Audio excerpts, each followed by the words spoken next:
Doctor. Every second, every minute, man, I swear that she can get it. Every second, every minute, man, I swear that she can get it. Every second, every minute, man, I swear that she can get it. You a bad bitch, put your hands up high. Every second, every minute, man, I swear that she can get it. Every second, every minute, man, I swear that she can get it. Every second, every minute, man, I swear that she can get it. You a bad bitch, put your hands up high. Hands up high, hands up high. Tell them dim the lights down right now. Put me in the mood. Hands up high, hands up high. Tell them dim the lights down right now. Put me in the mood. Doctor. Every second, every minute, man, I swear that she can get it. Every second, every minute, man, I swear that she can get it. Every second, every minute, man, I swear that she can get it. You a bad bitch, put your hands up high. Every second, every minute, man, I swear that she can get it. Every second, every minute, man, I swear that she can get it. Every second, every minute, man, I swear that she can get it. You a bad bitch, put your hands up high. Hands up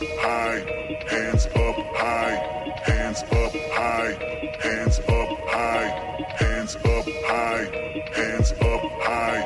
You a bad bitch, put your hands up high. Every second, every minute, man, I swear that she can get it. Every second, every minute, man, I swear that she can get it. Every second, every minute, man, I swear that she can get it. You a bad bitch, put your hands up high. Hello, hello, hello, hello. Hey, everybody. Welcome in. Happy Saturday to you. Happy Saturday to you.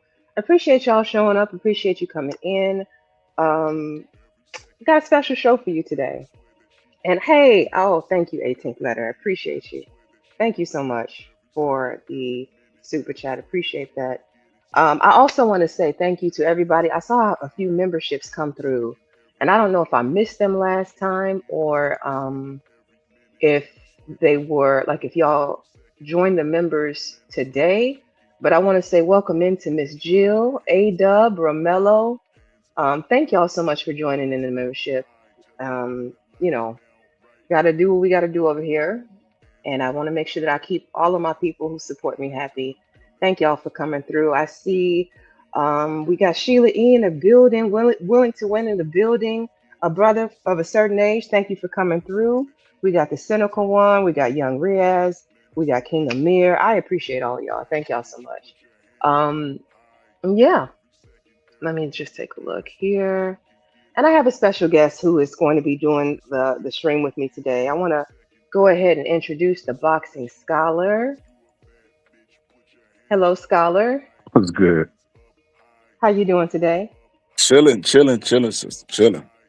Good, good. Chilling is always good. You chilling when you could have been a villain. So we'll take that, all right? Let's see. So It ain't too late. It ain't too late it, for me to be a villain now. Watch out we now. got enough. We got enough villains out here, baby. We got enough. Whew. You're right. You're right. People taking my role. I don't like that. I don't like that.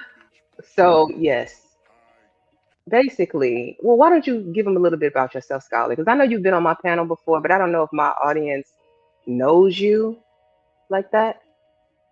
Well, for those who don't know, I'm what God made when He rested on the seventh day. I'm the only man alive to parallel park a train. You know, I ate McDonald's and Taco Bell in one day, and I did not get the runs. I'm really that guy. I'm really that I'm guy. I'm so really. done.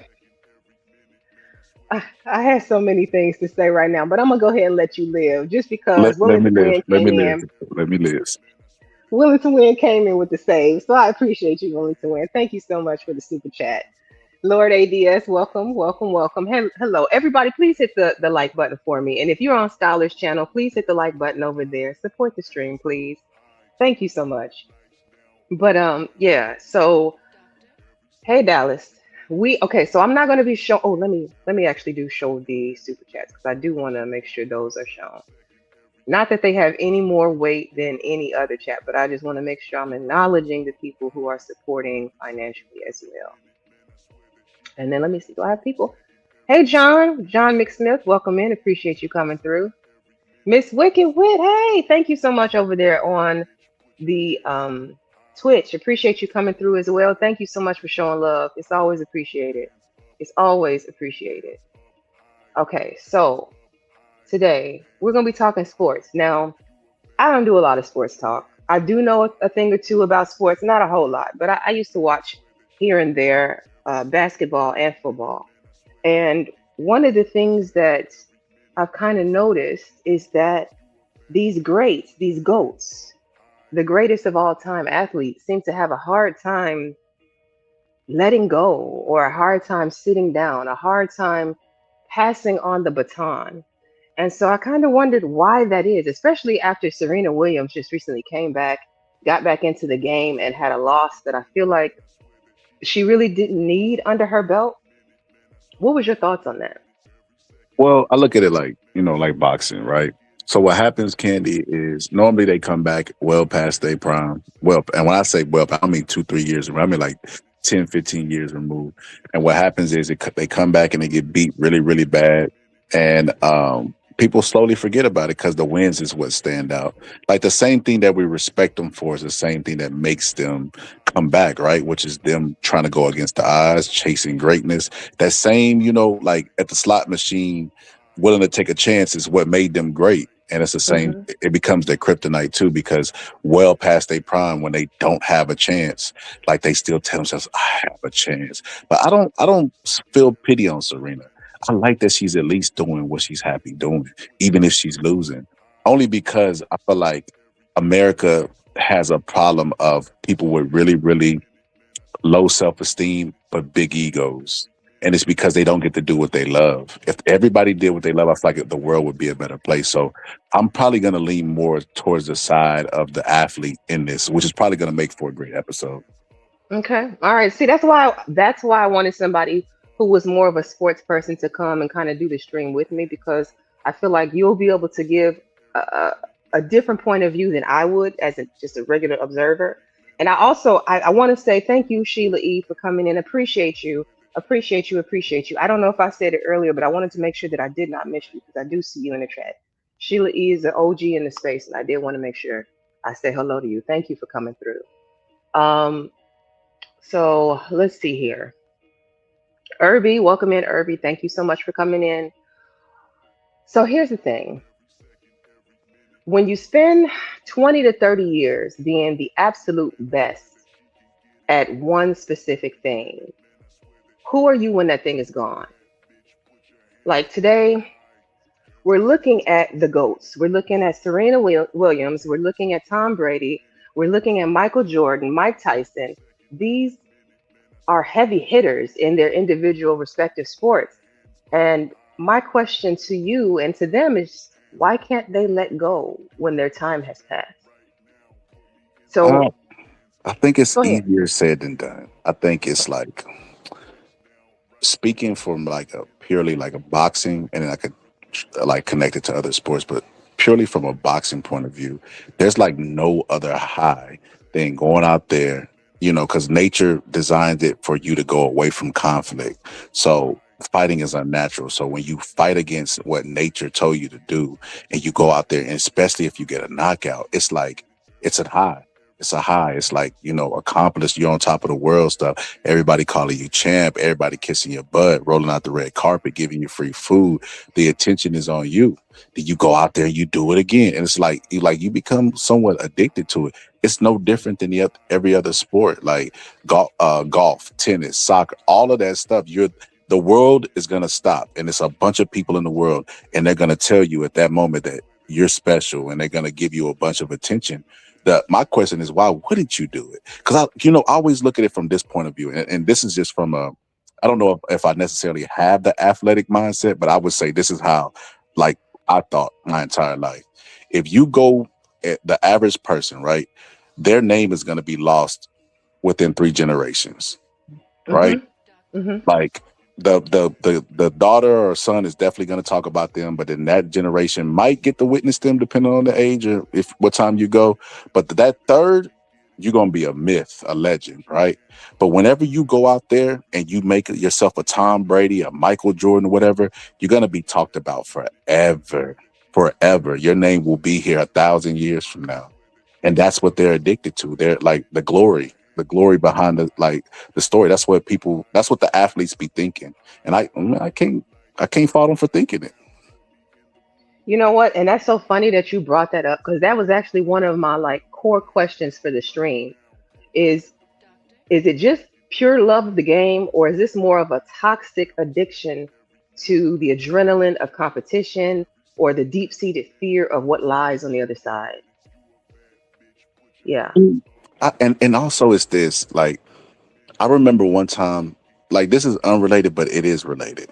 I remember Okay. one time just randomly going down a wormhole of stuff to watch on YouTube, right? And they had these lions because you know when lions take over, they will go and they will go and eat the cubs, right? But there were like five boy cubs that managed to get away when the lion took over his pride. They should make a movie about this, for real, for real.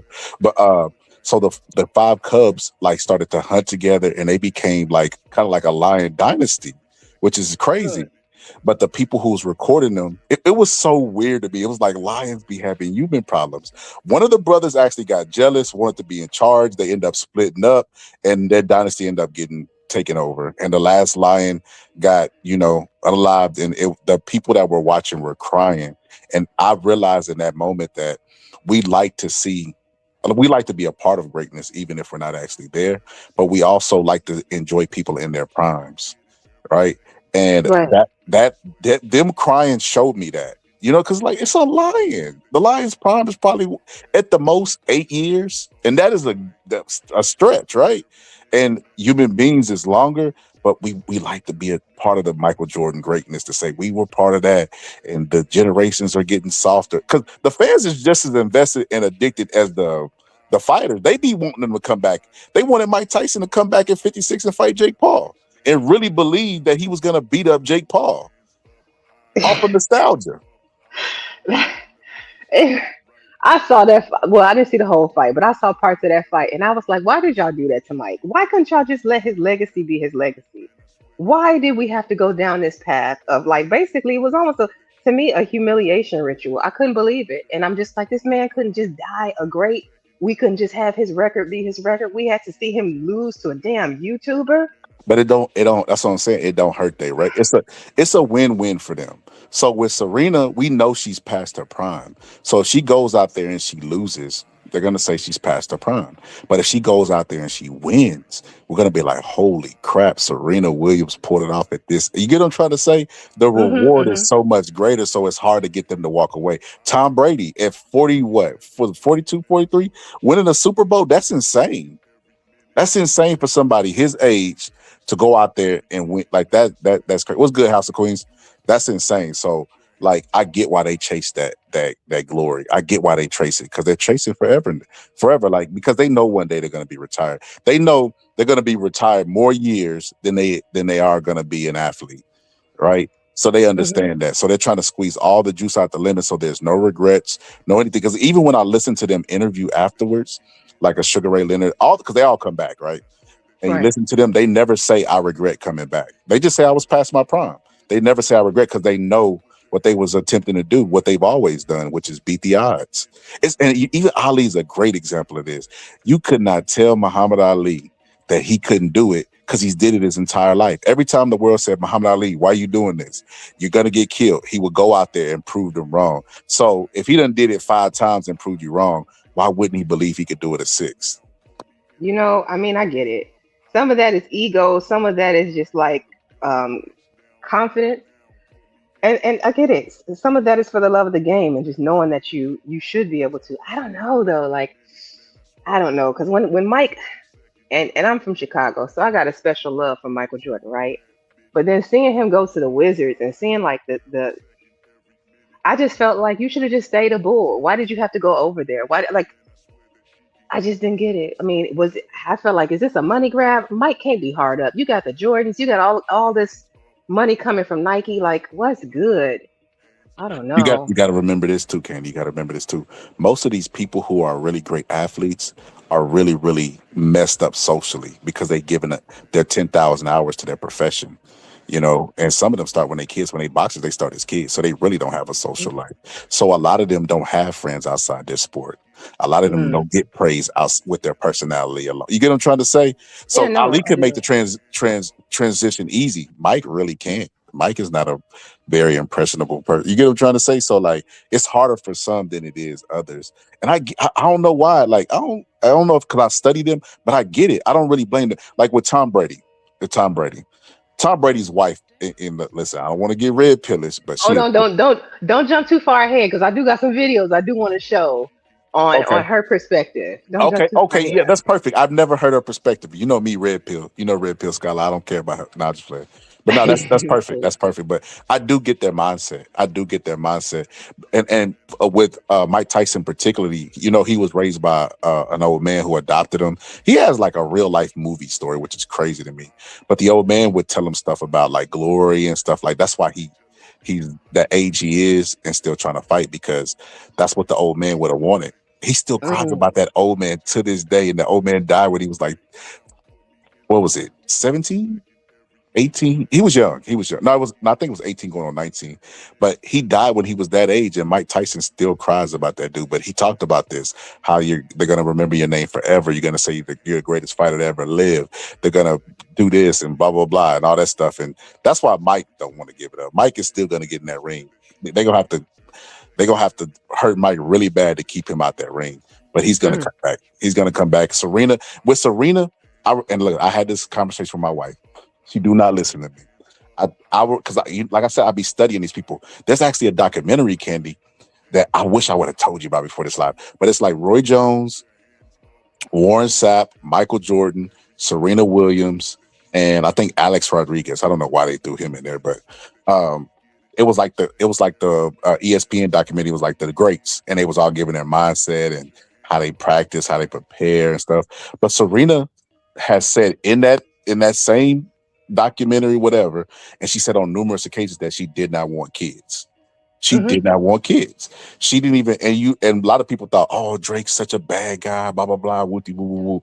And me knowing what I know about Serena, I don't think it was Drake. I think it was Serena. I think it was Serena like, hey, you're gonna come second to tennis. This is what I do. You know what I mean? This is my first love. You're gonna have to play a back seat. Not that Drake was tripping, because Drake is Drake anyway. You know, he promiscuous, but um, that's her mindset. I remember saying she didn't want kids and all this other stuff. When she got with that dude and she had kids, it was only because she wanted to get it out the way because she knew she wanted to do it at some point, you know. Mm-hmm. And I told my wife, I said, I bet you anything she's gonna be sad that she's not in tennis, and he had a lot to do with her quitting tennis because I just couldn't see her walking away with like that much passion that she had. And I said, I guarantee you, she's gonna be sad about it, and she's gonna come back. My wife was like, nah, and sure enough, I mean, I made this prediction probably. Like, I think she retired in 15, I think 16. I made it back then. I mean, it was a slow prediction, but it turned out to be true. She came back. She came back. Well, you got to consider, like, from the time she was little. What's her dad's name? Sir Richard? Is that what they called him in the movie? The girl say she got confidence. Leave that confidence alone. She say she confident. Exactly. So, like, from the time she was little, tennis was that was her first love, right? That was everything to her. Yeah. I don't know, man. It's crazy.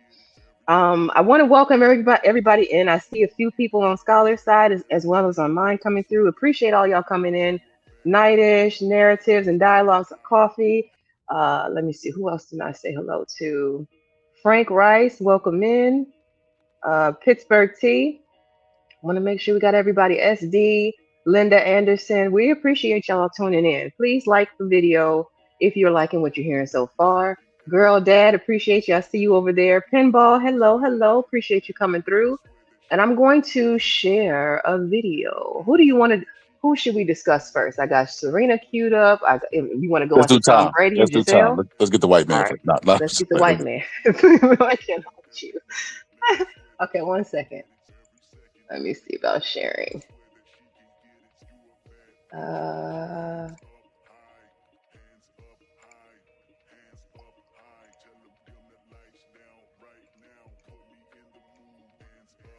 okay, so I'm gonna stretch this out. Does that help? Kinda, not really. All right. And then we need sound. I always You know forget what I where. mean? Did you So really think about jumping? yeah, for like a second. Live like this, you know what I mean? Did you So really think about jumping? yeah, for like a second, you know, because you're like, I can't. I look into my life and I wouldn't have it any other way. I wouldn't have any other life. I wouldn't have done it. If they say, can you change something in your life? I wouldn't change absolutely anything. Not even getting divorced. Couldn't take it anymore. I felt bad about it. You know, I felt like I couldn't tell people that because they looked at me and they're like, she has everything. Like they wouldn't even understand. When reporters asked Gisele Bündchen how she felt after Tom Brady came out of retirement just 40 days later, basically choosing American football over family again, she didn't sugarcoat it. He betrayed our marriage. The two first met on a blind date back in 2006. Right away, Gisele told him, "You're exactly the kind of man I've been looking for." After 3 years of dating, despite strong objections from her parents, she chose to marry Tom anyway. Once they were married, even though Gisele was at the peak of her career, she stepped back and focused almost entirely on their family, taking care of everything around the clock. Meanwhile, Tom always put football first, constantly away for training and games, which led to endless arguments between them. He did tell me that he was going to play only for 10 years. When I met him, he said, listen, I'm just going to play for 10 more years and I'm going to win one Super Bowl and I'm going to be happy. Now you won 2 Super Bowls. It's the end of the 10th year. And I was like, yoo-hoo, let's go. I'm ready. But then he's like, no. Trying to save their marriage, Tom announced he was retiring to spend more time at home. But just 40 days later, without even discussing it with her, he made a unilateral decision to come back. For Gisele, that felt like a devastating betrayal. It meant all her hopes over the past decade for a stable, united family were shattered in an instant. What hurt her. Okay, I'm gonna pause it here because I don't want to continue to just let it run. It's almost at the end anyway. But so far, what do you think of this? Complete rubbish. Complete Complete rubbish. rubbish. Complete rubbish. And see, and that's why y'all don't need to date these white. Not just, I just love. I'm half joking. I'm half joking because, like I said, you know, people watch Michelle show for the wrong stuff, right? They be taking little. Oh, Michelle? yeah, Michelle Obama. I told you Oh, Obama was on the down low. Look at what Michelle said. They be looking for the tea, but they be missing all the game that Michelle be dropping, right? But Michelle, you don't think Michelle had to put her life on the back burner? She's a law school graduate, just like Barack Obama. You know what I mean? Like, and then she had to play the backseat and listen to her family be destroyed by the press just because he wanted to become the president. And then he served an 8-year term. And then she, you know, on her show, she talked about how they had years, and this is before he was president, that they had years of like just where she couldn't stand him, where she really hmm disliked Barack Obama, you know? And she said that she had to put up with it for about 5 years, but she said like after that, she had like 7 or 8, like really, really blissful, happy years. She said it was worth it. That's what marriage is. Like the idea that that Giselle was so miserable. And it's like, girl, first of all, he's on at that time he was 40 something. He could only play or unretire for a couple more years. And then Tom Brady's retired now. He would have been at home. You had sacrificed all that time and couldn't do it a couple more years?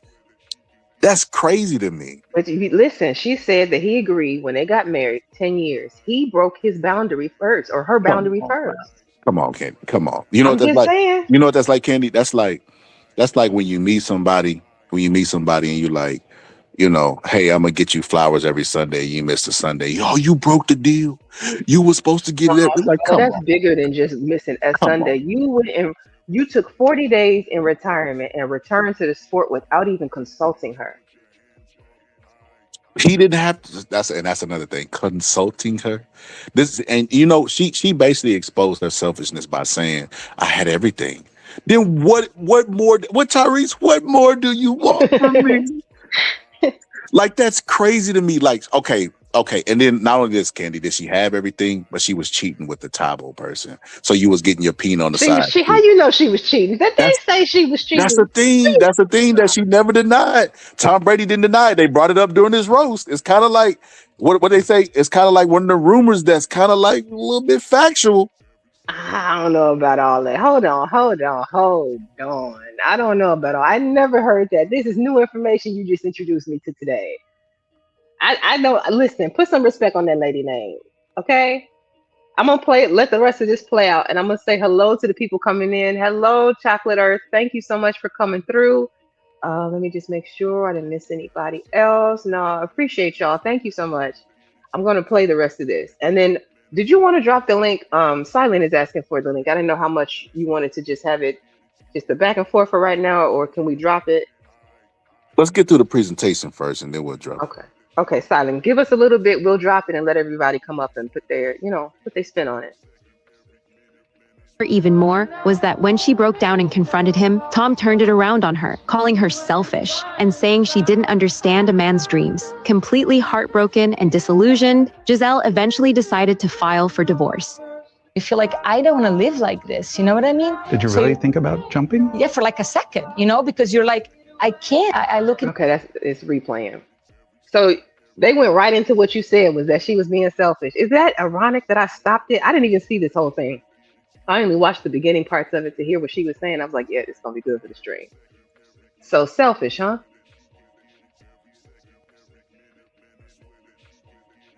You on mute if you're still talking.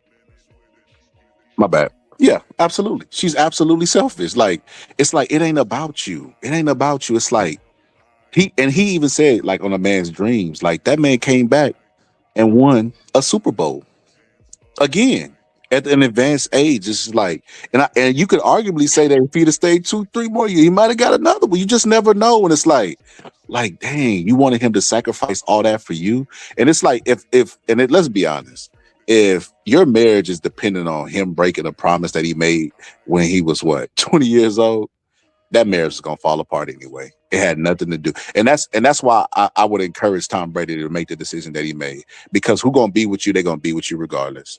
It wouldn't be no Wow. 2 years. So wait a minute. If she tells him, "Listen, you do this thing," if you okay, so here's what I want to make sure that we are kind of encompassing. Giselle had her own career. She was a high profile person too, and she was a model. So eventually, that had its time frame that it was going to run out, just like being in sports has its time frame that it's going to run out, right? Youth and agility is on your side for both, right? So she walked away from her career, became a mother, probably felt like she sacrificed as well as, kept up her end of the bargain of the deal of what they agreed upon. And then when it came to his turn, his time to do the same thing, he chose not to. Now, granted, he came back and he won a Super Bowl, but you won a Super Bowl at the expense of your family. I mean, if we ask Tom today, do you think that he's going to say that it's worth it? Yes. Hmm. He won a Super Bowl. That's the point. You played to win the Super Bowl. That's the whole point of all them weights that they lift, the squats that they do. Absolutely, absolutely. Because this is one thing I know about women. Women gonna Okay. put up. If they really love you, it ain't gonna be no decision. Even if they try to stand on business, they say, "Hey, I keep coming in here. Every time I come in here, your pants is in the middle of the floor. If you leave them pants one more time, I'm leaving you." And you leave the pants, and they still gonna be with you. There's people that got whole families. The person never leaves them because they really do love them. They just talking, because women have a tendency of doing that, right? Just talking. Hmm. But she was a person that was using an excuse because I think she felt guilty, because she even said it in this interview. She talked about jumping. We're like, whoa, what did it never get that serious? Like, what did he do to you that was so bad? He was gone. He was gone preparing for football. What was So so bad? when she said the jumping part, I don't know if she literally meant jumping as in, deletion, or if it was something else. They kind of cut that at an odd point. So I hope she didn't mean self deletion, because that would be crazy. I mean, regardless of Tom, you were a wealthy woman and had like a lot going on. So I couldn't see me ending my life over the fact that this man wanted to go play football. Like that's And insane. I'm gonna be honest with you, it's kind of giving jealous vibes too, because Giselle was the number one supermodel in the world for a long time, and you know how that business is, pretty cutthroat. I think it was jealousy that Tom could continue to do what he did at an advanced age, and she can't do what she did at an advanced age. I mean, it could be. That's one of the risks that you run into when you were two high profile people. You see that, who was that? Tiana Taylor, and what was that athlete she was with? What's his name? Iman, Iman. You see that a lot with people who are, good in their fields, respected in their fields, and then, the competition of who is the bigger name in the household, that can come into play. I do understand what you mean with that. Hey, SB, welcome in. Appreciate you. Hello to everybody on Scholar's side. I'm trying to highlight y'all's comments, and I want to welcome you in. Thank you so much for coming through and joining our stream. We do appreciate it. Okay, I have something now. Let's see. Who do you want to go to next? I got Serena queued up. I got Mike Tyson queued up, and I got Jordan. Who we gonna tackle next? Let's go since we did the white man. Let's go to the coon next. Let's go to Michael Jordan. You called him in what? Coon. Let's go to the coon next. You're Michael not Jordan. gonna come. That is my Chicago, bro. Well, Man, you know that man be listen, cooning. Listen, listen. listen. Listen. We talk about how Giselle said she was miserable. I seen Michael Jordan because what's Jordan? We know how Jordan was and the impact he had on our community. I never seen Michael Jordan smile as big as when he finally left his wife for that white woman. I'm When I so tell you done. every photo, that man was grinning ear to ear, all 32 teeth on display. That man was happy. I am Yep. so black queens never, snow bunnies forever. Is that what you're telling me? Basically, Michael Jordan was the embodiment of that. Yep. I'm so done. Yeah, let's go to Michael Jordan because yeah, this is you listen. I want you to know. I want you to know. I'm gonna be honest about this now. You know You what? got to put down your Chicago bias. I would expect nothing less, but you're gonna get up off mic. Okay, appreciate it. Thank you so much for sharing that, twin. We do have the Cash App as well as the Super Chat and what is it? What's the other thing? I'll be forgetting the gifts and all of that. Appreciate the support, y'all. Thank you so much. And you said there he go trolling. I don't believe this man is trolling, but we're gonna No, see. I'm dead ass with Michael Jordan. We're gonna see. Okay, so let me go ahead and play. Was on the losing side of the battle when it Let me comes to refresh. Father Time. Hold Air on. Jordan couldn't fly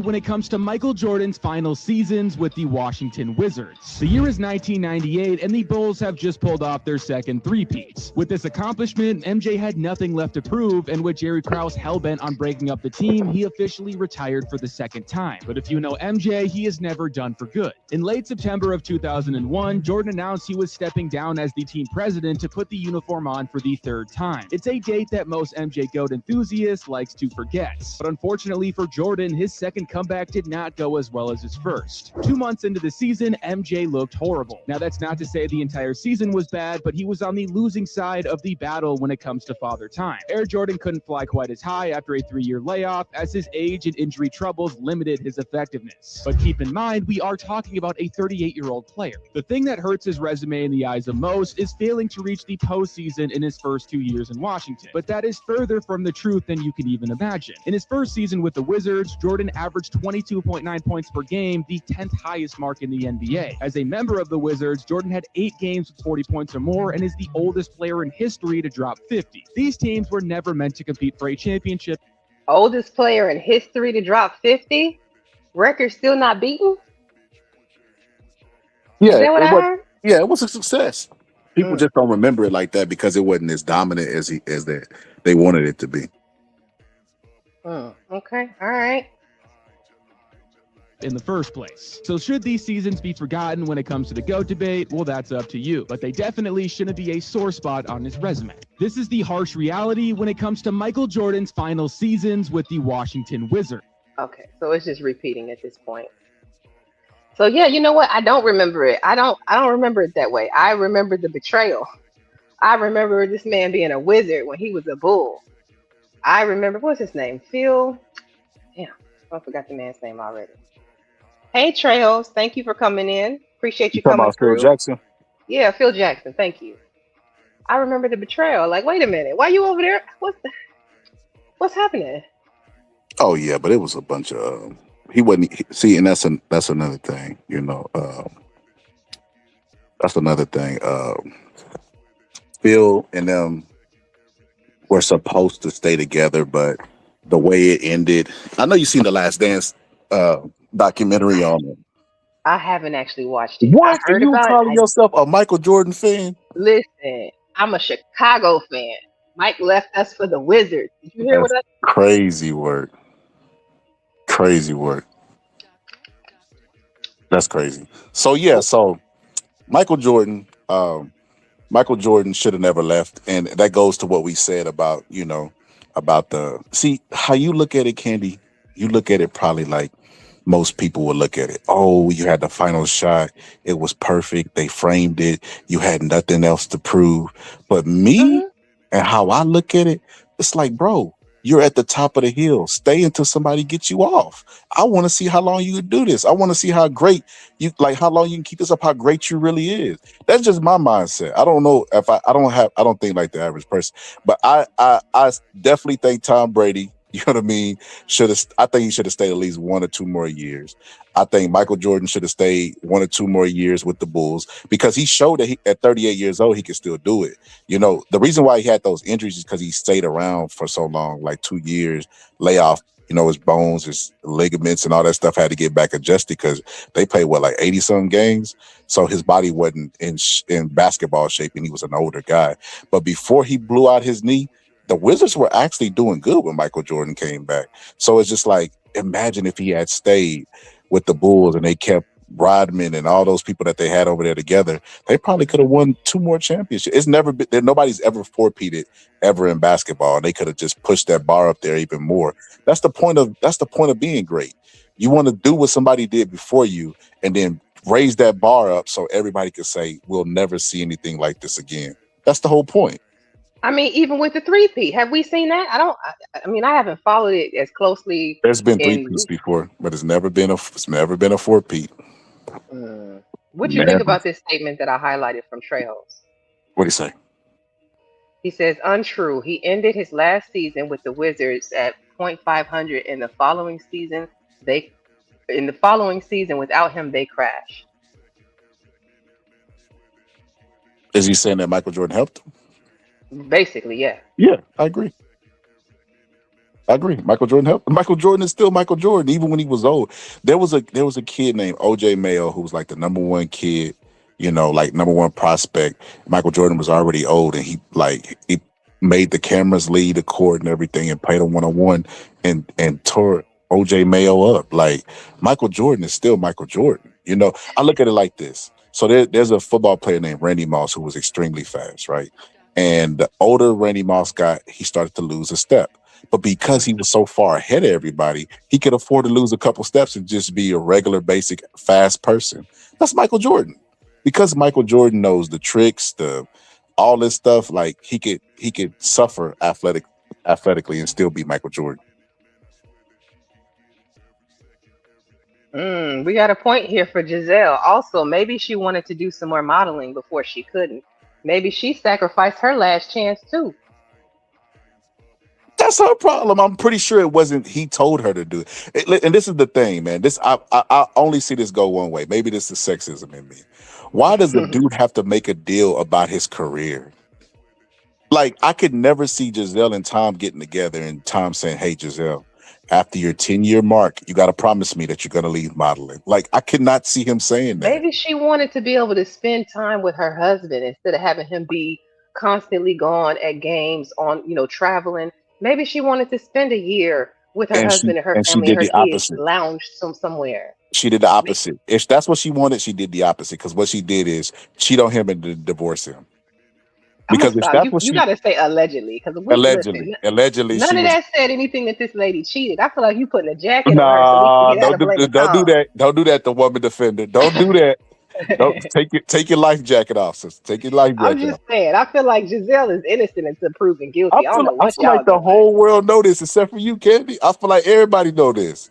I I, ain't seen one person in the chat say she was a cheater, pumpkin eater. What you talking nah, about? on my members only, we interviewed the guy, the karate instructor for the kids. And listen, that's low down if she did do that to the karate instructor that was instructing the kids. Like, you boo booing where you lay your head. That's just sick, sick. He But was the karate. It's always the ones closest to you that you mhm, never but, see it but that's coming, and then ain't that's it? and this is what I'm trying to say. And from Giselle's point of view, this is how I know Giselle is selfish. Right? There are some people who are unhappy and like they feel guilty about being unhappy because they're like, I should be happy. I have everything, right? And I've seen this before. They're like, I don't know. They start actually like beating themselves up. Like, dang, I feel so bad about this. Like, why am I not content with the place that I'm at?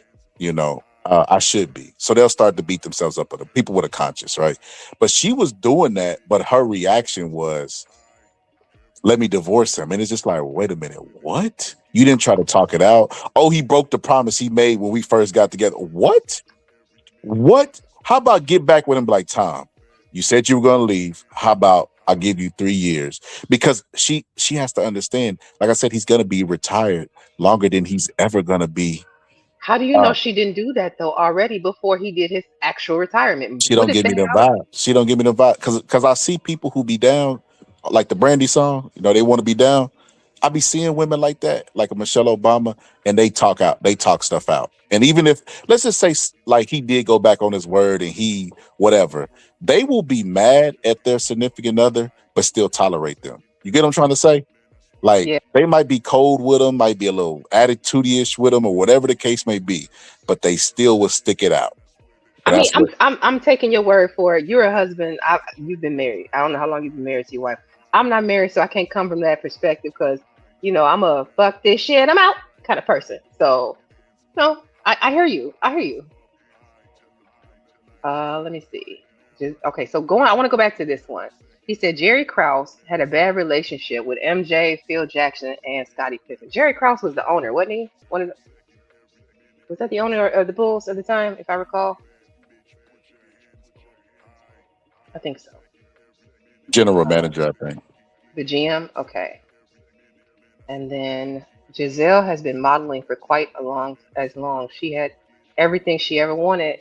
As B said, you know what? Sounds like she's agreeing with you, Scholar. Sounds like she's agreeing.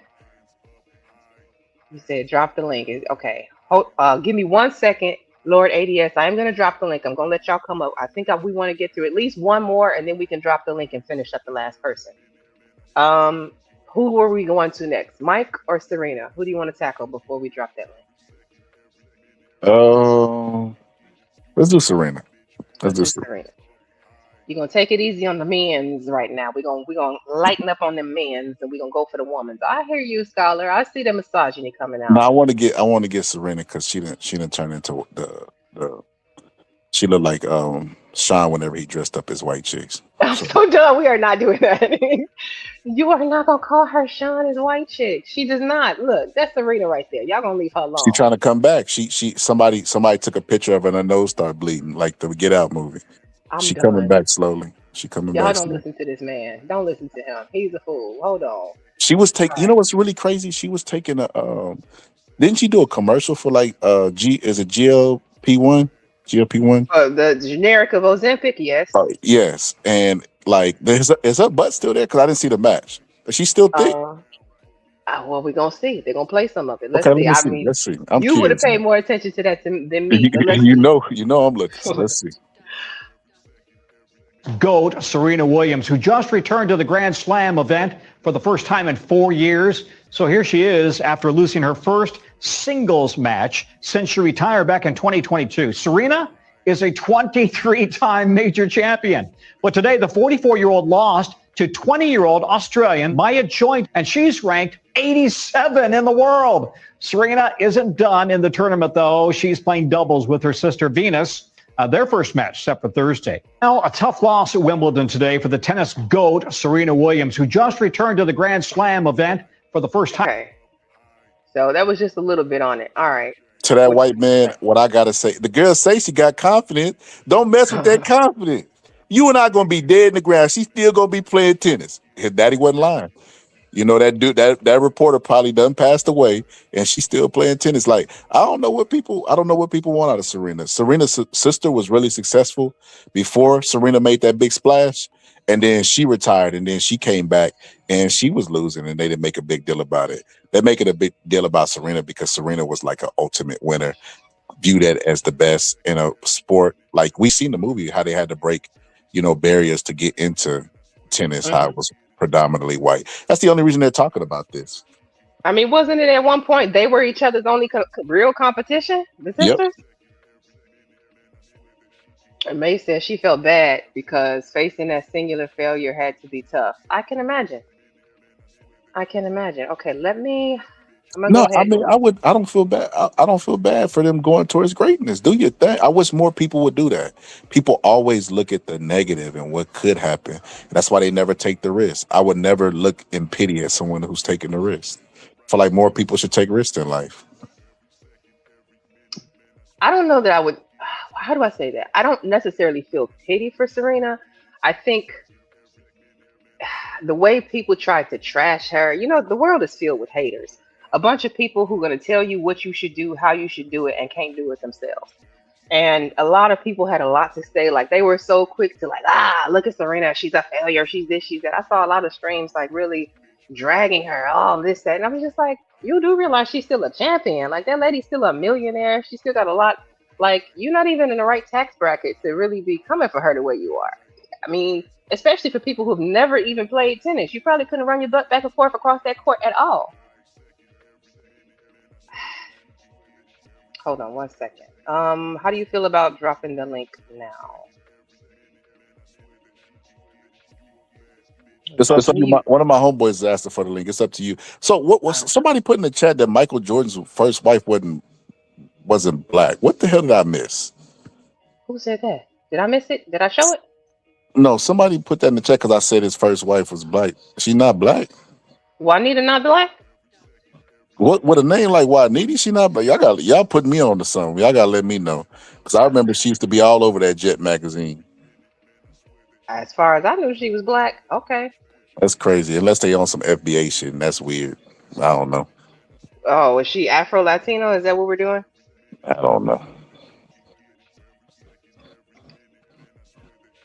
I don't know what they on, but I think women, this should be a lesson. If y'all ever get y'all a person that our husband and stuff, support him in every way, shape, or form. If he's going for greatness, that's what's gonna make him happy. Like I feel like because we prioritize happiness or everything. I feel like women's happiness get prioritized over men's because there's the patriarchal system that we have. Like, men are not allowed to cry, be emotional, and all this other stuff, and their happiness is not even part of it.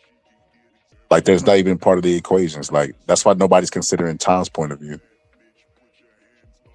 Do you think nobody's considering his point of view? Why do you say that? Because everybody's blaming Tom for splitting up the family instead of blaming up the persons whose job it was to keep the family together. She only had one job. Wait a minute. Is not a marriage a like when you enter into a marriage, do you not enter through vows, through promises made to each other? Yeah. Okay, so what happens when you break those promises, aka those vows? Hold on. Him retiring when she said he should retire was not part of the vows. How we know that? She just said you made a promise to me. Come on, now you reaching. Listen, now we're gonna reach that far. We're gonna go find that trainer. We're gonna go find that karate trainer since we reaching. All right. The link is pinned, y'all. I know Scott, not Scott, excuse me. Silent wanted the link, and I think somebody I saw, was it on your side, asked for the link just recently. Y'all want to come up and join the conversation on this? Lord ADS, you can come up as well. I know you asked for the link. I dropped it. In the meantime, in between time, let me see. We got one more person I did want to show. You said research it. Juanita wasn't black. Linda's saying Juanita. She's saying she's Latino. She was Afro Latino. The Afro and Afro Latina, they black. Well, I mean, she didn't say. I added the Afro. She didn't say Afro. I did. So that could just be me. She's saying Latino. And welcome to the stage, Lord ADS. Thank you so much for joining us. Hello, Candy Cane. What up, boy RG? What's good, bro? Yeah, the weather, the money, the food, the women, it's all good. Let's go. Cook on it, bro. Cook on it. Speak on it. Tell us how you feel about the topic. Let's just keep it real. Gazelle just wanted out of that relationship. I think that little Harate, is that what they call Harate? Instructor, saying got her labia to drop. That's how he got that inside track like that. Right? Because you can't tell me all the people you would select to be your next man. You a billionaire woman, and the next man you select is your kid's karate instructor, Mr. Miyagi. Nah, man, they were kissing, cupcaking, waiting for that even happened. And I think Mm. she just wanted out. I think she just wanted out because the man just wanted to play a little football. That's how you met him. Remember, if Tom Brady wasn't a superstar, do you ever think he would have met Gazelle? If he wasn't a championship caliber quarterback in the NFL, do you really think he would have met Gazelle? No. Didn't they meet at that? Let me make sure I get this right. They met at that little fashion thing in New York, right? And Fashion Week. yeah, yeah, yeah. And Tom already had a girlfriend, if I'm correct. They had just won their second championship with the Patriots. That's when he runs into Gazelle. Mm. Is that all? Is that all just coincidence? Being in the right place at the right time? You know what I I'm mean, saying? you got to keep in mind, Giselle was like the top female model at the time. I want to say she was the highest paid female model at the time. Facts. And if I'm gonna pass my DNA along, I want the best possible candidate, right? You got the best small in the world with the very best quarterback of all time. Those kids are gonna be fabulous, right? Just DNA wise. Hmm. What's that thing they call it? I forgot what they call it. Selective. Selective? Selective breeding. Yeah, yeah, yeah, yeah.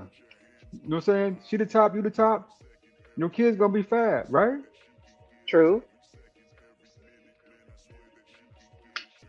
So you're saying she should have never let that man, she should have never divorced her husband. She should have just let him. What if he, so what if she did allow him to go back? You know, they talked about it. She said, okay, you got 2 more years. What if those 2 years were up and he decided, you know what, I need 2 more. I'm not done yet. Was she supposed to let him go 2 more years again? Tom would have used one. Remember that next season, Tom started getting blown out by these other teams. You can see the age creeping in. That was his next season. Right after she said she wanted that divorce, that next season, his whole entire like game went to crap because you saw that 44-year-old aging process. You know what I'm saying? With the kind of is the speed of the game. Once you get a certain age, I believe it's more about the speed of the game, right, versus your durability and any of that stuff. So it got too fast for Tom. So if she just would have waited one more season, she could have had Tom Brady holistically without any football. What about the people who say that the reason his next season after that sucked was because of their divorce and like the family splitting up, that he couldn't get his head in the game? No, no, no, I don't believe that. I saw Slip, you know what I'm saying, the year before, they went to the playoff, but they lost to Matt Stafford and them, if I'm right. Correct me if I'm wrong. Anybody remember that? That was second round, right? You can see the Mm. slippage then. That this wasn't the Tom Brady of old. The New England Tom Brady would lit him up for 4 touchdowns. Hmm. The new Tom Brady, I think he got, what was it? One or two. One, I think he threw for one, and one was a like a run-in touchdown that game. So you can see the slippage. I mean, I'm just saying you can see the slippage starting to occur. Okay. It says Juanita Benoit is mixed heritage and born and raised in Chicago. Boy, they on Juanita's head. They said she's apparently a mutt. Scholar, I hope you've been doing your research and you Let's got to just keep come it back to real, that. please. Sorry about that, Kenny. Can please stop the disrespect of Juanita Jordan, please? That woman was one of the only women that I think was legitimately in love with the man, Michael Jordan. Was I'm she She trying. met black, bro? Michael. Give me some history. I thought she was always black. Is she black? I looked I Yeah, at thought she's she was black. Juanita. black too. Yeah, Juanita she was black. Juanita. I think Juanita was from Roseland, all the way on the far south side of Chicago.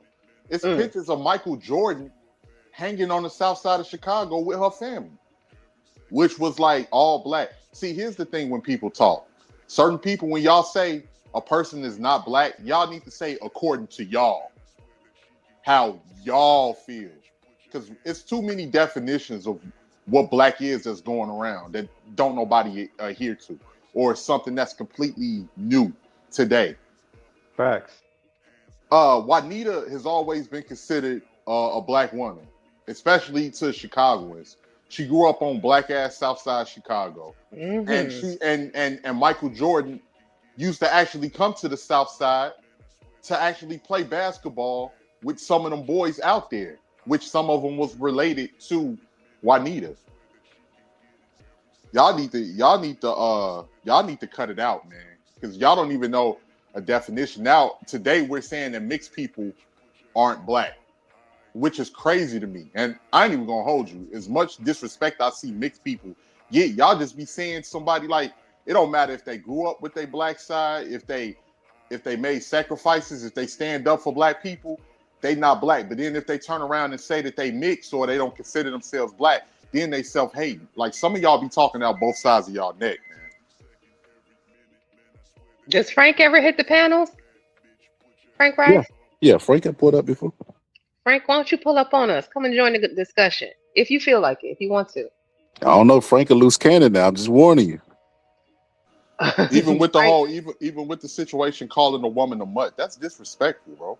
Extremely disrespectful, bro. That's what, because if somebody call you out your name or call some of your people, you're gonna feel some type of way.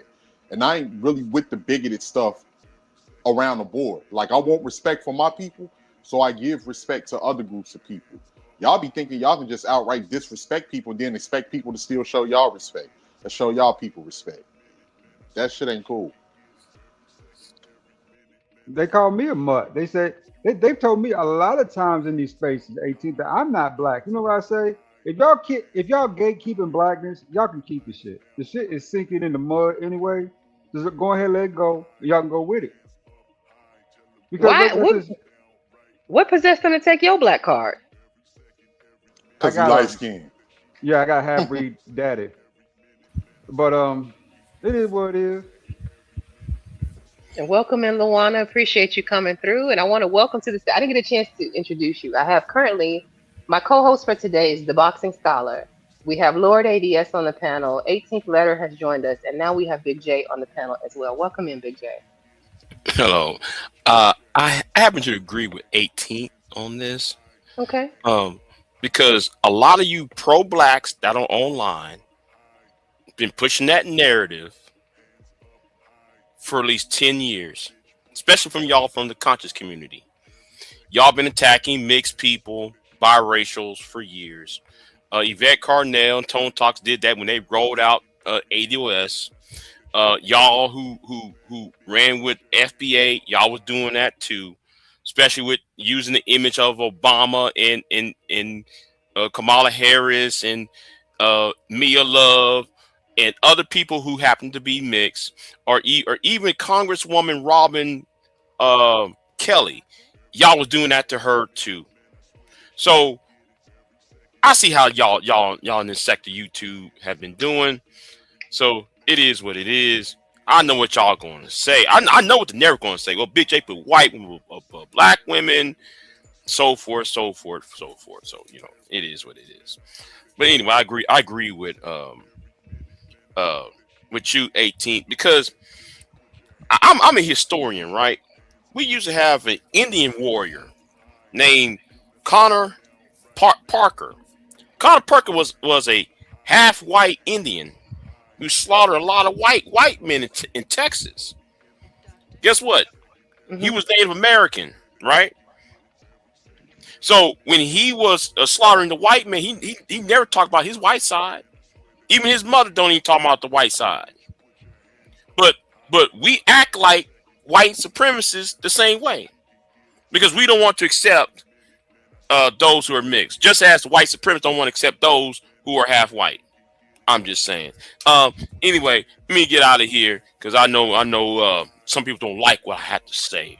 Big No, J, you are no. fine. Come on, man. Don't do that. Can I I just say? will say, Oh, I'm sorry. give Go me ahead. 1 second and you can go right after me, 18. I will say this whole not accepting biracial people as black is fairly new because as far as I've always grown up, um, if you had like the one drop rule stood, if you had one drop of black blood, if you had a half parent, or excuse me, one parent, half your DNA was black, you were part of our community. It just was what it was. It wasn't until like I would say the last maybe I don't know 10 years or so that the Mm-hmm. whole FBA thing and it was a separation and y'all can't be black. So that was different to me. I will say that.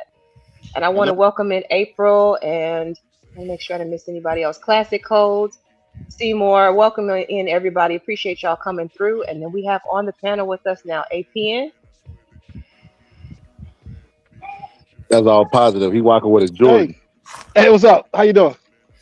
You Hey, hear me? yes, we can hear. Oh, how y'all living?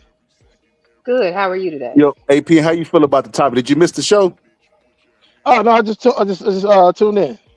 What's the Are topic? you accidentally camming up? Or are you trying to show you see jaywalking? Oh no, I'm out here in the woods, man. I'm out here on the trail, man. What was So up? the point we was asking is Giselle jealous Yo, you talking about of Tom Tom Brady wife? Brady? Yes, Yeah, what about her? because she wanted him to retire. She talked about how it was so bad for her family. The whole topic is why do athletes not know when to leave?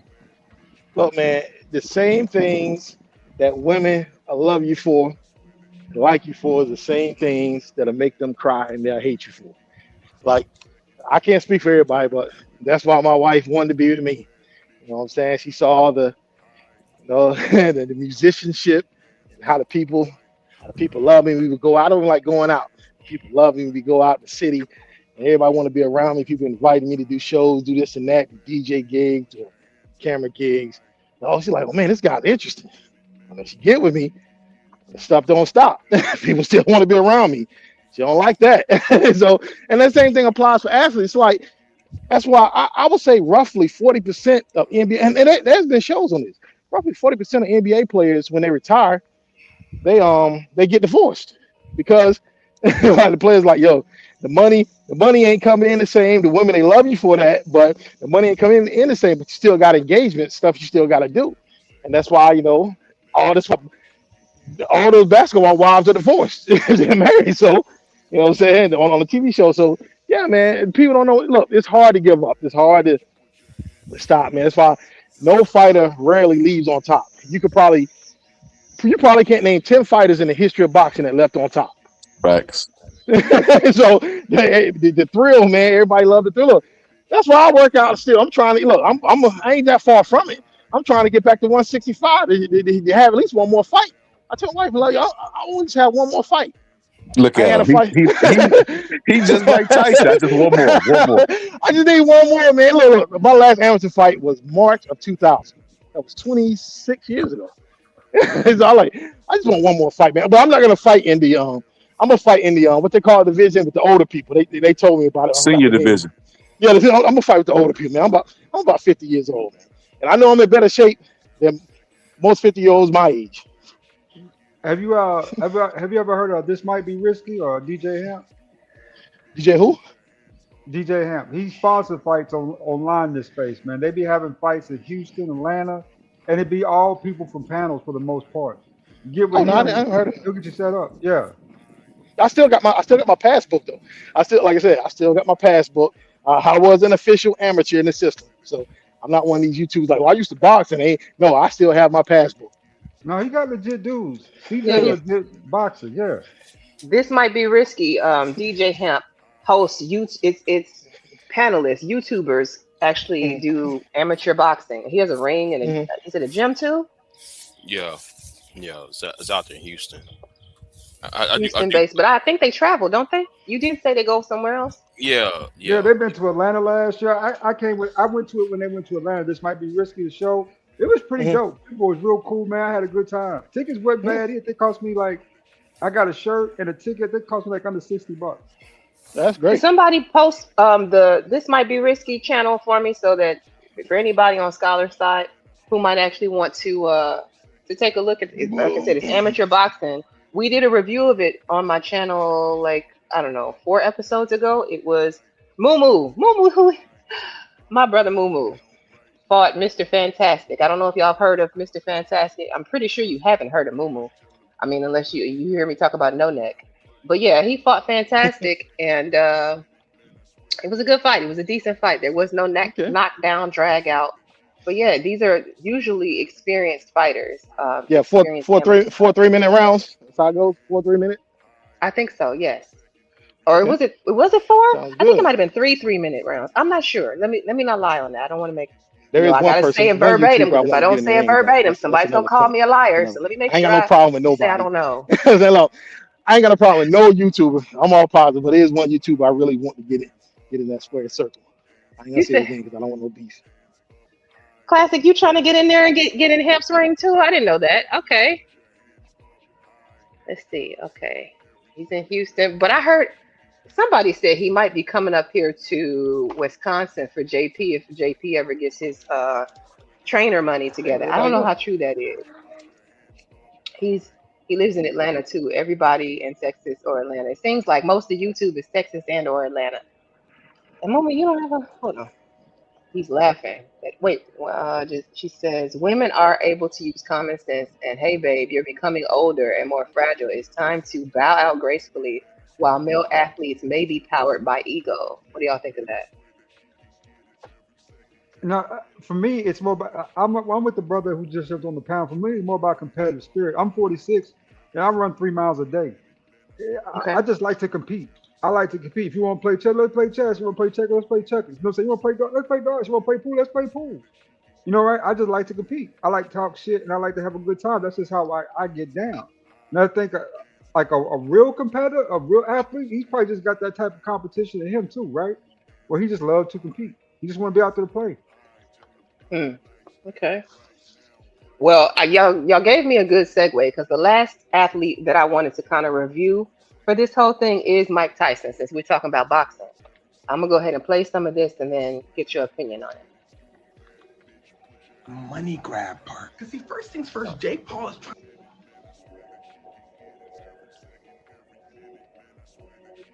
some things that might help you understand why the Mike Tyson Jake Paul match went the way it did. See, Jake Paul had a problem. People thought his fight with Mike Tyson was terrible, awful, shouldn't have happened, and was just a money grab. Now, we're gonna focus on that money grab part. Because see, first things first, Jake Paul is trying to sell you as many tickets as possible. And he does that two different ways. One, the person he's fighting has to be entertaining enough for you to want to watch them. Mike Tyson, Anderson Silva, and a bunch of fighters who really stopped fighting a long time ago. Now, here's where things get a little interesting. See, the second thing that Jake does to sell you tickets is by trying to make you hate him. Well, that's kind of easy for him because everyone already hates him, but he puts on glasses. He calls himself the problem child. You want to see one of these older legends, so you watch the show. But let me let you in on a secret. Jake Paul is in a lot more trouble than you would think, because what he thinks he's doing is using the same strategy Muhammad Ali used. See, Muhammad Ali had a quote. It said, "Love me, hate me, I don't care, just buy a ticket." Because not many people know this, but when Muhammad Ali was first starting out his career, people hated him. Muhammad Ali was not your traditional boxer. He was always making jokes, always running his mouth, while other boxers were stoic, locked in. So people wanted to see Muhammad Ali get silenced. People would buy a ticket, Muhammad Ali would win. Jake Paul thinks he's doing the same thing again, but there's a key difference. The difference being, even though Muhammad Ali was all fun and games, deep down inside, he was a monster, a once in a generational talent who could back up his mouth. So people would say, yeah, he talk a lot, but he could throw hands. Same as Money Mayweather, who took the strategy to the modern beast. People would be like, yeah, he talk a lot, but he could throw hands. Jake Paul, people just say he talk a lot. So here's what he had to do. He had to keep changing his strategy every time because people aren't as dumb as you think. He's fighting retired MMA fighters, but by like the third time, people are over. They're not watching no more. Jake Paul like, where y'all going? I'm like, we seen you do the same thing like 5 other times. Jake Paul is like, no, but I really want to be a boxer. People are like, well, then fight a boxer. So Jake Paul changes his strategy. He fights a boxer named Tommy Fury. And Tommy Fury, who's Jake Paul's age and actually boxes, demolishes him. Jake Paul didn't do too bad, but that's because everything he does is strategic. Jake chose Tommy Fury because Tommy Fury really just started his career for real. So Jake's team's thinking, okay, Jake's got a shot. Tommy Fury also don't knock people out. Jake's team thinking, we got this. They didn't have it because this is what Tommy Fury does. Now, are you keeping up so far? We're in phase 2 of Jake Paul's strategy. Phase 1, fight big name MMA fighters, make a lot of money. People get bored, lose a lot of money. Jake Paul says, y'all want to see me fight a real boxer? People say, yeah, makes a lot of money. He loses, people are like, oh no, Jake can't box. We don't want to see it again. That's where Muhammad Ali and Mayweather were different. They can box, so people are like, okay, we can keep watching them. Jake Paul has to do something. And here's where it starts to get wicked. He says, well, what about Mike Tyson? It's the perfect plan because it's Mike Tyson, the baddest man on the planet. Kids, let me tell you something. If anybody ever looks at you like this, walk away. But anyway, funny enough, people weren't going for it. They still weren't really fooled. They said, oh, it's going to be one of Jake Paul's fake little WWE matches. So Jake Paul had to come out and say, no, there's knockouts involved. People are like, Then Jake Paul says, this is going on our boxing records. People then said, People said, this is going to be attached to their records, their legacies. Mike Tyson finna take this serious. Okay, I gotta pause it because it's a little bit longer of a clip. What do y'all think so far?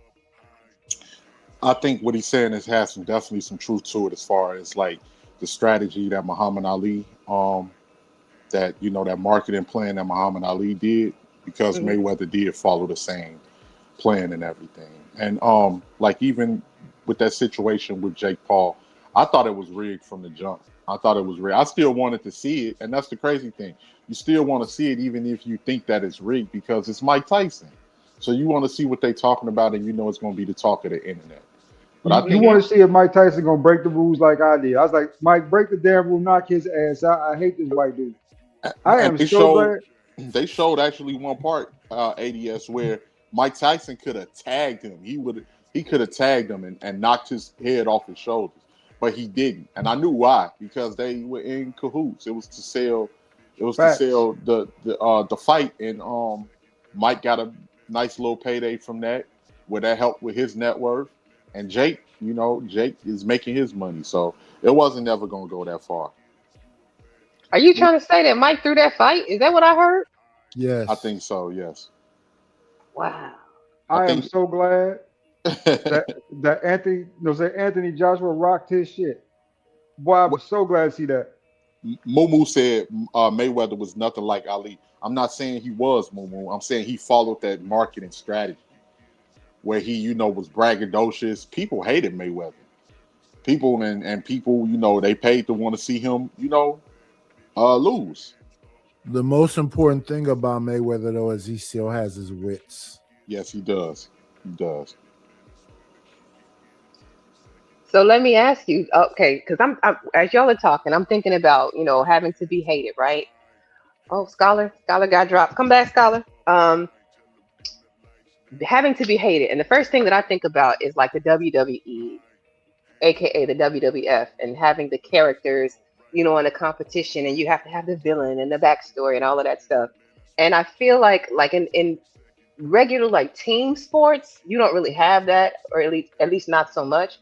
But in these individual like sort of combat sports, I could see why you would drum that up. I could see why you would want that to kind of be the theme, the character that you build to get people invested, to be hated, to get those ticket sales sold. Well, it's about making it enticing.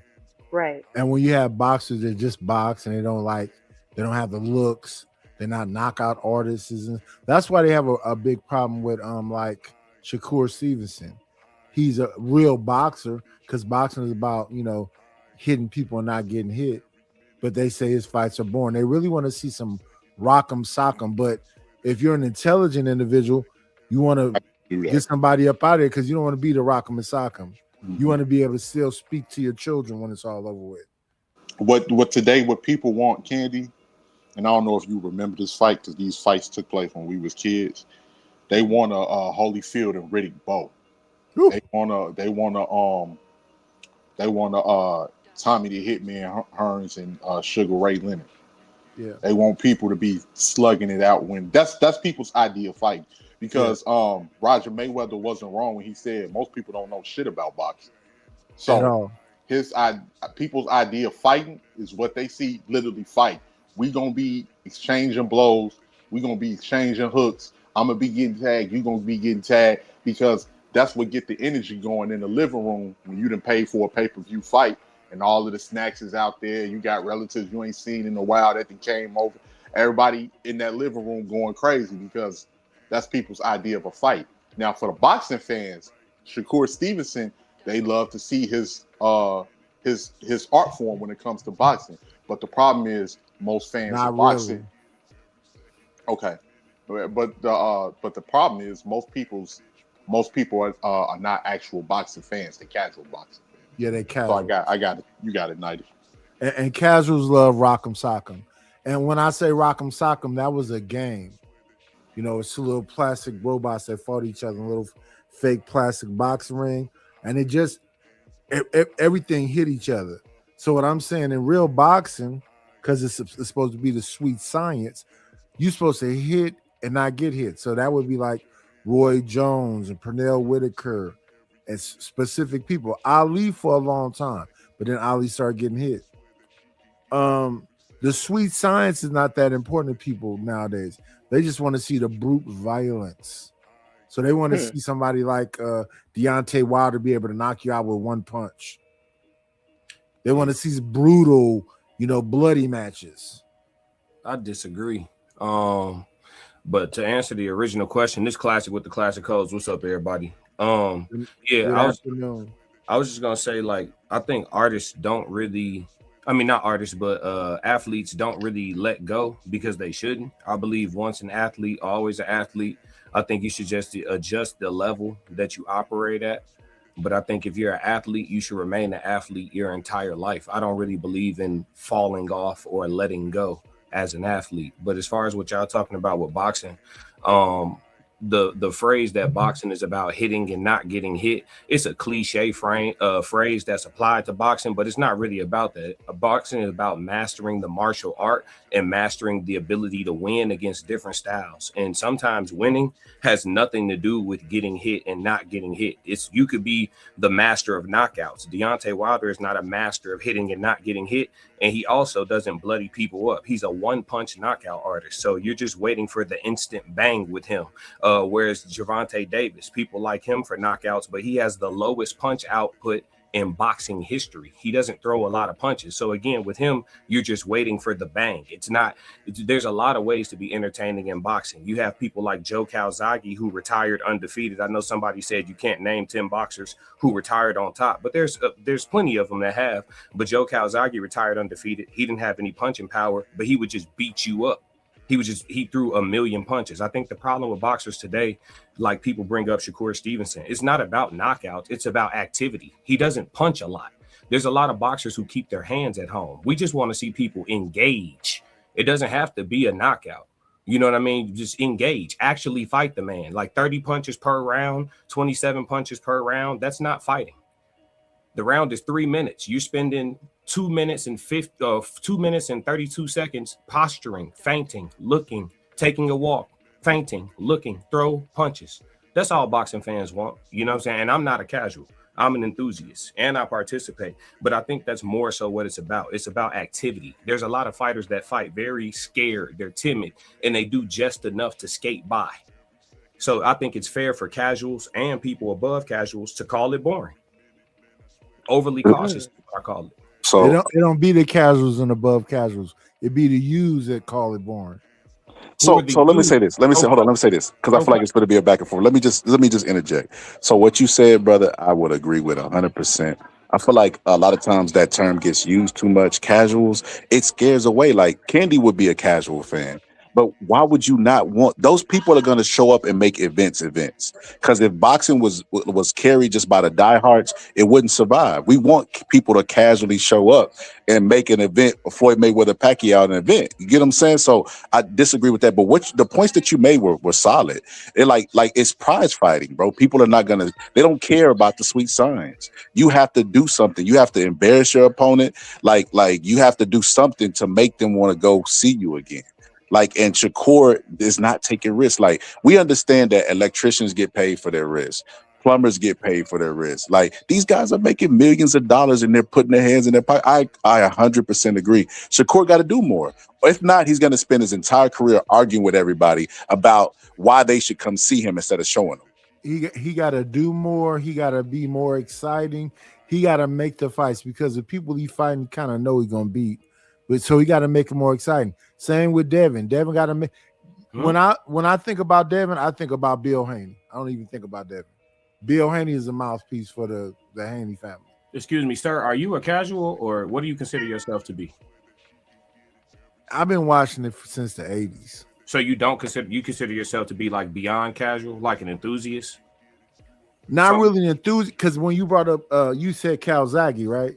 Yeah. He had a lot of long fights that was kind of a little bloody. Oh yeah, he was like Mickey Ward and what's him too? He's probably the most underrated undefeated fighter to ever retire. No, I remember watching him. Yeah, he beat Bernard Hopkins and Roy Jones. Yeah. So I mean, and he had no power at all, but he threw 1 trillion punches. It was death by 1,000 cuts with Calzaghe. That's what I'm saying. It's about what I'm saying is people like Shakur, right? Let's use Shakur as an example because people are either one way or the other about him. So he's a perfect example. People find him boring because of a lack of activity. Here's the thing: if you're a true master of the craft, A master of the craft can ramp up his output and still swim without getting wet. And yes, the more offensive you are, you will get hit a little bit more, but it's not going to be much more if you're the true defensive wizard that you keep claiming that you are and that people keep anointing you to be. I was just watching Sugar Ray Leonard earlier today, and Sugar Ray's punch output was very high. He punched a lot, and he was still able to keep his hands low. He still was able to get off the line with his head movement. That's a true master of the craft. Shakur is not a master yet. He's good. He's great. A master can ramp up the offense and still play good defense. Roy Jones Jr., somebody used him as an example of hitting without getting hit. Roy got hit. He just would be he was similar to Jerron Ennis. He was very offensive, and you get caught sometimes, but if your chin is okay and you're great on offense, a lot of times your offense is your defense, and you won't take as much punishment. Not nearly as much as you're giving out, especially if you win it by knockout. Shakur he's a fence. He's not a boxer to me. He fences. He's a fencer. Poke, poke, poke, poke, stay away. Poke, poke, poke, stay away. Nobody's paying $70 for that, brother. I don't care how you sell it. You know what I'm saying? So I'm going to pay for it because I have to cover it. I have a sports channel. But other than that, like, I understand why somebody who is choosing what to do with their hard-earned money, with groceries being so expensive, not paying to see a guy poke another guy. Like, punch him, step in, put your body weight behind it, and cover up and get back on defense. Like, box him. So with the next thing coming up, let me ask you about this. What we got Earl and Tim Zoo. What you think about that one? Two people that had a real battle, who's been beat up a little bit. Earl been out for like 2.5 years, 3 years. Zoo is trying to come back up. Yeah, it'll be an action fight for about 6 rounds. Tim Zoo's very aggressive. He has a lot of good power. His defense isn't the best. I think Earl's going to come out, work behind his jab. Ronnie Shields fighters always work behind their jab. He switched trainers. I think Ronnie going to put him behind his jab, and once he can calm Tim Zoo down, Tim Zoo's gas tank will do the rest. He doesn't have a real good 12-round gas tank. So for 6 rounds, the fight will be action. It'll be Errol trying to tame him with a little bit of aggression and strategy, and Tim just trying to get to Errol as best as he can. So if he can get to Errol, I'm interested to see what his punch resistance is after 3 years. You know what I mean? But if he can't, he'll lose. Errol will beat him by decision. Everybody think Errol going to win by stoppage, but I think he's going to start too slow to end up getting a stoppage. I think he's going to beat him up, though. Yeah. I think this is his tune-up to see, what he got left. I never understood why Earl would fight your boy. I forgot his name off the top of my head right now. He reminds me of Tarver, but we'll think about that sometime.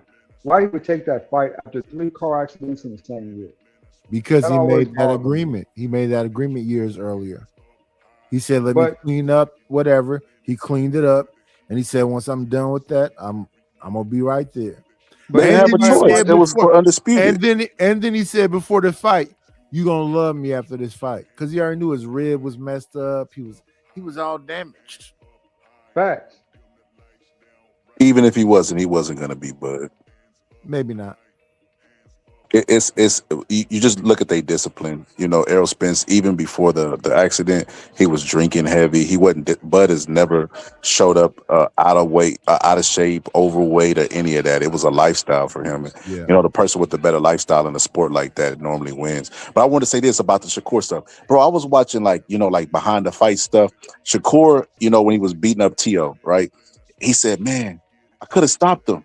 But he started to fight back. And it's like, bro, you just face palm. Like, why would you say that on camera, bro? Of course he's going to fight back. He got 2 gloves like you do. Shakur, I ain't going to lie. Shakur is a guy that you want to like, but he's so annoying. The stuff he says in interviews, the way he fights, he's just so annoying. Like, I don't know, man. He's cringe to me. Agreed. He needs a Bill Haney. He needs a spokesperson. He should just focus on just fighting. Somebody should talk for him.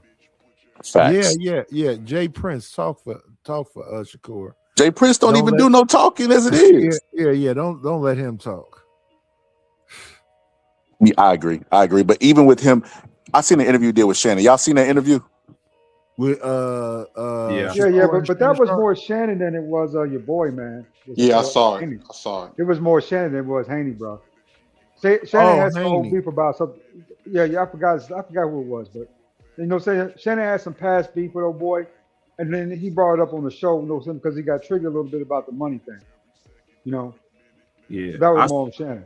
Shannon wasn't wrong, bro. I saw that different. Everybody thought Shakur schooled him. Shakur made ad hominem attacks. Shannon was trying to stay on the topic, and Shakur wanted to give him a boxing quiz. And all he was saying is, as a consumer of the sport, as a person who's spending my money to sit front row at these fights, I want to see a guy who throws more punches. That's essentially all he was saying. Shakur wanted him to name his style, and that has nothing to do with the point I'm making. As a consumer, your style is not appealing to my dollar, right? And Shakur, Shannon Sharp yeah, is 55 years old. How old is Shakur? How old is your boy Shakur Stevenson?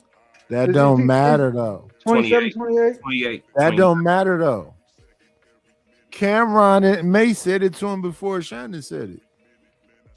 Multiple people have said it. They want excitement. And he argued with them instead of just being more excited and say, I ain't gonna do it.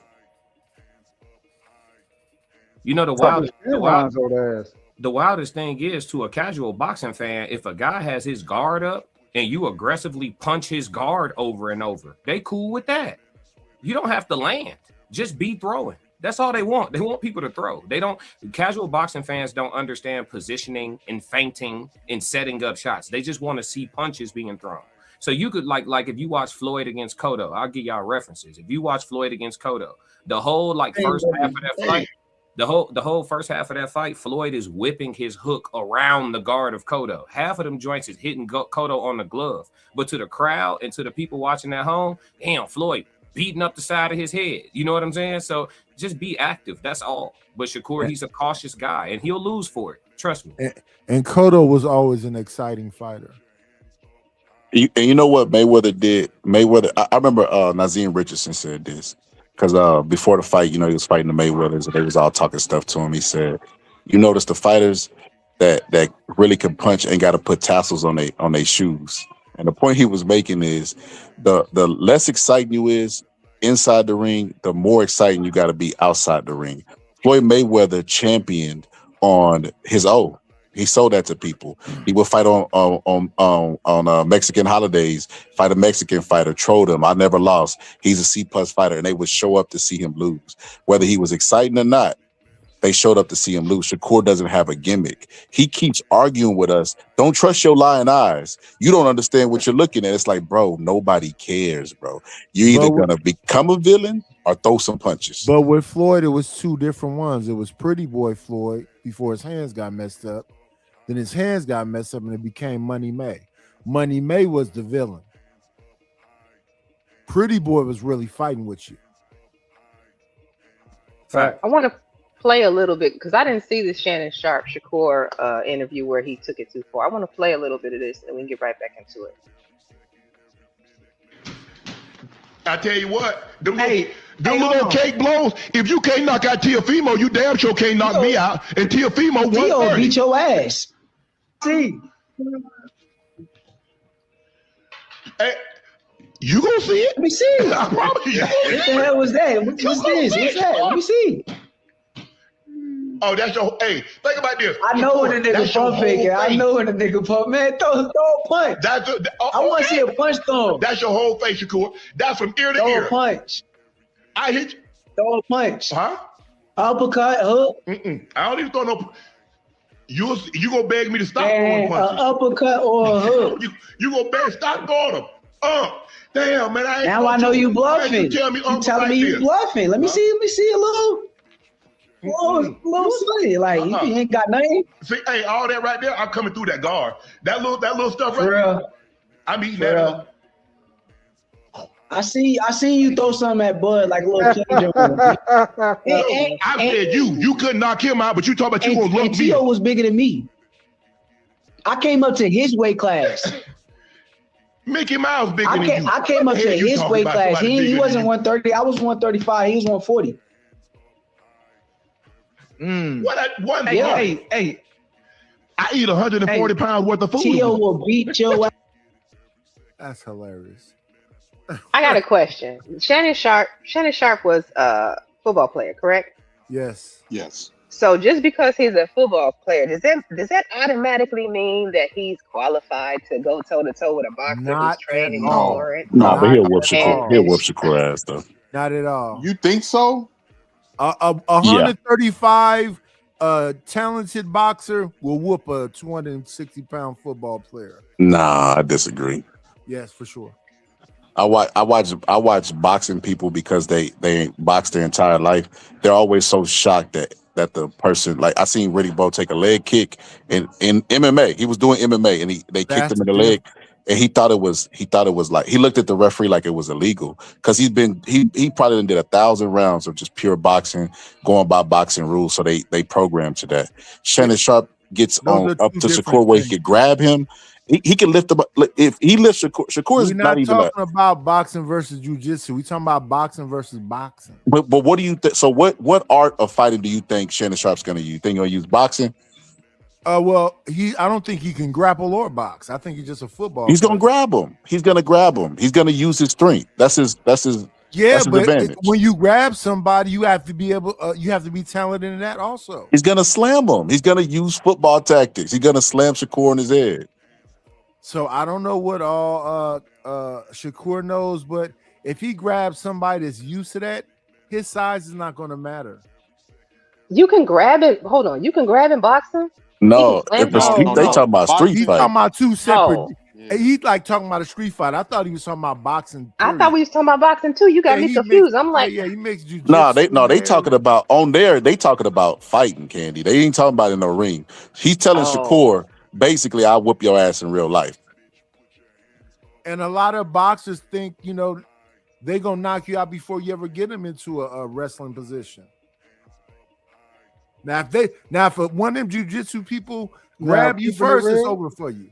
That is a 55-year-old man there fighting a 27-year-old man. Let's keep that in mind. that's what I was gonna say. He's a 57-year-old athlete, though. I was about to say, I put my money on Shannon.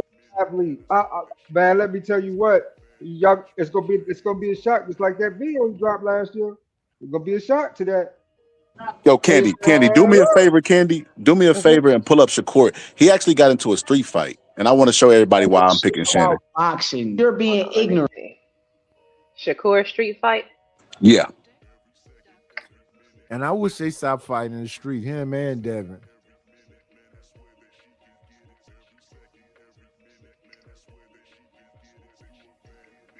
Yeah, I do think if Shannon grab him, it might be over.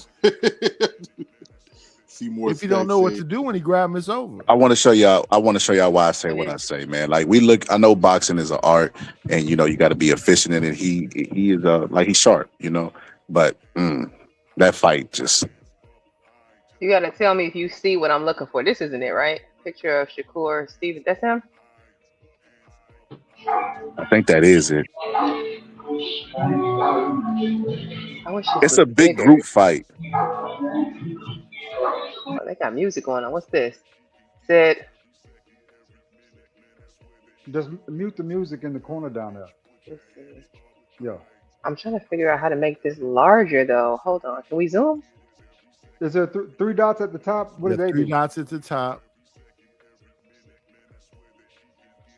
I don't see it. I don't see anything to make it bigger. Hold on, let me see if I can find it on YouTube. Hold on.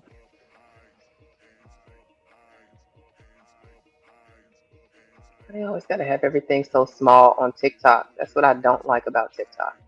I use TikTok because it usually doesn't get your channel flagged for like reuse content, but yeah, sometimes it's just too small to see.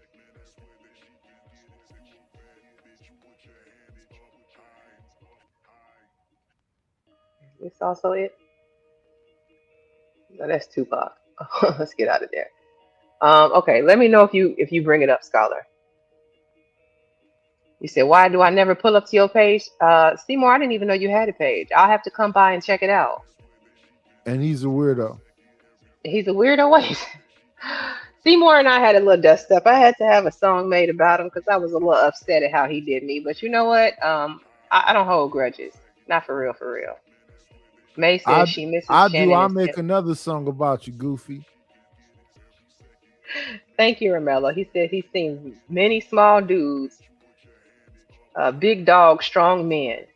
Yeah. It's not about the size of the dog. It's about the fight in the dog. I'll take this down while we wait.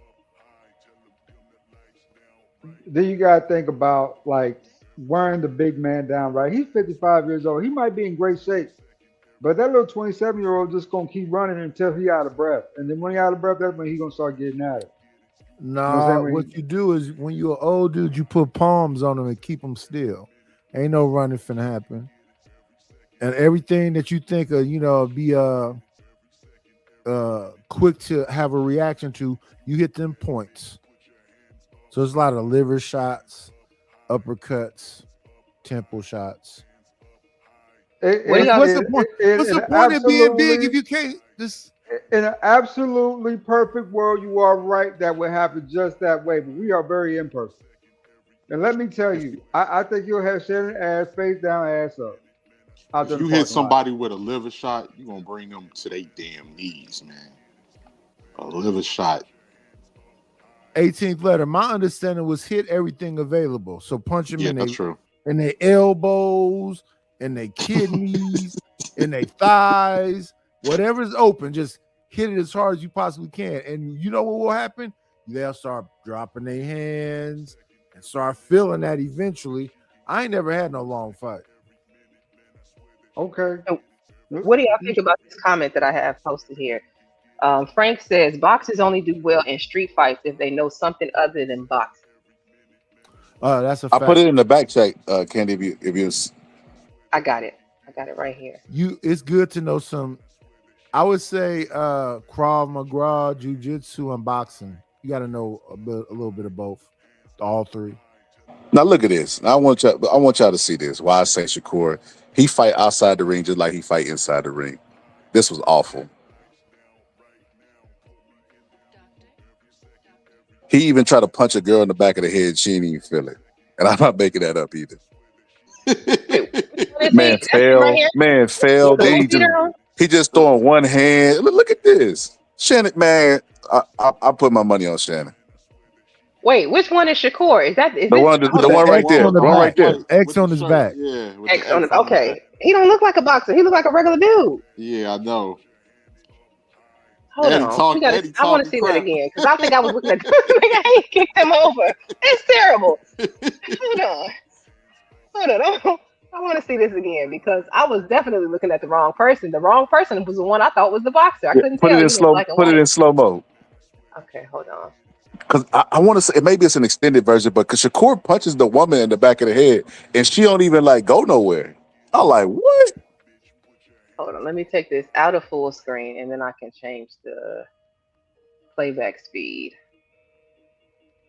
Shouldn't we be able to go? I'm gonna do it at 75. Let's try that. All right, maximize it and play. There's no sound. Okay.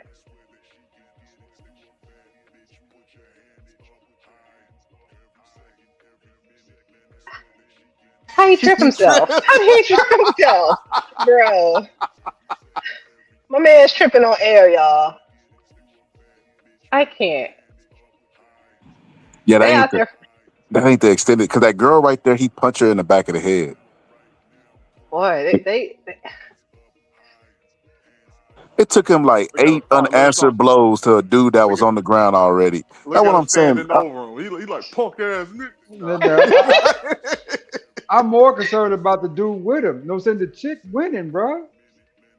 Yeah, the woman is whipping that young man's behind. Yeah. And he gonna kick him over. I'm like y'all did something. That was crazy.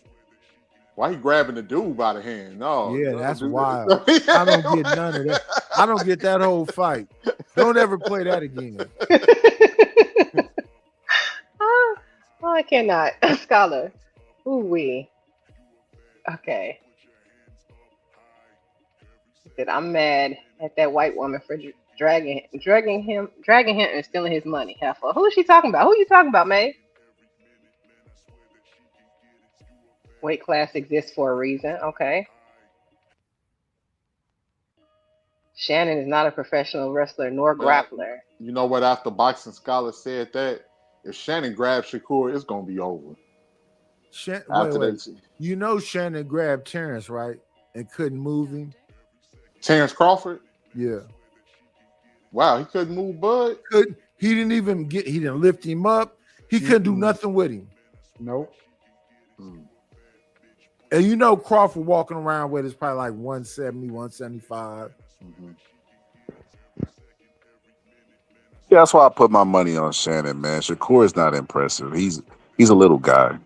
It ain't like he's a little wiry guy. You know, some little guys can punch. He can't punch. And it's like the only way you can make up for weight deficit is you got to be able to crack.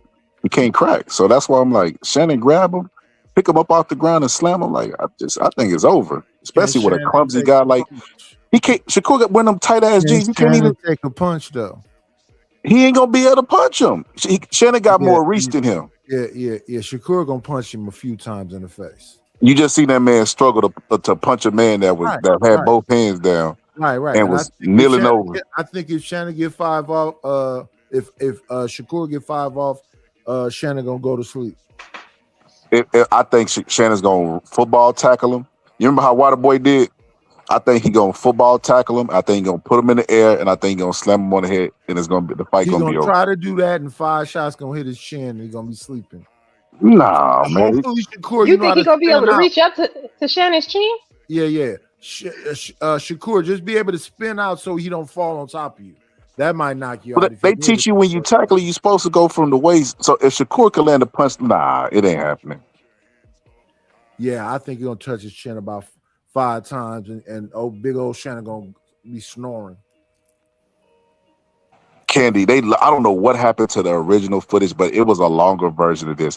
When I tell you the whole thing is funny, that shouldn't be longer. That shouldn't be longer. Shakur arguing, pulling up his skinny jeans. Like I watch skinny jeans sagging. That's when you know you got weight issues. You know what I mean?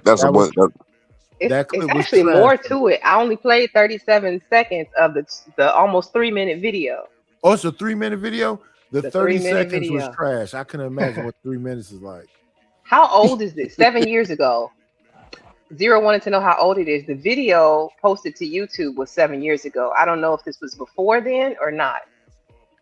Hey, Candy, I'm gonna see if I can find a funny fight. That means he was 20 years old, right? I'm gonna send it to you. Hold on, I'm gonna see if I can find this funny fight that I seen. I guess it was like this Mexican dude got into it with some cholos or whatever. You know, they like the Mexican gangsters out there in LA, and he like did I think MMA or something, man. And that old dude could do nothing with that dude.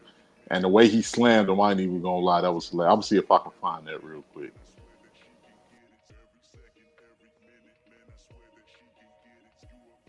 And Pittsburgh, I almost called him Pusha T. Lord help me. I think Pittsburgh T. The panel is open if you want to join. Go ahead, Nigel. I'm sorry. No, this is your panel. Seymour. Larry Wills is a bodybuilder. He's like 6'3", all muscle, and a bunch of 135-pounder MMA dudes was picking him up and throwing him on his back and just doing what they wanted to do with him. It's not about your size. Respectfully. Yo, I seen a meme the other day, and it said it ain't about the fight of the dog, but the dog in the fight. And it was like, when have you ever seen a Chihuahua carrying a pit bull around in his mouth? That's stuff people be saying stuff because it sound good, and you're like, yeah. I've seen it in real life. But we got weight classes in boxing for a reason, right? Like they're not the rule, they're the exception. So for most part, boxer, I agree with you. I know, but the reason there's weight classes is because weight does matter, and the people who make it not matter are the exception, not the rule. Yeah, but bodybuilders be talking like, I'm 6'3", I'm all muscle, I can do this. No, you don't have the technique to be able to go up against jiu-jitsu. They don't have the wind. They don't have the wind. Or the wind. None of it. So that's what I'm saying. If you're talking about talented versus another talented person, I would never tell anybody to go up in there with John Jones. He's a monster. on fist on the ground all the way around. I would, avoid that man at all costs. Or what's his name? Michael Jai White. But Michael Jai White is different though, because he's like mixed martial artist and like black belt, isn't he? He's like expert. Yes. And then he said his thing is the hard thing for him is trying to do the fake thing you need to do in movies. But the real thing, he's a monster. What y'all think of Rooster's comment here? He said, if you try to tackle someone who knows how to box, they're going to uppercut you and you're going to be out cold. I'm sorry, I can't read the rest. Yeah. His hand should be loose on you way before you get a chance to grab him or slam him. I can't. And I want to welcome in Selena, the real Selena. Welcome in everybody coming in. Appreciate you all coming through. Oh, I don't. Wait a minute. How did y'all? You know what? I'm not gonna ask. I disagree with his comment. I think that punching is about having your feet planted in timing, and when you close a distance that fast with your head down, you took away the target. So you even took away your body. It's hard to hit a person with a body shot when they do that. So I disagree. And, especially the size. If they that big, I mean, I don't think there's anything Shakur could do with him. He has the reach advantage. I don't think he plan on it going for a long time. So, I think I'm going to slam him on his head and get it over with. Yeah, he going to chip him. You don't see a big old dude just slam to the floor. Boom. And I think 18th was getting another fight he wanted to review real quick. Just want to make sure I'm catching everybody. You better respect the technique. It's all about the technique. All right. Shakur isn't knocking anyone out. Even if he don't knock him out, once he hit him them 3 or 4 times, that big old dude gonna be thinking, do I want to keep holding him? Seymour, I don't fight little dudes. That's called a bully. What's going on with you and Seymour? Why y'all? What are y'all troll? First of all, let me ask: are you trolling? Because I assume everybody's trolling until I hear a real angle. No. Miss beautiful yellow dress. If I saw him in person, I'd slap him in the mouth. Dang. All right. I'm glad you have not seen him in person. He said, "Be honest." So does the beef go deep? How we get to the slapping him in the mouth? Oh.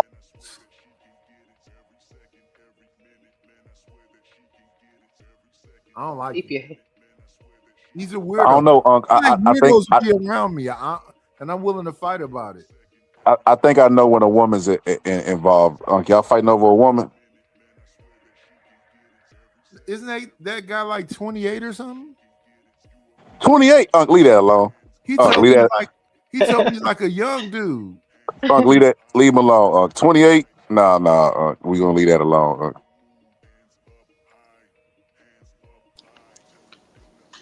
He's still YN eligible. We gonna leave him alone. Unc. You can slap out a fire out of one of them miles too. They'll put the no. They calcium still it. No, don't do that. Don't do that. We gonna leave that one alone. And we have one more here that 18th is showing. Let's take a look at this one. Did I get away from it? I can't. I was trying to see the name of the creator. The JRE Companion. I don't know if you guys are subscribed, but please subscribe to the JRE Companion. Let's take a look. Hold on, I can't tell if there's. Oh man, that dude fresh out of jail. You said it's an out of jail walk. I don't think there's sound for this one. Maybe not.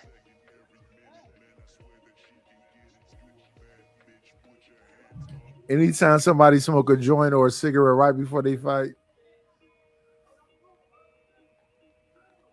Dang. Swept him.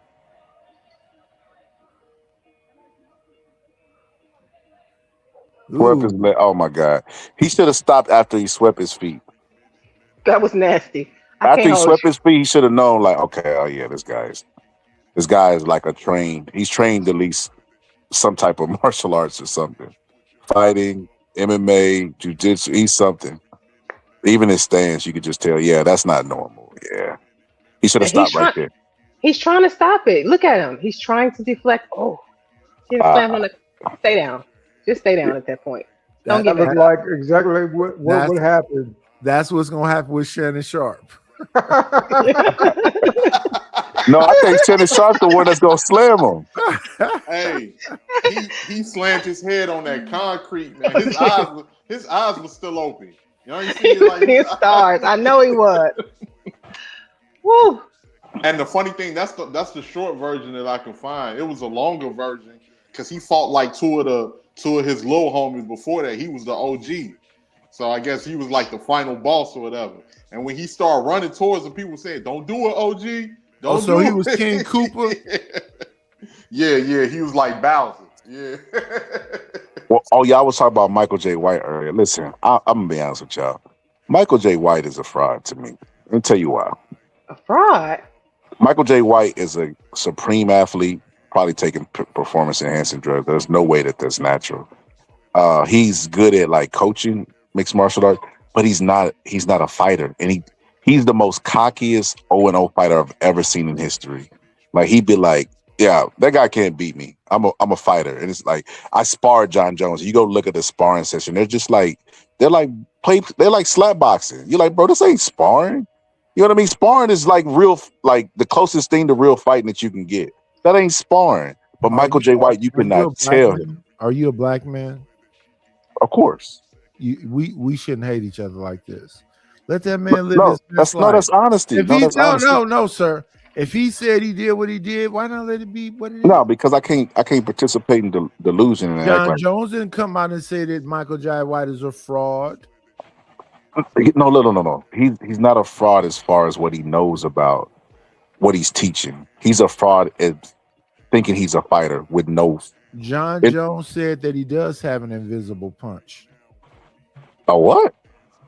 An invisible punch. What the fuck is an invisible punch? You didn't see the invisible punch that Michael J. White showed what's the dude used to box in the backyard with the ball spot? Kimbo Slice. Invisible punch, like a punch that you can't detect. because you know how people they kind of like frame their punch. You can see their shoulder move or whatever else. He throws a punch where he doesn't move his shoulder or nothing. It's not. Yeah, so that's what that's like saying Customado's not a fraud. Customado couldn't fight, bro, but Customado was a great trainer. Mike Tyson though, because he's a great trainer. This is what I'm trying to tell you. Michael J. White presents himself as the fighters that he's teaching. Jai. Why are you changing that black? So you compromised. You corrected me on the man's name. Everybody know who I'm talking about. Is it a rage thing? No. What the hell? But no, real shit. Michael J. He's not a fighter, bro. That's the only problem that I have with him. Because when you listen to his Vlad interviews, you would swear that this guy goes around just like beating up top. He's like, Wait, here's the invisible punch right here. Look at this. Yeah. I disagree with why this works too, by the way. John Jones don't disagree. I disagree with why it works. It works, but I disagree with why he thinks it works. Let me see. Does it have music? Don't let me hit your hand. So what you want me to do? Just move it out the way. All right. So now notice the speed of the first two. Right? You ready? Yeah. That's 1, 2. Okay, now here's the third one. Don't let me hit it. You ready? Yeah. How the hell? Come on, man. It's like this. Like, what's your fastest hand? I would say probably my left one. Okay. Yeah, well, hey, put your left hand up. Like, just go like this, right? Now I'm gonna throw three jabs. Right. Don't let me hit them. Don't let me hit your hand. So what you want me to do? Just move it out the way. All right. So now notice the speed of the first two. Right? You ready? Yeah. That's 1, 2. Okay, now here's the third one. Don't let me hit it. You ready? Yeah. How the hell? So a couple things to unpack here. Michael J. White definitely is on roids. I mean, if you look at his What you body boys throughout the got to do year. with what he just showed that man? Because somebody in the comments said we need to stop talking like white people, and just like, bro, come on. Like, you think that they're What around white people talk? performance enhancing drugs and they're not taking them? Like what? Like, come on, man. Like, you got to be really delusional to think that Well, that's the Michael. thing. That's the thing they do in the industry, though, right? Because they're trying to be the elite. That's the point that I'm making to the person in the chat. Secondly, Oh, oh, this. oh, okay. Secondly, this. Michael J. White, to me, like I said, I listen to the stuff that he teaches, the techniques. Like he knows what he's talking about. But as far as him being a fighter, he has to let that go. Like if he wanted to be a fighter, this is what he could do. He could contact Dana White, set up a match, and they would pay him a lot of money because he's Michael J. White. But he doesn't do that. And he tries to make it seem like he doesn't do that because some moral stuff like, I don't want to show out. I don't want to do this. I'm about martial arts is about getting better. It's like, bro, you're scared to go get in the No, ring no, or the no, cage. no, no. That's a petition we need. Go ahead and fight, Michael Josh. Show us what you really got going on instead of just, punching bags. Go So beat up some people. if I hear you correct, what's that guy's name who's in all the movies? But Steven Seagal. Steven Seagal. Are you trying to say he's a black Steven Seagal? Is that what I'm listening to? No, Steven Seagal is a fake. I Yeah, think Steven Michael J. Seagal's White fake. actually could kick really good. I think like he's actually fast. He's an athlete, but I just think that it does. It's like it doesn't. We don't know if it'll transfer over to the ring because he's never tested himself.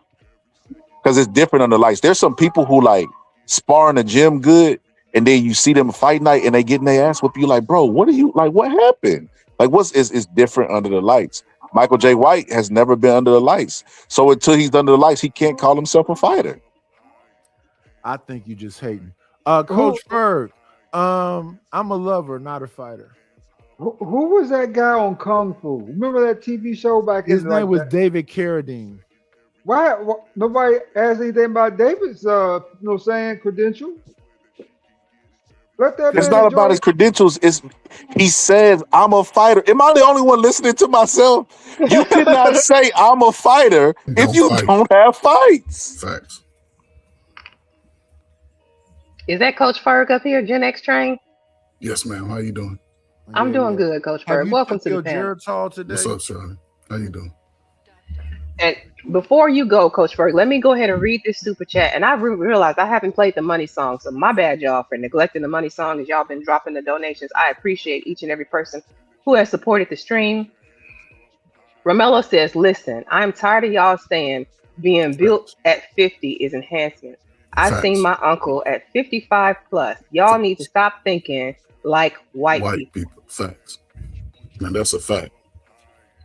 That's a fact. 1 second, Coach. I'm gonna let you get it right after. I just want to put some respect on that money. 1 second.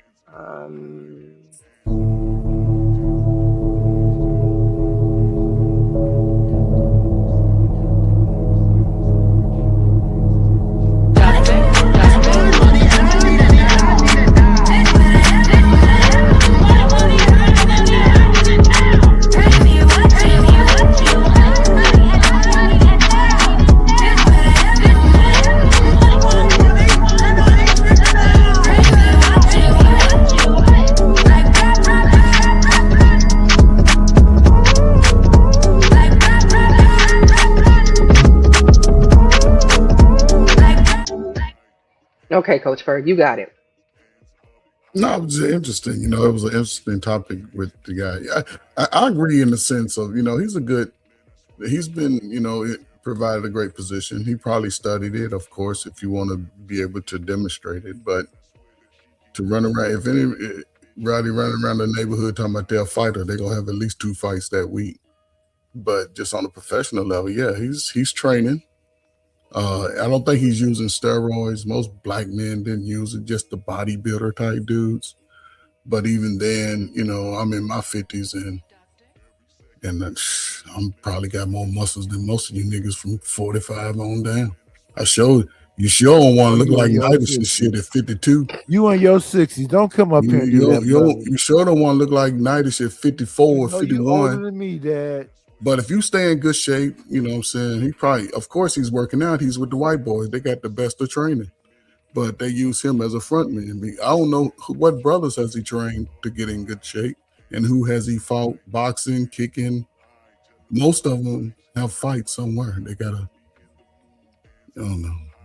Maybe you niggas can't fight or box and never Well, play he sports. So I has get it. I don't like. sparred Wait, with wait. I don't MMA like the way. elites. Wait, Lord, Sir Lord ADS. I don't like the way he says the N word. I feel offended by it.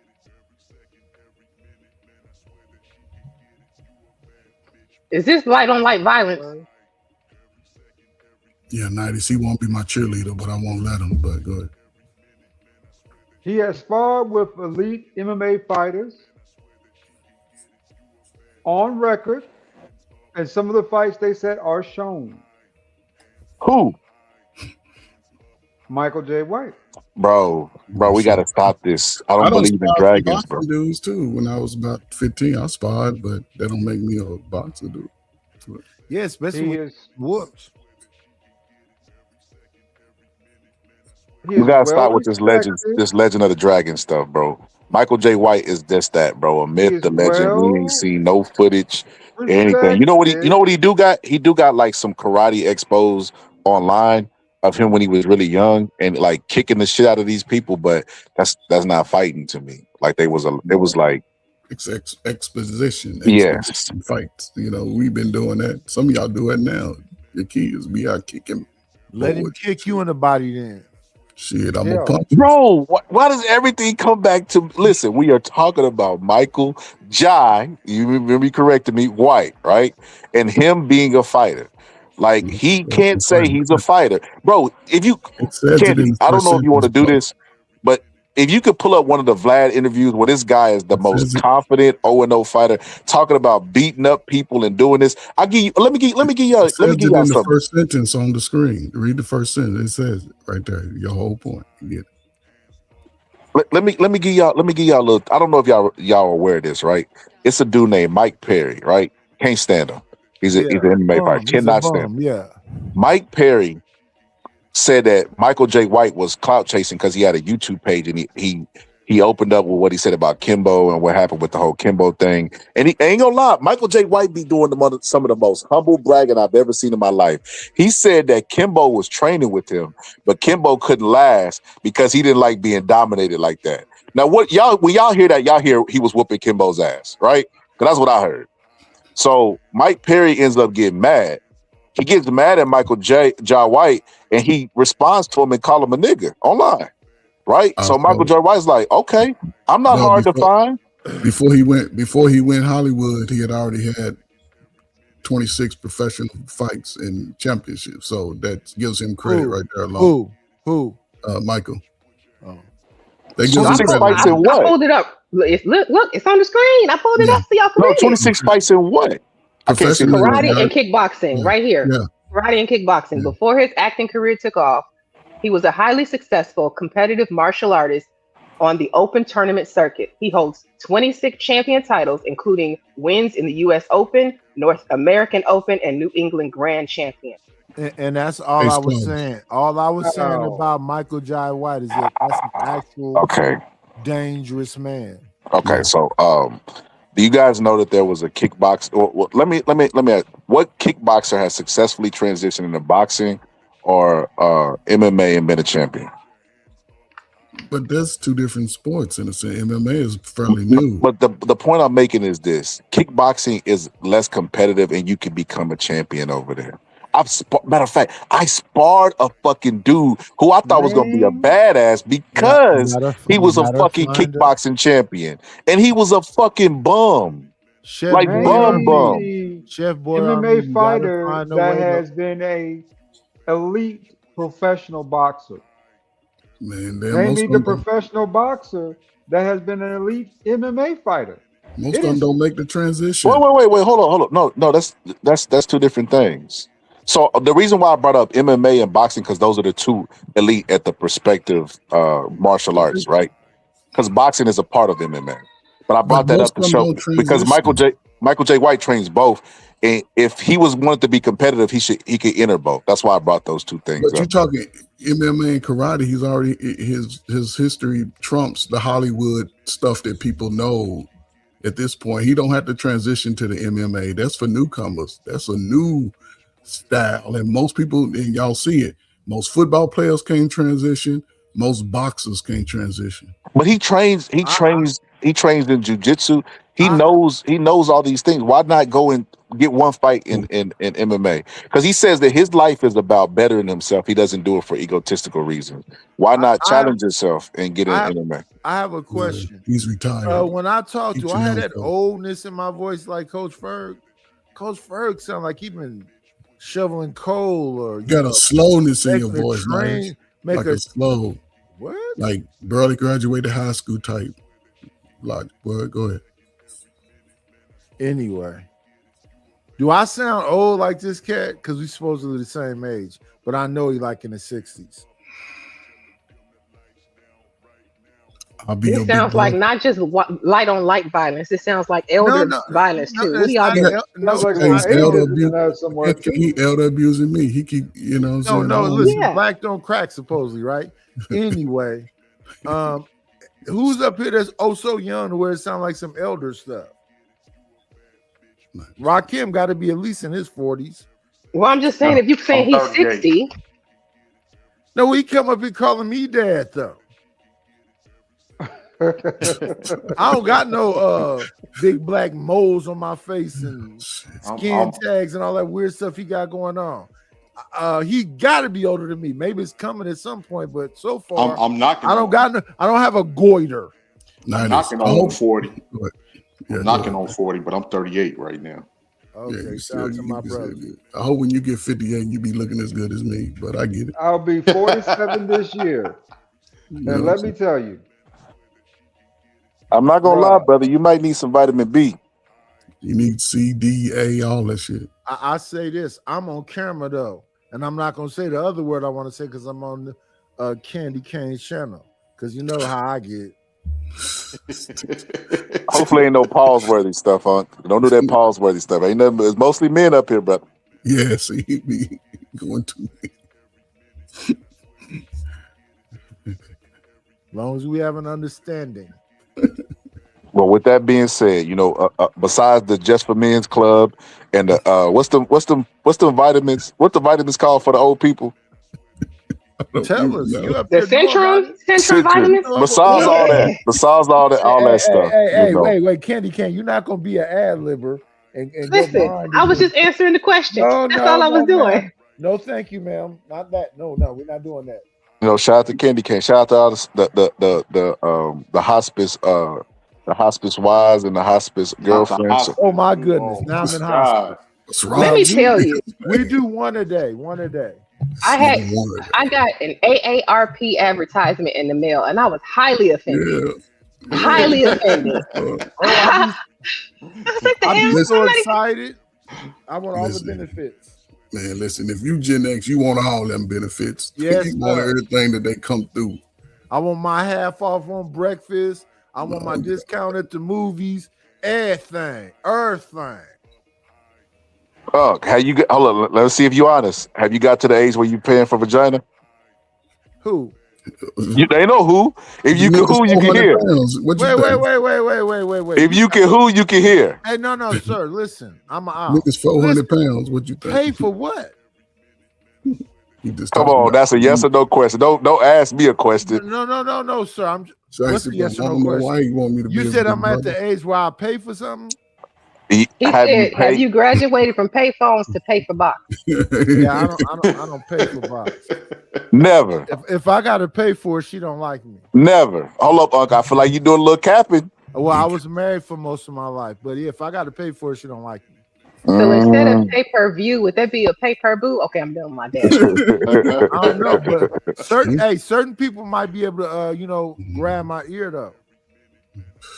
See, Candy Cane, I know you Gen X too. So wait a minute. Did you just say I ain't paying for it, but certain people I might pay for it? You capping. That's what you getting in your old age. You starting to cap. No, Coach Ferg, I'm a millennial. I got Gen X parents. Okay, yeah, then you still know. Candy Cane said she got Gen X parents? Yeah, that's what we do. Oh. Wait, what? Yeah, I think they count as Gen X. My mama's what, 60? No, that's the cutoff right there, right? Yeah, cutoff. I'm 58, so. Wait, Gen X, that's like my peoples was born in 71, so that's Gen X, right? Yeah, that's Gen X. That's Okay. right in the middle of Gen X. I Yeah, got and I sisters think I'm the and brothers. last of the Gen X's, 1980. So Yep, that was the anything after last of them. 1980, yeah. And I was born in 88, so Yeah, you a millennial. millennial, yeah. Y'all the first That's what generation of crack Coach kids that I Spurrier call talk y'all to. the crack babies. Oh, see, I didn't even have to say it. That's crazy. The first Yeah. generation of crack babies is crazy No, work. I was born in the heart of the and crack crack era. Yeah, came in yes, I was yes, born in the heart of yes, the crack era. Yeah. yes. And 84. it has So nothing to do with the kids. It's the environment that they grew up in, and most of them survived, but they saw a lot of destruction of black on black love and crime. They saw cousins, nieces, nephews, mamas, daddies affected by a drug that we still trying to recover from Gen today. Xers saw that That's too. definitely true. Gen So, Xers saw that too. but Gen Xers were babies. Most guys were teenagers selling to people that looked like But them, most and of the people that they say but so-called they didn't understand the Lord, devastation it effect, doesn't because if you matter. sold it, you went to It's like prison. about 11, 12, 13 years old selling drugs. Yeah. But if you were selling it, then that means you probably didn't have your daddy in your life.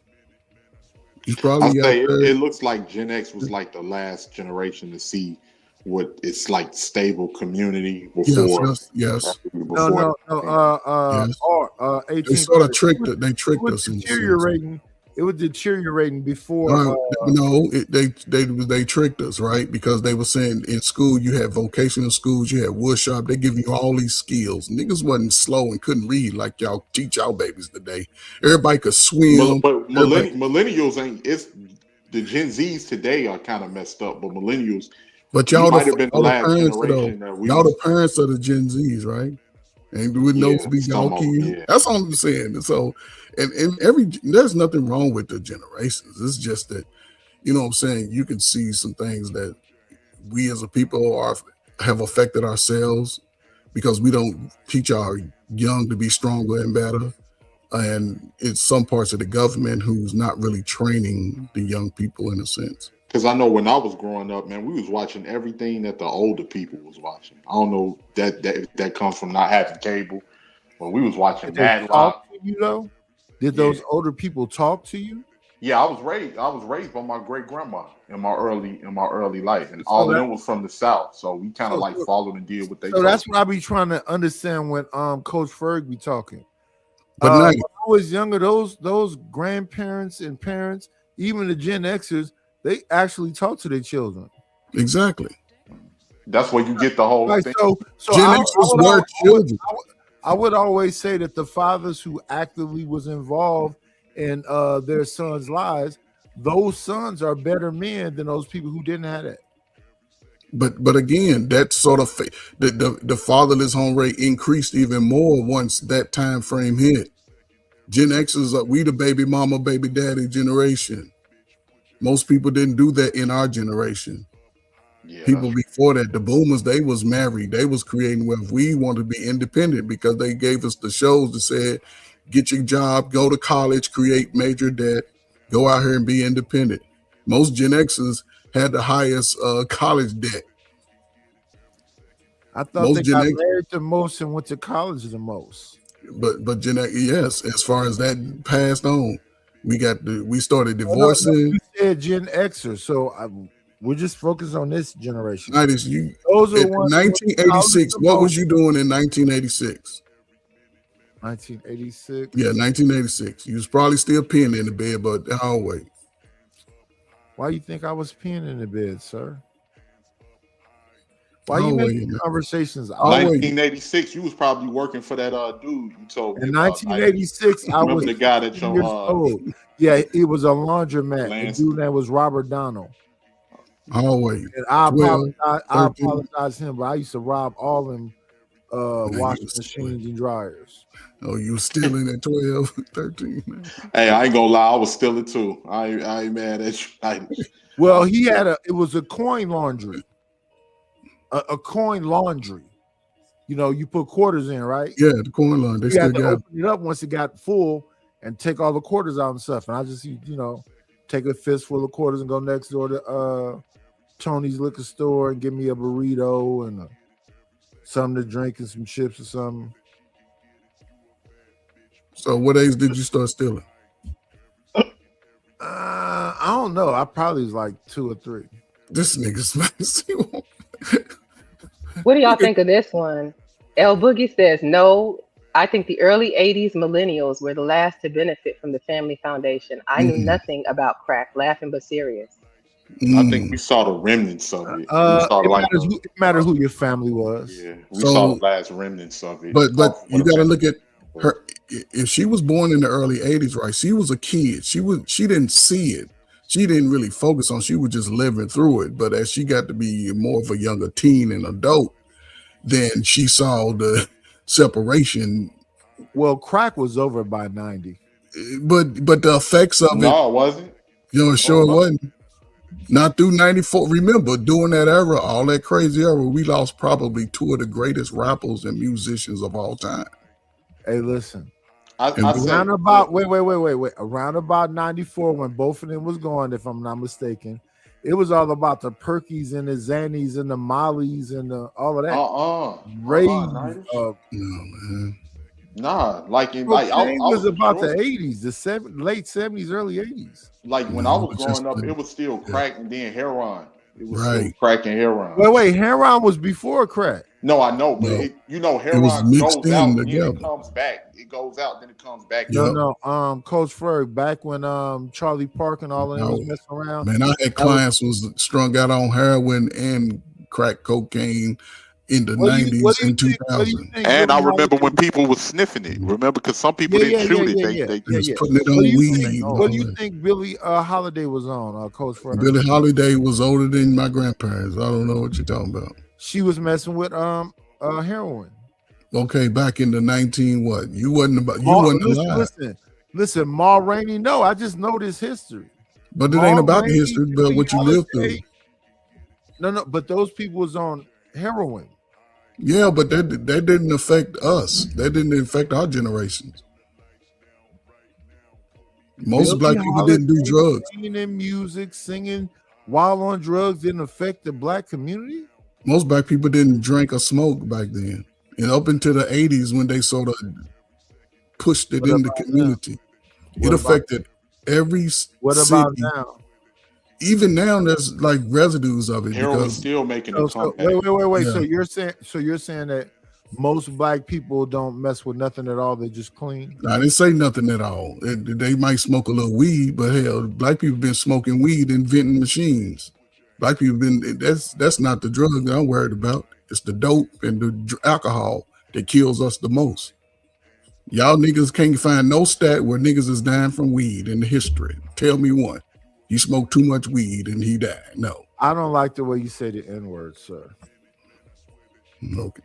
It seems racist a little bit to me. Yeah, they had skills for sure. But people were still hustling. That's mainly what they was hustling around was like. Wait. 18th letter. How do you feel about the way Coach Ferg says the N-word? Does it make you uncomfortable? I ain't even pay no attention to it, neither. I ain't even pay no attention to it.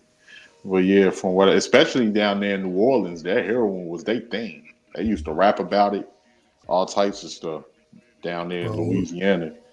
But yeah, all of that. It was bad. It was 2 incidents when I was in the Chi, man, of bad heroin running around on the west side and the south side, where within 2 weeks, it took out about 40 people. Was that was like in 06, wasn't it? 06, 08, 02. I got there in 04. Between 06 and like 2012, somewhere around there. I remember. Yep. Is that Jay Prince on camera? Who is that right there? This is Prince Bud. Welcome to the stage, Prince Bud. Appreciate you coming through. What's up, bro? It is an honor and a privilege, Candy Cane. How are you? I'm doing good. How are you this evening? I'm relatively smooth like butter on a hot summer. And it's hot out here. It's definitely a hot summer. How much of this show have you been tuned into? Like right now what we're discussing is basically sports. I wanted to have a stream today kind of to go over why the greats, those GOATs, why they have such a hard time getting out of the game. I've been tuning in and out of the discussion, but I actually wanted to give my input on this mainly because of the ghosts that we have in today's game. Like it's hard for them to let go. It really has been. And LeBron James is that new pinnacle of that right now. He's about to be 43, and he's still clinging onto that straw like he still has something to prove. But to me, and don't get mad at me for saying this just because I know there's going to be a lot of LeBron fans in here and this and that, but I'm being honest. You on the panel with one of them. No disrespect to LeBron. We ain't doing no LeBron slander. No, I'm not doing no disrespect. I'm just giving you my honest opinion and my honest truth about it. So don't get hostile. The reason why I say LeBron is in that pinnacle of trying to keep his career alive is because, yeah, he's gotten championships, but he's lost more championships than he's been to. And then who's the next him? Who's the next him? Right now, it's a mystery because there's a lot of them that are really good, but there isn't that one great player. Like there's really good players, a lot of really good players, but there isn't one that really kind of speaks that pinnacle of greatness. So that's the issue for you.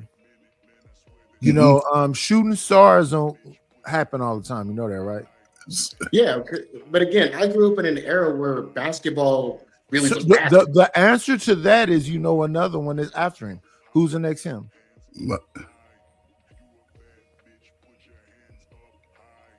Like I said, so we can look at Jordan. I grew up in an wait. era We where can look at Jordan. We could look at Jordan, but then Kobe was right there. And then LeBron was there. And what do y'all think of this? Romello says 60s baby, you're Gen X. 80s baby, y'all all Gen X. Everyone's Gen X. Y'all just gonna claim us all, huh? I thought that was funny. That was you can't throw us all in that. Like y'all wish I would. So I want to ask you a question in regards to, you know, just what you said, right? Do you think with the next gen player, our next generational player, do you think America is looking for an American-born player, or would that player also could it be an international player? Because we're seeing they should look for an American because look at who the past few MVPs have been. No. So just based off that, right? What American players do you think right now? Because the NBA is about right now. It ain't about 2 years down the road. What player do you think could step into that position? Because they offered it to Anthony Edwards, and he's like, "No, I don't want it," because he wants to be in them streets. But Anthony Edwards is soft. But he's one of the top players. So they don't want to admit to, but it's just happening. It's just become a takeover. Wembanyama, that's the new dude. He's an international player, but he's French. Yeah, exactly. But he's taking over the league. I thought he was too. Yeah. I mean, even after this loss, I mean, people are blaming more of this loss on De'Aaron Fox than they are on Wemby to the Knicks. You realize that, right? It is on Wemby, mainly because of how he led that team. It's not.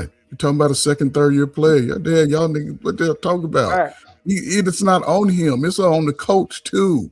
Most of it's on the coach because one, if you understand sports, a team going a 10-2, 10-15-0 run, you ain't called timeout. You trying to lose the game. But New York was just destined. They played the best team ball. You ain't seen no team like that in the last 25 years because some of y'all can't even play ball. But you got to look at what it is on the court. San Antonio, they're going to learn from that. Get rid of De'Aaron Fox. Let Harper start. They can always go get some guards because they're going to need some nice little mix 6'8", 6'6", 6'7" to go with Wemby. But I can say this now, just based off what I've seen, if he stays healthy over the next 10 years and he's playing ball, dribbling, shooting, it's going to be a problem. He could probably be one of the greatest in the history of the game. Yeah. Just based off what he can do. He can dribble, shoot, play good defense, block shots, anything. Well, He just it's something that you've never seen before. He's a center who can play like a point guard, but has the mobility and the athleticism of a 3 and a 4. Which again, we've never really seen that before since maybe Magic. Yeah, Magic was that type. It's gonna be interesting to see, man. So again, like I've watched a lot of basketball, and the era that we're in right now, I have to be honest about it. It's soft. It's soft. Yeah, but that's the way they play the rules too. So you can't be. But again, I'll say it like this: it's also kind of catered more to the international players than how it used to be back when we had the Pistons, and that was in the 80s. Yeah, they won't do that no more. It's too much of an investment. But you know what, Kenny, in reference to the whole topic, right? All of these players, I think it's something that, especially if you're at the top of the game for years, that player should be allowed to exit when they're ready, barring injury. So you saying even when their families want them to quit and they like the world is telling them you are past your prime, they should still have the right to leave when they want to. Like Aaron Rodgers? Yes. But again, you see it in ways, right, that you're starting to see it in the NBA, right? The fact that his sons played ball and his sons are making a career of playing ball, making their own money, and he's been able to maintain his career, that says a lot. And it shows the great support he has from his wife. And that's just probably one of the best dynamics that most players in the NBA or NFL, if they're making good money, they don't have in that type of dynamic. Mm-hmm. So I think, and this is me, right? Having coached sports and played, you know what I'm saying? If you have, I realized I wasn't going to make it to the NFL. So I said, oh, I can coach. I like to coach. I like that, right? So I've always coached, you know, I like coaching the young kids and teaching them the forms and the techniques. That's exciting to me. Then talking to them about school and being better and high school. That was my lane, right? Mm-hmm. So when I started disevaluating sports for myself, I'm like, shit, I've been throwing the ball. I guess my senior year in high school, I was throwing the football 60 yards. I was kicking field goals. I was playing basketball. I couldn't make up my mind.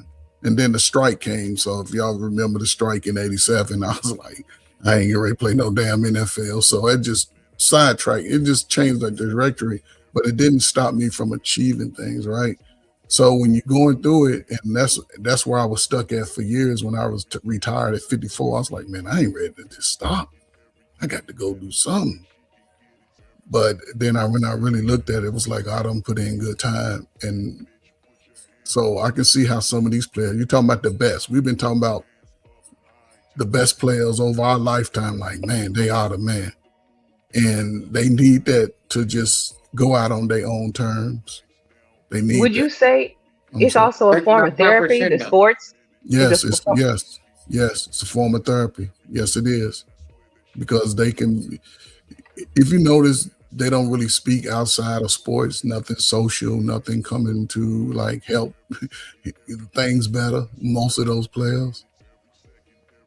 So yeah, they have to do that. Kids are grown, you know, it's hard. Now it's different if you know what I'm saying? It just takes a different type of person, you know, because even jobs, you see people work a job till they 80 years old, 65, 70.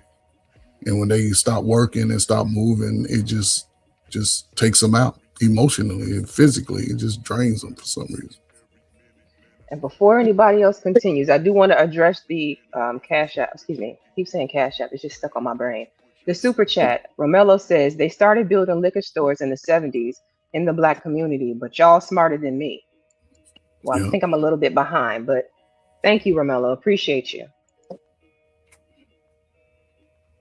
That's interesting. So maybe like the whole point of the stream was to investigate why these athletes can't let go, and then maybe because they have done the sports for so long, because it is such a big part of their identity, walking away from it probably feels a lot like losing themselves or leaving themselves behind. What do you think of that?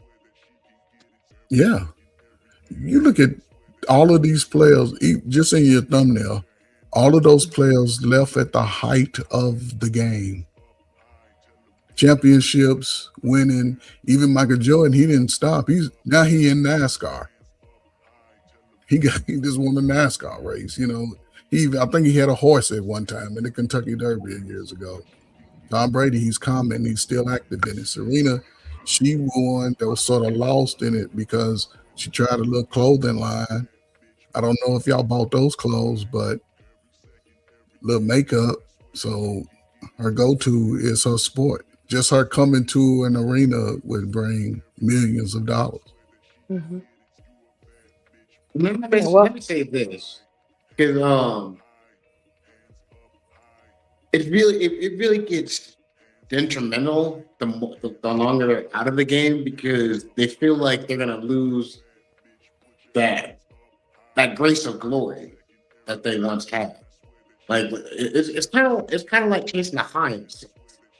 It's like once you hit that pinnacle peak, you got the championships, you got the rings, and then it's just like you're still kind of chasing that extra edge to make it seem like you're still a part of the community of that sport.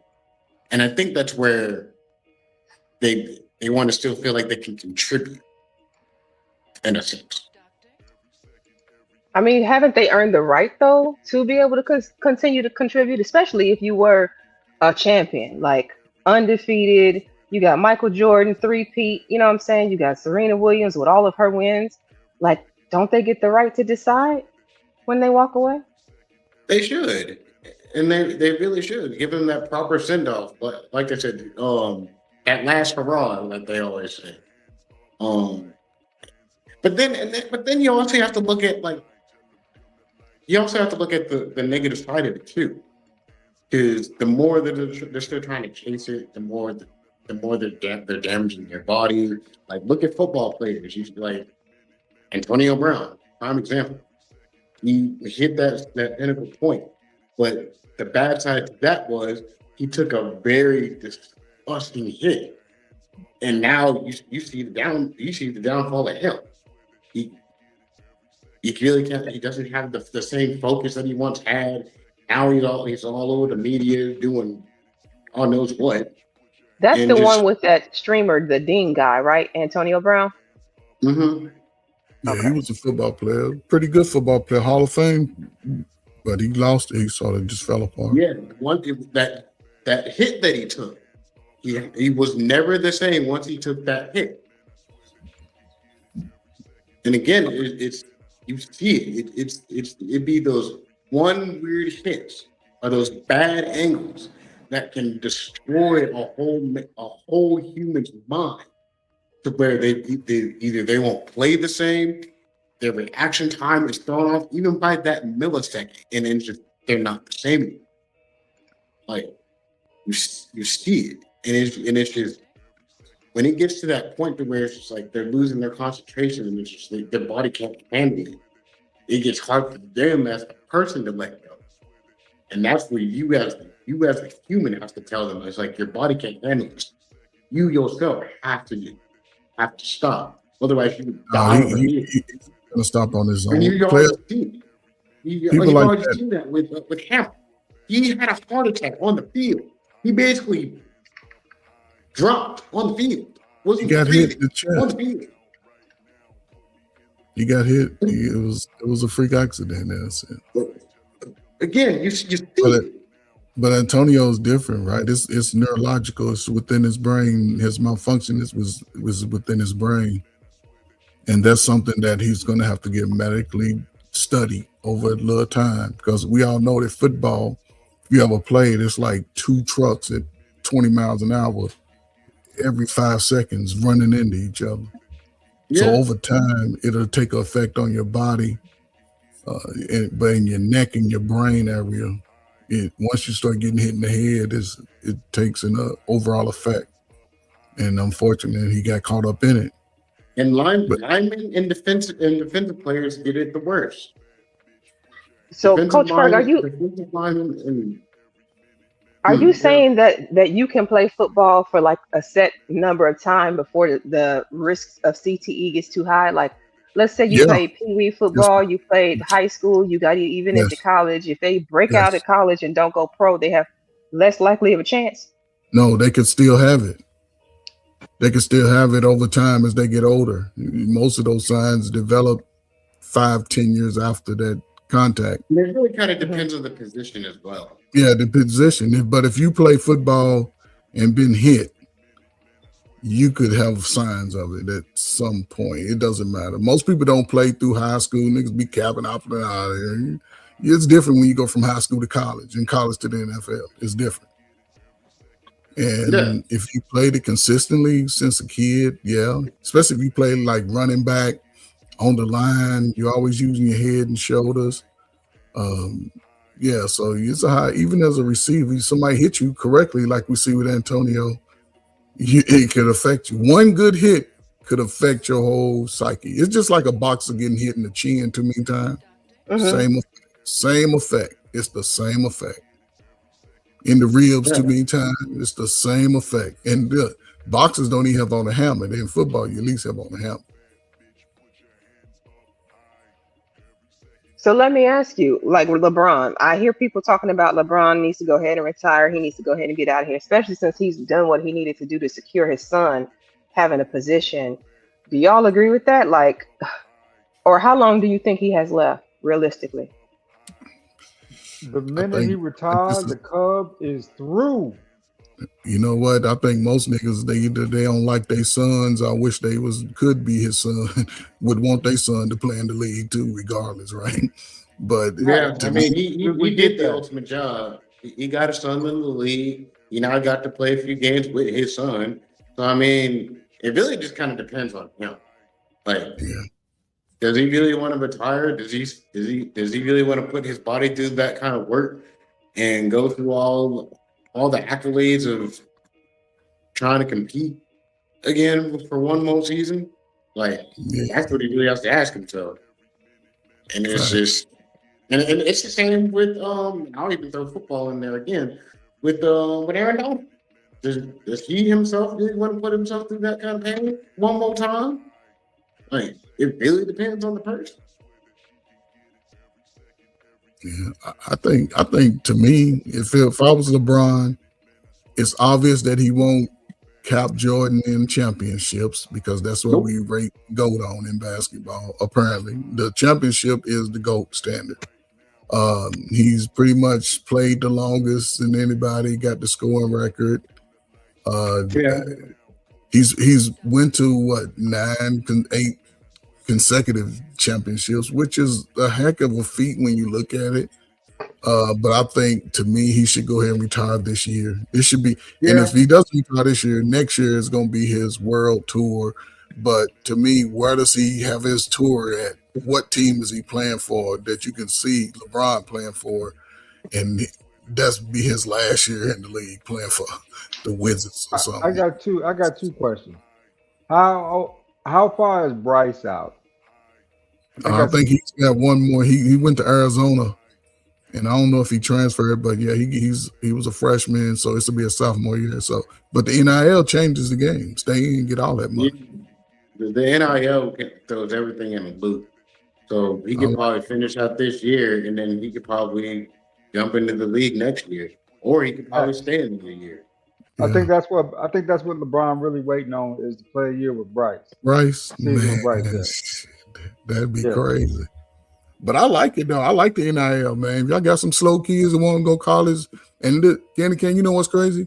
About 2% of all kids get into sports, regardless of what it is. Black folk don't put their kids in hardly no sport. None. Even if most people play, that's the reality. You can look those numbers up. You said they don't put them in sports? No, they don't. Why? That's so weird to me, Coach. Because look at the numbers. I feel like like we get accused, especially as a black community, of feeling like the only success really that like some of these males can aspire to is going to If some sort sports of are league, either the basketball league sports or are the football entertainment. league. Yeah, so to So, say only 2%, I'm real surprised to hear about Kenny, that. Kenny, let me tell you something. Most people ain't gonna put their kids into football for one, because niggas only play two sports. Black folk Football and don't play basketball. soccer. And I'm just saying, and I ain't talking about, there's an exception of few, but even sports where it's non-contact, baseball. You know how much baseball players get paid once they make it to the majors? Especially if you start a kid early, hand-eye coordination. That's the beauty. I used to just work with so many young kids. Like, man, you may not be the best today, but you keep working on it and play multiple sports. I wouldn't restrict the kid to play one sport because your And see, kid could with baseball, you can make a lot because Yeah. you can play, and it's crazy. Like with baseball, you can play a lot longer in baseball than you can in football and Yeah. basketball. And you making what? And listen, not everybody goes to the majors, but world sports make the most money. Kenny, I had a nephew played overseas ball. He played France, Italy, and he's living in Dubai right now. But they're playing that EBT tournament. Man, this dude was making $200,000 a season just playing overseas back and forth. But some players want the American recognition. If you want Yeah. the recognition, like playing in see what's that, the second league in the NBA, not the summer league, but the what they The used to G call League. it? I thought it was D League. G Well, League. no, is G it D League. League? It's the G Yeah, the League. G League. They raised up those salaries to a couple over 100,000. But I would just prefer my son or daughter to stay in college, especially if they gonna get a full ride, get your degree, get your little 500, 600, $1 million NIL money for 4 years. That's $4 million, and then go be a professional.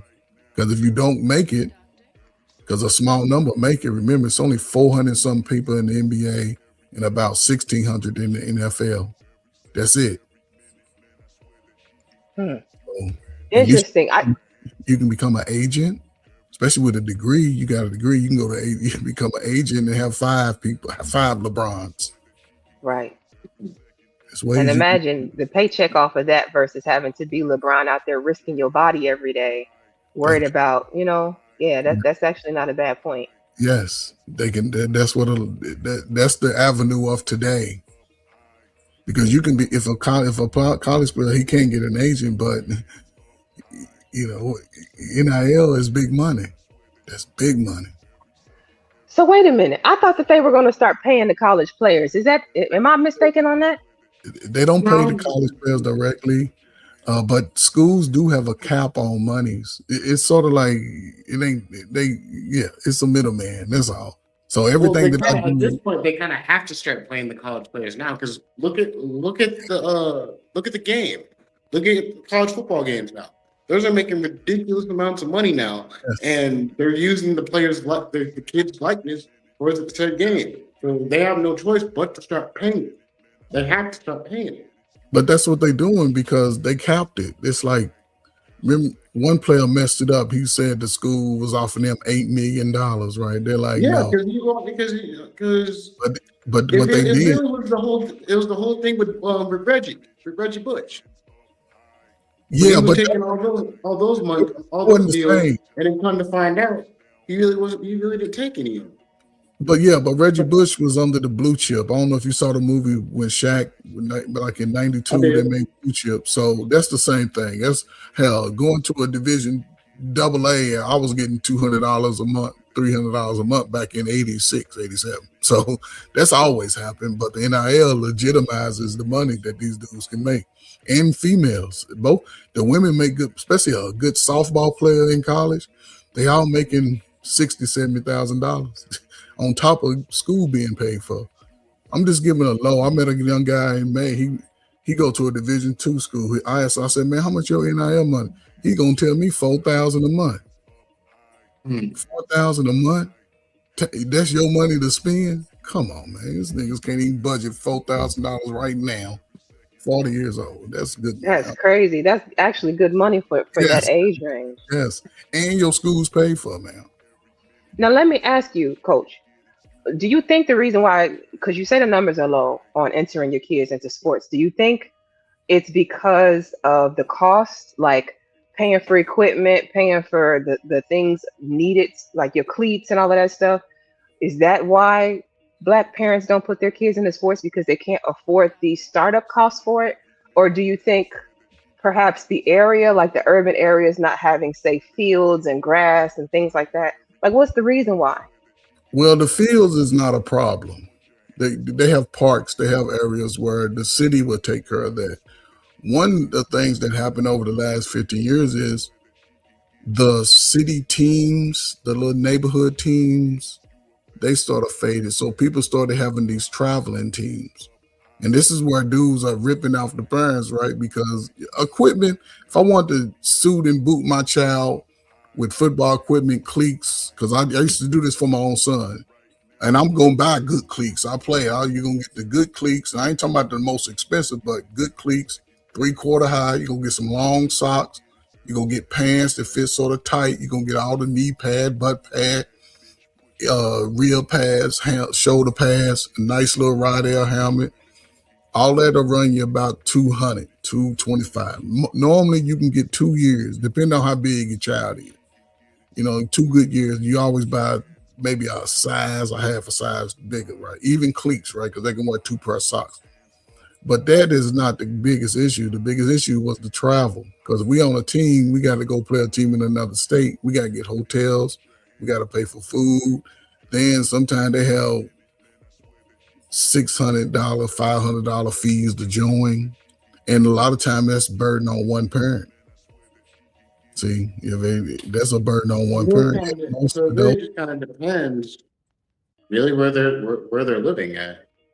Honestly, but even so in it really kind of depends on where they're at. Those leagues are no longer abundant in inner cities. And that's the thing too. Is like there isn't any like local teams anymore. But see, you talking about the reason why there's no teams, people wasn't signing up. Adults weren't taking the kids to sign up when they have the sign-ups.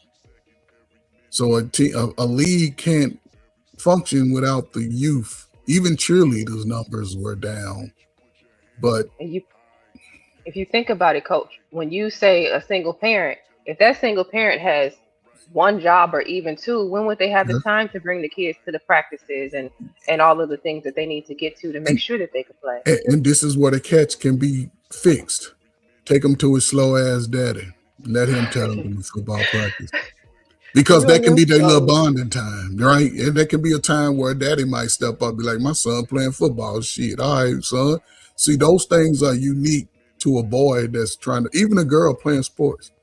Because daddy might have played football too. But but in the relationship, that's where people can fix the dynamic. Because it ain't about us, it's about the kids. That's all I'm saying. It's about the kids.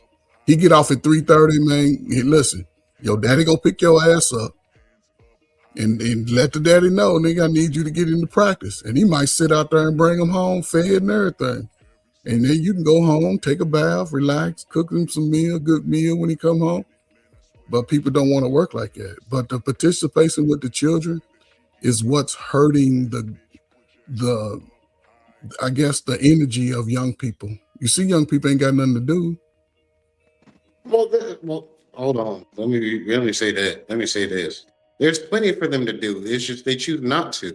They'd rather be messing with their phones or the iPads or just staying inside. Like the kids today don't really want to be social anymore. Kids are only going to play with what a parent puts in their face. I'm not talking, late teenage. I'm talking at impressionable age, 7, 8, 9, 10, where they can learn how to swim, play soccer, hand-eye coordination. Those things build confidence. Yeah, but again, like you look at the parents that we have now. They better give them an iPad, put them on their phone, and just let them sit there and look at Brady. But that's what I'm saying. We the parents, we the uncles, we got family. You know what I'm saying? So Yeah, we have to change this narrative. We as the parents. I mean, I'm not a parent because I ain't got kids. I'd like to be, but well, you can be an uncle then, man. You can be a big brother to one of them little kids that look just like you look when you was 12. There it is right there. That's the catch that's the catch. Because you were saying what they not doing, and you ain't got no little rugrats running around. And I say that because you ain't got no kids, but here's the thing. You can be that light, beacon of light to that 12-year-old. To that, Now, I'm sorry. no. I'm sorry. I don't mean to cut you off. I think you make a good point. I really do. But Coach, I asked this question like on one of my past streams about like the whole village and why the people who don't have kids won't step up to kind of fill in where's 18th? 18th left, but he's basically like, why should we make up for your f ups?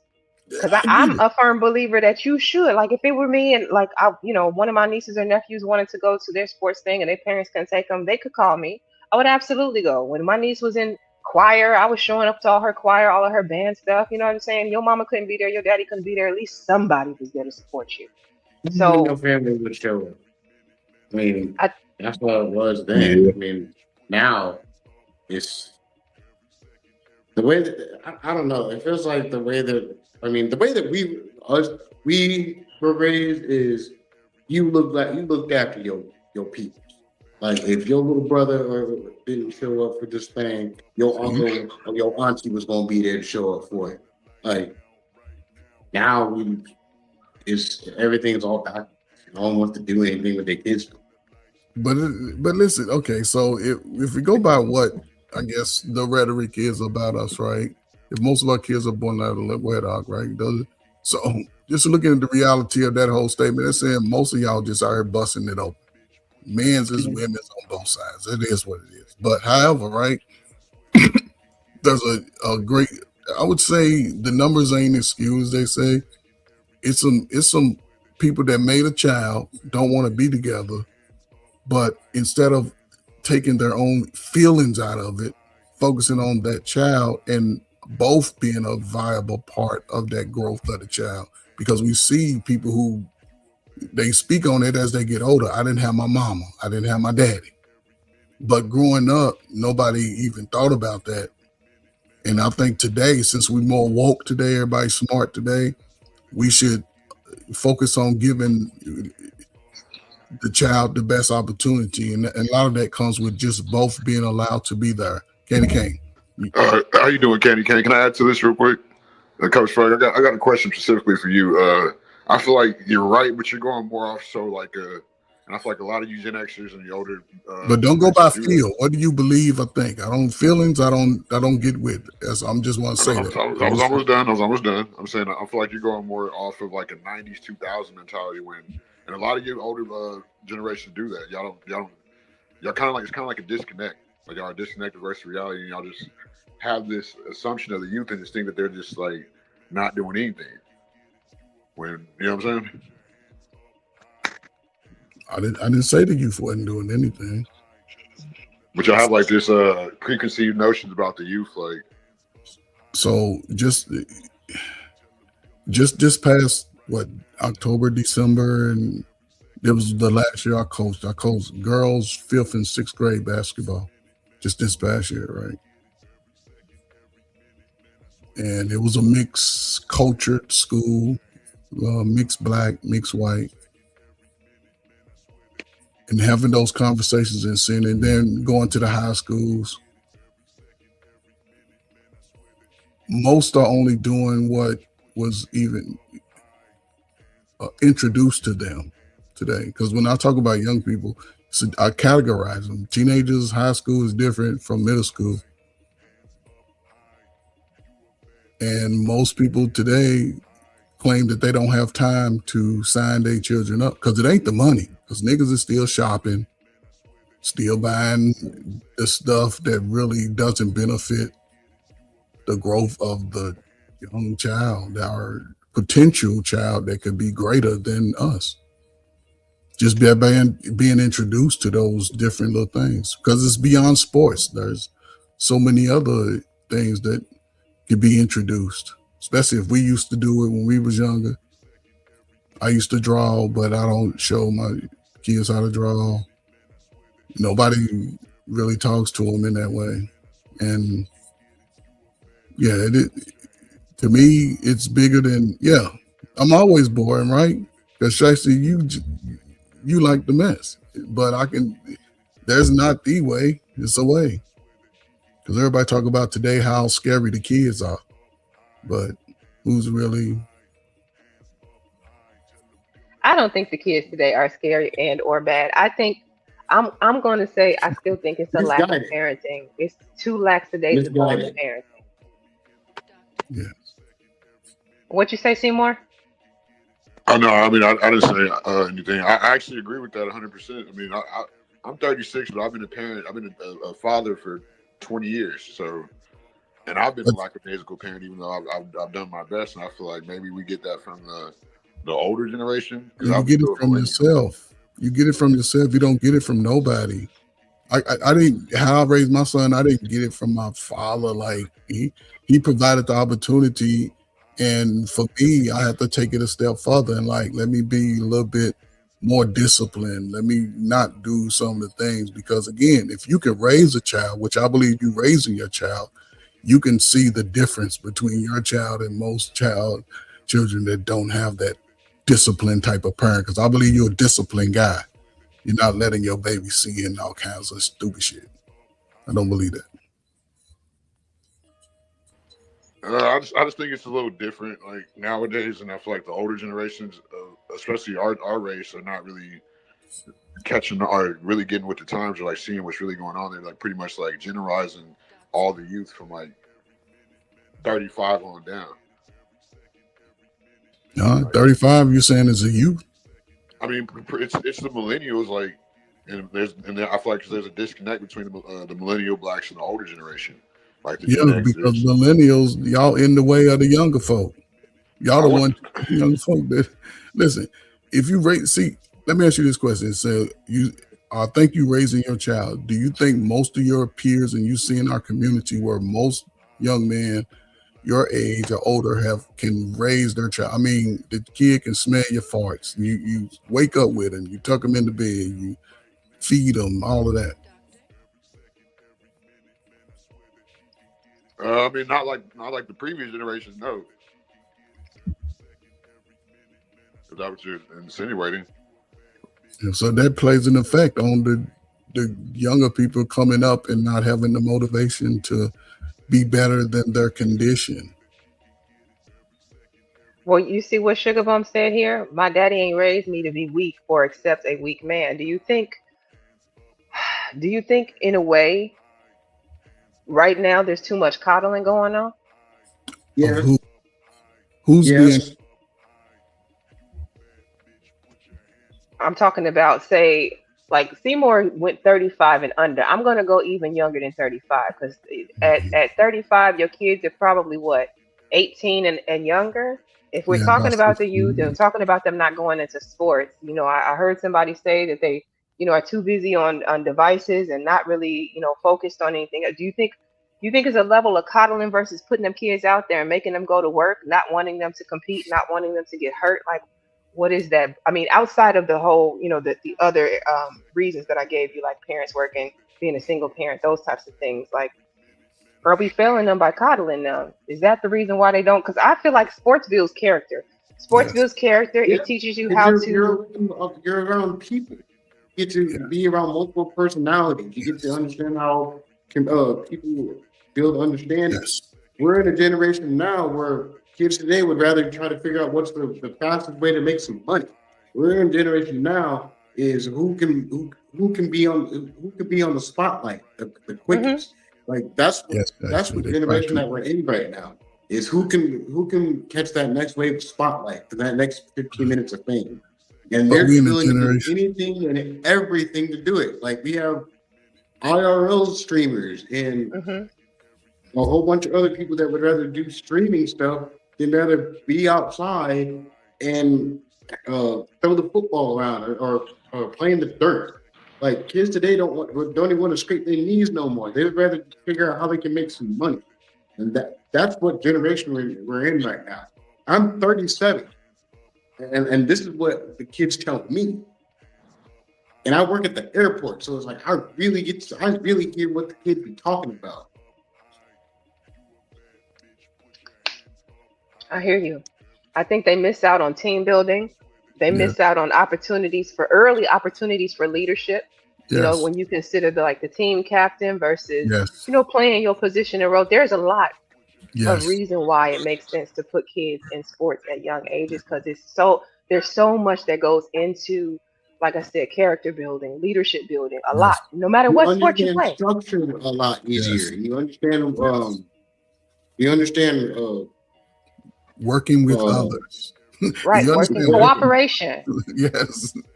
the Team greater good of the building. team versus an Understand? individual. Yes. Team building. All of those things come into play.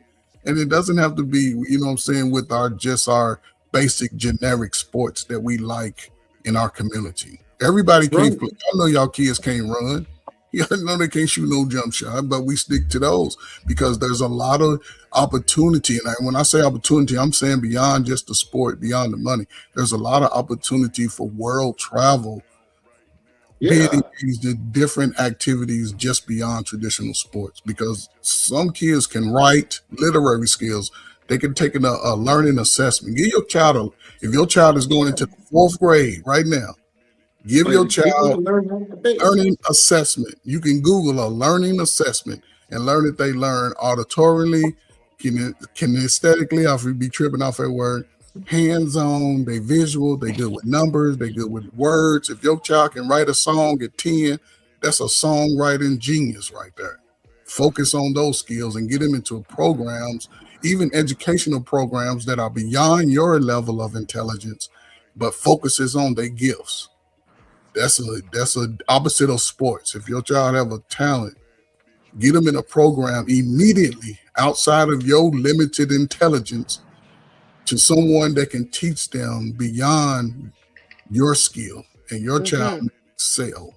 Well, Yeah. that would fall back to fatherhood then, because I mean that would mean their dads, whoever the male figure in their life, should be teaching them how to work with their hands. But a dad can't teach me how to play an instrument if he's never played. Right. But there's still some things my dad that I can do that my dad couldn't do, so that he had me do. It all comes from, it all starts at home. Like I But think boys, like not everybody has the same attention span, especially boys. Like they can't just sit there and write, or you know what I'm saying, or even with sports, like not everybody's lucky enough to have to come from a good family, like, or just to have the height or the skill or just whatever to get that camaraderie from playing sports to develop. You know what I'm saying? Through the years, like the basketball skills are working with the team. You see what I'm saying? But So it all starts at home. Yeah, it starts at home. But in our reality, right, are our homes complete? Did 90% of your brothers grow up with their dad in the home? Did 90% of my brothers grow up with a dad in the home? No. So now that's past tense, right? Because we still have kids that's growing, right? The dad ain't been there 8 years. Now, okay, there's still opportunity to get a good result from that child. But you have to be in tune with that child. Like, oh, my child can organize stuff. My child is good with, my child just wrote something, drew something, painted something, created some, like, I don't know, it's just whatever they creative in. Focus on that level of talent. That's a God-gifted talent. Let them explore it beyond my level of intelligence, is all I'm So saying. essentially, what you're saying is you have to try a few things with your kid. Allow them to try and fail, see what they like, see what's their niche, to see what they can pick up on, and then Yes. foster and feed that. Yes, feed it as much as you can.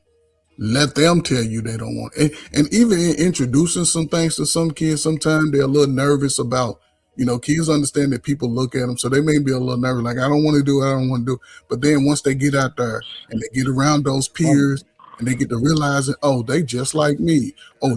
So that builds confidence in itself. And next thing you know, They got to try. And But that's but another thing I too. gotta A give you lot of these pushback on kids that don't because want what? to try Hold on. anything anymore. I gotta give you pushback real quick. Is what about the people that live their dreams through their kids or try to live through their kid vicariously through their kids, and their kid want to Ooh, they yes. you know what I'm Thank saying? you. The kid And want to be a painter, but but that's they another got the kid problem. playing That's football. another problem. That's a whole separate problem. That's a whole separate problem. You're right. You know what I'm saying? Some people, when they realize their kids are talented, they push it too far. Yeah, and they're trying to wreak off the benefits of what they Yeah. kid did. But So that's yeah, But whoa, that's a whole big thing too. whoa, though, because then if you consider that to be a bad thing, then that means we shouldn't have a Serena Williams or Venus Williams, because that's basically what Sir Richard did. That means we shouldn't have any of the Jacksons, Michael Jackson or anything, And I was because just isn't about to that say what that, Joe Candy did? Cane. yeah. That's a good You point. can't You're right on the head. 'Cause I was just about to say that too. But he didn't. But they didn't live in us. Okay, so if you want to put a poster child of in those type of things, of course they gonna use a black man to do that, right? But in reality, right, he saw that they had an interest in it. See, that's the thing. He came home, especially that's why I love the Jacksons and Joe Jackson, right? Because if we all had a Joe Jackson, we all be millionaires in some capacity, right? Not just what the propaganda say. He saw that he came home one day, they was playing the guitar, they was messing around with it. So he realized, oh, my sons got beat, they got rhythm. Oh, y'all want to be in a band? You know, kids, yeah, I want to play in the band. But they didn't know, like, damn, we got to practice 7 days a week, all day. So that right there, he paid attention to his children. And most people don't get that because mama got to work, but the kid at home doing stuff, the daddy ain't there. They don't see like, oh, damn, my son is pretty fast. I'm signing my baby up for track. My daughter, she can do backwards flips. Oh, let me find a gymnastic place. Somebody can tell how to do the flip. People don't really get in tune to that. So yeah, I think those are two great examples of people who realized they had some talented people and focused on it, and they drove it in the ground. And look where both of them are, both families are today. But see, let me ask you then: is there a difference between like what's the fine line between where investing in your kids, seeing their talent, seeing their potential goes from like discipline or helping them build discipline to being abuse? Because I When would you say, go ahead.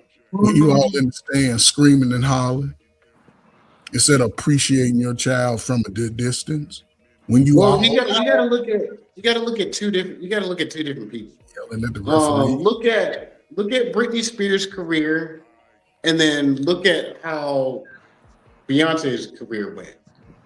Two women, two pretty much the same genre of music, both have different upbringings. Britney Spears did the Disney thing. Beyonce did the internet thing. Both of them very successful. But here's the catch. Britney Spears went nuts and lost a bunch of stuff, and now she's kind of in and out the limelight. Beyonce got married. I don't know if she has any. I believe she has kids now, and now is successful. And she doesn't have to really do anything to stay in the limelight. But you hear her do anything, and everybody goes batshit crazy. So it's like, who really had that? Who really did it there? I mean, I thought you were gonna go with the fact that Britney Spears, because I know she fell off with her parents and Beyonce didn't. So I thought you were gonna go with that angle, but I was trying to, but I missed that. So They had the conservatorship over Britney to where they kind of locked her down and took total control over her life. So, and Beyonce, from what I can tell, that wasn't the case. Like she was a willing participant in her success versus it being forced on her. I guess that's my question is how where do parents find the fine line between a power trip, total control, total like totalitarianism over their children versus fostering their dreams? Does that child have the ability at some point to say, hey, mom, hey, dad, I no longer want to do this? Or would you be like a Joe Jackson and pull out the belt?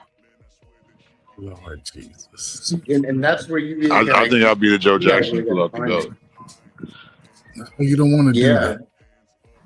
Because it's like, But can I say real quick, because my dad's actually signed to Motown the same year Michael Jackson signed in 1969, and my nephew's in the NBA. And he was the next male in the family, like born after me. So I saw how he got raised. He played football at first. They made him play basketball, and he's still in the NBA today, playing for Golden State. So that's a whole nother story. So I just see the way that my family like raised us all. It was.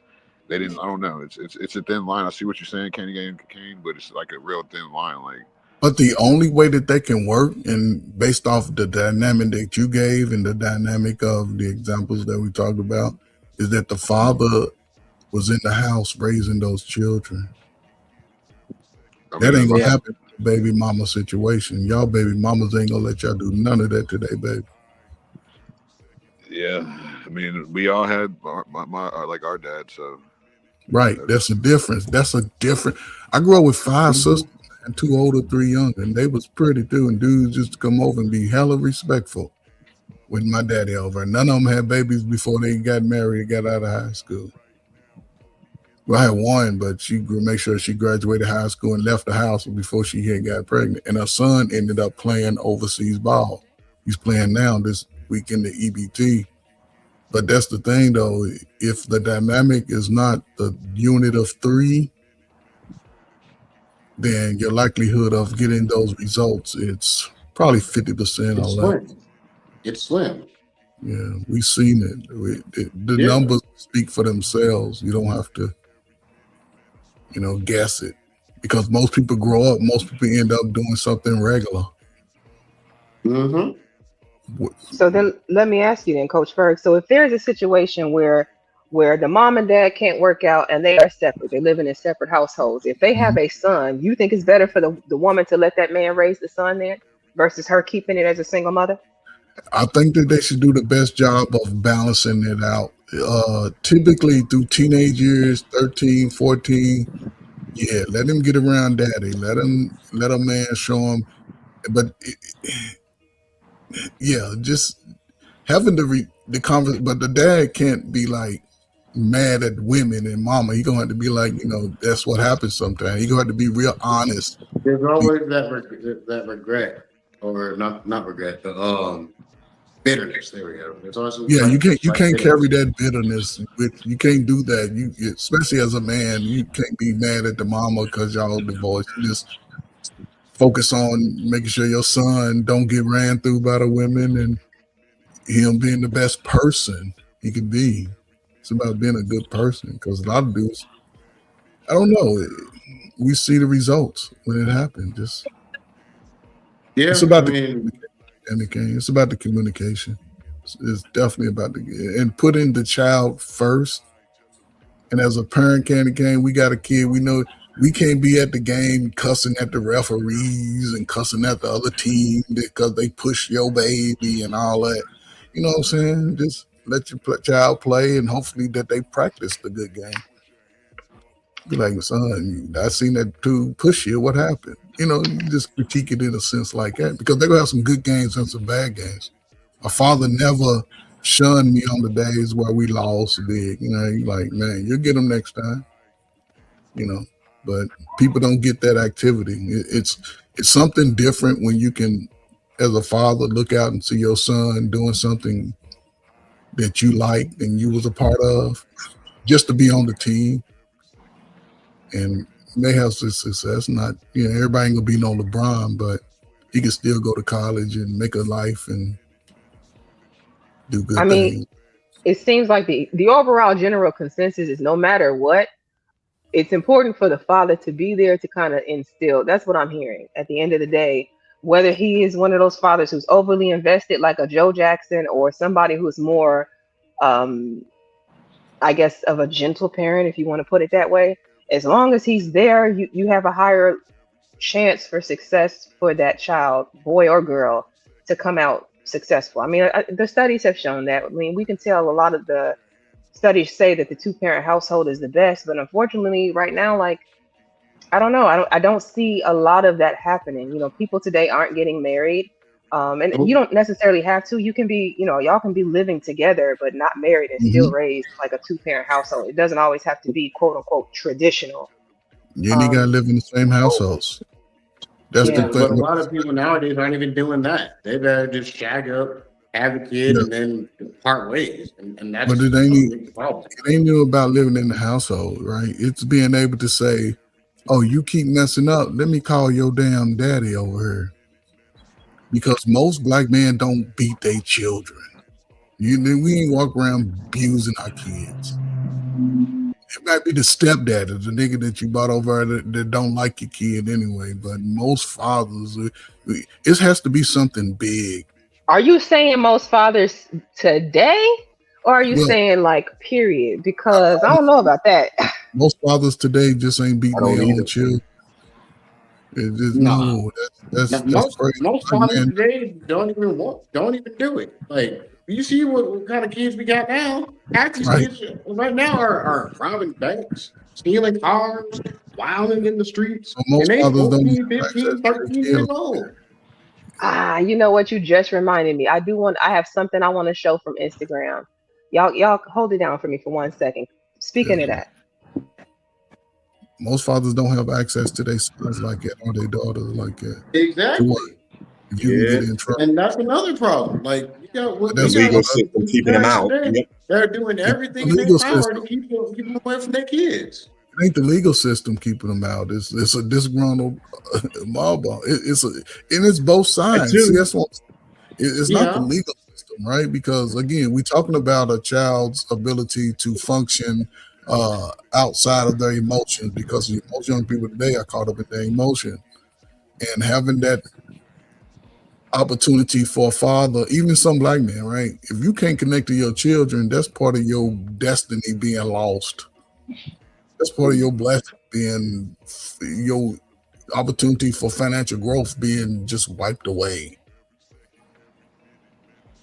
But I just had to working with these people, growing up the way I grew up with my father and mother, and realizing like, damn, he was a lot better father than me, and I pushed my son to do some things that I like and didn't like, and I let him find his own way. Shit, he's at 23, he's making more money than most people that I ever known, and he's doing his own life. But we still have that like, hey, I need some advice, because that's all I can do is advise him at this point. Men need harder parenting. They'll think you like It ain't necessarily harder parenting; it's just disciplined parenting. we've gotten too soft on these boys, and they it's like the Gen Z and the past are way softer than any generation. That's why they in the house all day. That's why they're the ones that's super They're the coddled. COVID babies. I call them COVID babies because a lot of them were conceived during COVID. No, but those are babies though. COVID was only 2019, man. We're talking about 7-year-olds.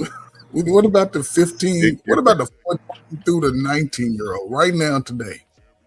The 14, some people got 14-year-olds in their house that are liabilities. Right Well, I now. mean, my son is nothing like me when I was 19, but it's a different time. But is your son a degenerate? Or do you have enough discipline over your son to say, hey, you're going to be a cool guy? You know Well, I what I'm mean, I don't saying? like. Well, me and my first baby mama ain't together, but I don't like the fact that like my dad used to call it like he didn't like when my sister used to make us babysit, but she makes him babysit all her fucking kids. He makes your dad babysit your No, I'm saying kids? no. I said like my dad used to call it like a built-in bed. Like she has my son built-in babysitting. My dad wouldn't like it. That I kind of was talking too fast. My dad didn't like when like my sisters would make us babysit my nieces and nephews, and my baby mama has my first baby mama has my son babysitting all her fucking kids, and I don't like that shit. Like, Right, but see, you prove my point, because that's where it becomes he's not. beyond you and her. Because if you had access to your son, that wouldn't go down. You wouldn't be stressing over that. Your son would be more confident because that's the difference. He likes to So, argue with me and take his anger out on me. but again, that's not arguing with you. It's that he's not addressing the big picture, and you're not. And I ain't in your business, but if you want to, and this is my solution: sitting down I've had these conversations. I would just try to have a family meeting with all three and a bipartisan person, somebody who has no vested interest in you or her. No, I A mean third, it's not me and her. Like we don't talk like that. right? But But that's part of your blessing being and your legacy being swiped from up under you because you have a son. You said that he argues with you, and I was assume he's an old enough guy. yeah, he's Yeah, 19. those relationship right now is crucial to his transition to being a man.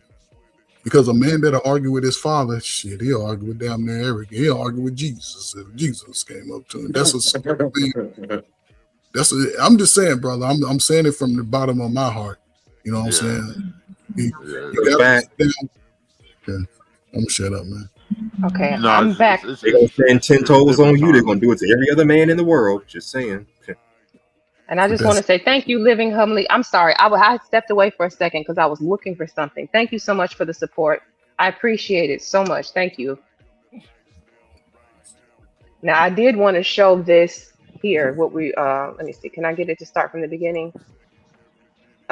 Speaking of the kids today and like some fatherless behavior, y'all. Like this was crazy to me. I saw this earlier on Instagram in the threads, and I just want y'all to see this because it kind of pissed me off because DJ Naff, I don't know if you out there, if you in the bushes anywhere listening, but I done had a conversation a couple of times with people over like, you know, the Sadidi like blacks, and then we deal with what is considered to be degenerate blacks, and a lot of people feel like there has to be a separation. Like we have to start removing ourselves from what's considered the lower vibrational people in society. And I have a hard time with that one because I feel like we all are considered low vibrational people to somebody higher up than us. But this really, I just didn't know too much of what to say because it was disturbing to watch, and I was embarrassed. I had a little bit of secondhand embarrassment, to be honest.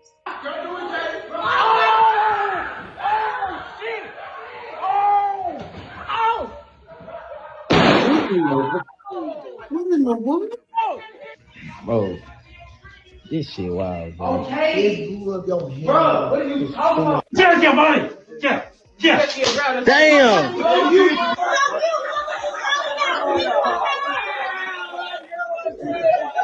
Where? Yeah, bro. What did you want with us? So Candy Cat. What are you doing, Alex? For? I'm trying to figure out how to pause it, Coach. Give me a second. Click on it. I don't know how. Okay, I got it down. Yes. No, I'll just grab. So they was at an Airbnb and they went Yes. in acting like this, and the owner came, and then they okay. Yes, that's exactly what you see. They setting off fireworks inside the Airbnb. They see that they are clearly tearing the place apart. And some of these kids are actually streamers, meaning this is just content to them. They don't care. Look at what they're doing to and he stole off that old man. That man got to be what, 70? Yeah. Yeah. And they They're also incriminating themselves. Don't forget that. Yeah. They Mm-hmm. don't care about that part. Like I said, these kids today is wild as hell. They would rather stream and make content like that instead of like they'd rather try to make money. Those are teenagers, though. They most of them probably have bad parents. Yeah, I blame the parents and society and just Western culture, honestly. Because we're ways like even just like contracts, like even identifying as black is a contractual death, so there's low vibrational if you want to go there. You say even identifying as black is low vibrational? I mean that's why I think we've been reclassified so many times. That nigga's crazy. I don't know if I agree with that one, Seymour. That's a bit of a stretch. Come on now. You're going to reclassified 10 times. Wow. Y'all niggas You don't think that sounds a bit self-hatish though? That's a little wild. I mean, that's a little wild, man. Nobody can answer my question. Every time I ask is, why have we been reclassified 10 times? I don't know, man. Did you go to the law about that? Did you question the law and ask them that shit? That ain't my law. That's oh, okay. That's you just on the I don't sideline. believe in none of that. Yeah, you live in America and you don't believe in none of it? Nope. I'm not a conformist. I don't believe in the Western Canaanite culture system. Like, yeah, man, what you believe in? I mean, I believe in the Most High. I don't believe in the Most High. That's it. Yeah. So you don't pay taxes or nothing? I mean, I live good. You live off the land? Would you be a Moor then? What are you? Hebrew Israelite? Moor? Like, No, I'm is not a Hebrew there a Israelite. doctrine that you follow? No, I mean I do my own research. Like, but I've been to like a more temple, but they all get a 501c3 like the church. That's how I found out about the 501c3s. But yeah, I just don't like I just do like reverse studying. That's how I know about white people coming on boats over here. Like, there's even whites. You know, when you call them white, that's calling them king. Like that's why I call them Caucasian. Like you gotta look at like the real definition, like the etymology of words. Like in the black, y'all heard of the Black's Law Dictionary? Repeat yourself. You ever heard of the Black's Law Dictionary? The Black's Law Dictionary? Is that what you said? The Blacks? Yeah, Black's Law Dictionary. You don't know what that is? Yeah, I heard of it. Yeah, you gotta look at the legal definitions of words, because you gotta remember these people. Like, they basically teach us like a slave like level of English, while they know legalese and contract law and shit that can put you in a bad contract and shit. But I guess it will fall back to like sovereign citizenship, because it's like when cops do come up to you and ask you, do you understand like the law? That is a contract. If you say yeah. I get it. So have you took this message and gave it to the young folk, or you just keep it to yourself? I mean, I got a channel, but I'm talking about the young folk. Young folk ain't on YouTube like old niggas are. I'm talking about them little 16, 17-year-olds who's outside. Because they outside. They running from block to block. They're probably not going to listen. Who knows? Well, I mean, like I said, it's a different time. Like they're not outside like they were. Like, yeah, I feel these youngsters now, they 140 pounds or 300 pounds. Like, it's no in between like us. Like, nobody's really just like slim and built no more, because everybody's like. That's because they drinking and smoking too much. That's all. That's drinking and smoking. They outside. They just be inside till they ready to go outside. That's part of y'all gamers culture. Ever since they gave y'all the video game, a lot of you niggas grew up playing in the video game. I wouldn't just blame it on that, because the millennials, we were outside. We got raised outside. I believe in balance. Like, I think we were the last outside generation, to be honest. Like, I think the upper millennials were outside, and I think the lower millennials were the video gamers inside. There you go. And y'all get your kids. We didn't have all this online game. We didn't have all this damn online gaming and shit back then. We had to literally invite people over to play with us, so that kept us together. Yeah, it's like, hey, you want to come play some PS2? Yeah, I'm down. That's what I do. But I'm saying it's worse now, because these kids they're all the way inside. They were born with the tablet in their hand already. Well, yeah, they're playing with phones. We went outside and played. So they're all over the place. A lot of millennials were raised with balance. Like you know what I'm saying? Like, it's these newer generations that we have to worry about. Balance. The millennials have the hardest problems getting a wife and a husband and married and family. Y'all want to play house. Who? Let's live together for 30 years and then blame each other. Who's on, Gen X or millennials? Millennials. You're talking about us, millennials. Yeah. I got the biggest fights on YouTube every day. Every day. We learned it from our elders. No, you ain't learned from your elders, because guess what? The elders, girls did not treat y'all like they treat y'all. The Gen X women didn't say a different time. You gotta be it's nah, they was dating us. They was going to the movies. They were going to the drive-in. They was making y'all. No, I'm saying, like, you have to, like, nowadays, like, you have to be like the right type of guy to be. See, now it's the right type of guy. You should no, be it does. Like I understand that you got that's the disconnect between the generations, because y'all understand. Like, I could elaborate to the younger generation. Hey, you got to be popping on social media, how to approach a girl, because I've been successful on social media. Like, unconsciously, I got 3,000 people on Facebook, like 3,000 people on Snapchat. You know what I'm saying? Like, so it's like you have to know how to use like your gifts as gifts. And a lot of these kids nowadays, they're seeing like maybe our generation complained a lot of y'all's too about dating, and this discouraging. No, we didn't. Like, they're discouraging them from dating. So but that's what I'm saying. They were already born with a tablet in their hand. So if they being discouraged from dating, at some point they're gonna turn and start looking at each other as meat. What we talking about? Start doing that. But that's the lack of the parenting that you talk about, right? It's the lack of but a lot of those kids have Gen X and Gen X parents. No, they y'all the millennial parents. Y'all got the teenagers. If you 40 and under, you got teenagers. and they wreaking havoc out here in these streets. A Nah, Gen Xer might have a 40-year-old kid. that's the problem. I did a live about this shit last week, and because y'all just won't take accountability for that. Y'all, so especially to the Gen X black men, We like the baby mom and baby daddy generation. We started. They told us three strike exactly. rule. So we learned from Oh, y'all. hold up. But we hold up. But Gen X overcame it because most Gen Xers are retired Because yes, it was more in their traditional. fifties. Can we admit it was more traditional back then? It's not traditional no more. It's the hookup culture. You gotta know how to. You know what I'm saying? Like, But y'all are adults in the hookup culture. If you if you 40 playing hookup, you ain't did shit in life. Mm. If Well, you some things in 35, life you 40 never. playing hookup, you ain't really did nothing. Some things in life you're never too old for. Which that don't Yeah, mean but you Never did, too old like. for a hookup, right? But No, I'm I mean just saying, man. I agree, but Are you over 35, bro? I'm 36. Right. See, if you still playing pickup, it's a different life today. You ain't got time to, because the women 35, they grew up fighting y'all. They grew up fighting y'all. They've been growing up telling y'all ain't shit. Gen X women did not do that. I know they never. That's what I'm saying. That's why I got off. I'm like, wait a minute. The women spoke life in us way more than the men did, and that's why I said the Gen X black men and the Boomer black men, y'all can't say nothing about no other race of men because the way y'all was competing with us. Who? I would know.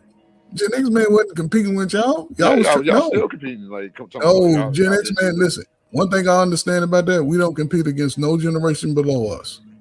Maybe with the girls. Okay, if you talking girls, yeah, we taking y'all girls because y'all niggas are scared of them. We Exactly. taking That y'all always like. but see, if you crying about the ladies, then it ain't the way you can cry about that. Cause a man that's a man, he gonna always be a man to the ladies, bro. If you crying about the girls, you I'm just gonna have saying. to I'm take not. that. I don't have a problem with them. I'm saying in general, y'all never spoke life into us. Y'all never Spoke like life into the y'all. We black tried to women be that your did. They daddy. did that. They spoke We life was into hold up. us. Yo, the black man of Gen X was pushed away from y'all slow kids. We was told that we was pushed away, so they had to go do their thing. That's why they was working. They had to work. They paid their child support. Now, if your mom didn't let you see your daddy, listen, I'm telling you, I was the middle of that shit. I seen it. If you grew up with your mama, yeah, your daddy ain't shit. And he lived 2 blocks away and you couldn't even go over. And before you was like when you was 8 months, 2 months and didn't know, most of them was trying to see you. Now. But again, here we are. Let's say we passed that. If you ain't grew up past, not saying you, brother, but if a man is still harboring the fact that his daddy wasn't shit and he's 25, 35, 45, then he ain't gonna be shit either. Because he gonna use that as an excuse when he comes to the ladies. My daddy didn't teach me how to talk. No, you learn how to talk to the ladies on your own. But those same girls over the last 35 years, they've been talking shit about their peers. Most Wait a women say, minute. Coach, do you really think that you learn to talk to girls on your own? Because I don't think that that's 100% true. I didn't. I I learned. feel like usually what happens is the kids grow up in a household watching how mom and dad interact. If you have an intact two-parent household, and yes, that's how they learn how to deal with women and girls. I'm saying Candy Cane, if I'm Well, outside, to be fair, you do learn female nature from watching your moms, your sisters, and your aunties. I know I did. That's facts. yeah, but again, if I like a girl, that's different from my sisters. I have 6 women in the house. My But the daddy was dynamic is the same, sir. It's still no, a female. You I'm learn. not talking about on sisters. I'm specifically Candy speaking Cane. man-woman relationship, When I white come man Exactly. That's over, my husband. point. What Candy Candy Cane, King when I said. come Yeah. over to you and say, hey, I'm such and such, I want to talk to you. You as a woman, unlike my sisters, would say, no, get your ugly yellow ass away from me. And the only thing I could do is turn, duck my little head, and walk over to my boys. They like, oh man, you get a number. Oh nah, man, she wasn't even my type. Trying to play it off. Those was the learning stepping stones. No, That's all. I agree with Candy Cane because I wouldn't have stayed with my first baby mama for 5 years if my dad didn't teach me a lot of shit. That My makes dad, no sense. and yes, because even because she got pregnant when we were 16, and we moved in with my dad at some point, and he told me it's harder, it's easier to like. I mean, one thing he told me, he says it's easier to fucking end it and it's harder to keep it going. He said, keep this shit going. Teach, like, you know what I'm saying? Like, just little shit like that these guys, the new generation that don't have their fathers, like you said, 2 blocks down, they come on here and get the shit from red pill guys or even a stepdaddy, and they don't come with the same love. And that's why y'all even saying the men and women need that balanced love. Like, you see what I'm saying? So it does, like, a lot of stuff that you're looking for to, like, for fathers to teach their sons does help with the relationships. No, I mean he can tell you that my parents told me not everybody go like your little ugly ass boy. They was kept it real, and not every girl that I tried to talk to liked me.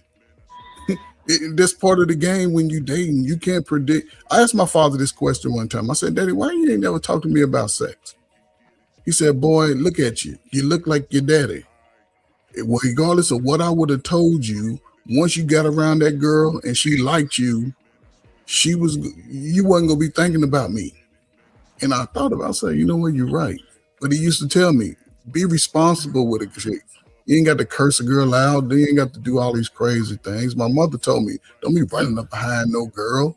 If a girl like you, she gonna show up for you. So if a girl call me ugly, get away, I didn't cuss her out and I just move on to the next. Had nothing to do with my parents being there, because when I got home, my mother was cooking, my father, he come from work. It was But a you're different. pretty much saying what we're saying. Like, your parents gave you that stoicism to not snap. With, like, a lot of the kids But don't I have have that. sisters. A lot of dudes got sisters. Your sisters act wild as hell in the house. You can't tell me your sister wasn't tripping. A lot of people can learn from right there in their immediate family. As the resident sister, I can tell you I was not tripping. Okay, Did as you the have resident brothers? sister, I have my I'm the oldest, and my brothers. I have 2 brothers. One lived in the house with me, one did not. And the one that lived in the house with me is like my best friend. Like he did not tell you that I was tripping. But see, you had friends too. But did you grow up with a father and mother, Kenny King? Yes, I grew up in a 2-parent household. Again, a woman that had respect for herself. You've always had respect for yourself. Always. You wasn't wilding outside. I mean, that is true. So I don't know, Coach. I feel like while I don't embody everything that my parents did or said or taught me, right? I'm one of those chew the meat and spit the bones kind of people. I looked at their relationship, and there's certain things that I won't do. Like, I don't sit and argue back and forth with men. I don't curse men out. Like, I didn't grow up in a household where it was a toxic dynamic like that. So it's not my first go-to just instantly like start swinging on a man if we get into an argument. I just, you know what I'm saying? And I feel like growing up in an environment where that was modeled helped. Yes, I I mean, agree. No, I agree. 100,000%. And I'm not saying those intangibles are sort of unspoken in a sense, right? That's all I'm saying. Yes, you see that, you're like, oh, okay, and you internalize, I ain't gonna do that. I will do that. But once you get into that relationship, it's a different dynamic, especially committed. Raising a family, right? Than just hooking up. So yeah, I got a question for this Brian Price. Brian, I believe, is coming from Scholars Channel. You say I don't trust Black women at all. Does that mean that you trust other races of women? Do I take that as an inference that white women, Mexican women, or Latino women, Asian women, whatever other race of women you want to consider, does that mean you trust them instead, or do you just not trust women? Because that's a different conversation.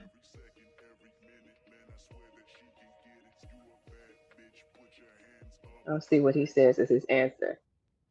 When I hear men say I don't trust women at all, not to be funny, but the first thing I think is rainbow, like bro code, like the I bro gotta be code that's not rainbow. supposed to be the code. Because how do you not trust a whole half of a population? Or like for me, I would say I don't trust people in general. I'm not going to say, oh, I don't trust men. Like I don't like you shouldn't trust people in general because you just never know who has good intentions for you or bad intentions. But to wait to like say that I'm going to take 1/2 of the population and say I don't trust, and not even that half of the population, you're taking the Black half of the population. So that's why I'm saying like I need more details on why you say I don't trust women at all, because You don't have a mother, an auntie, a cousin, somebody that was good to you in your lifetime. What happened?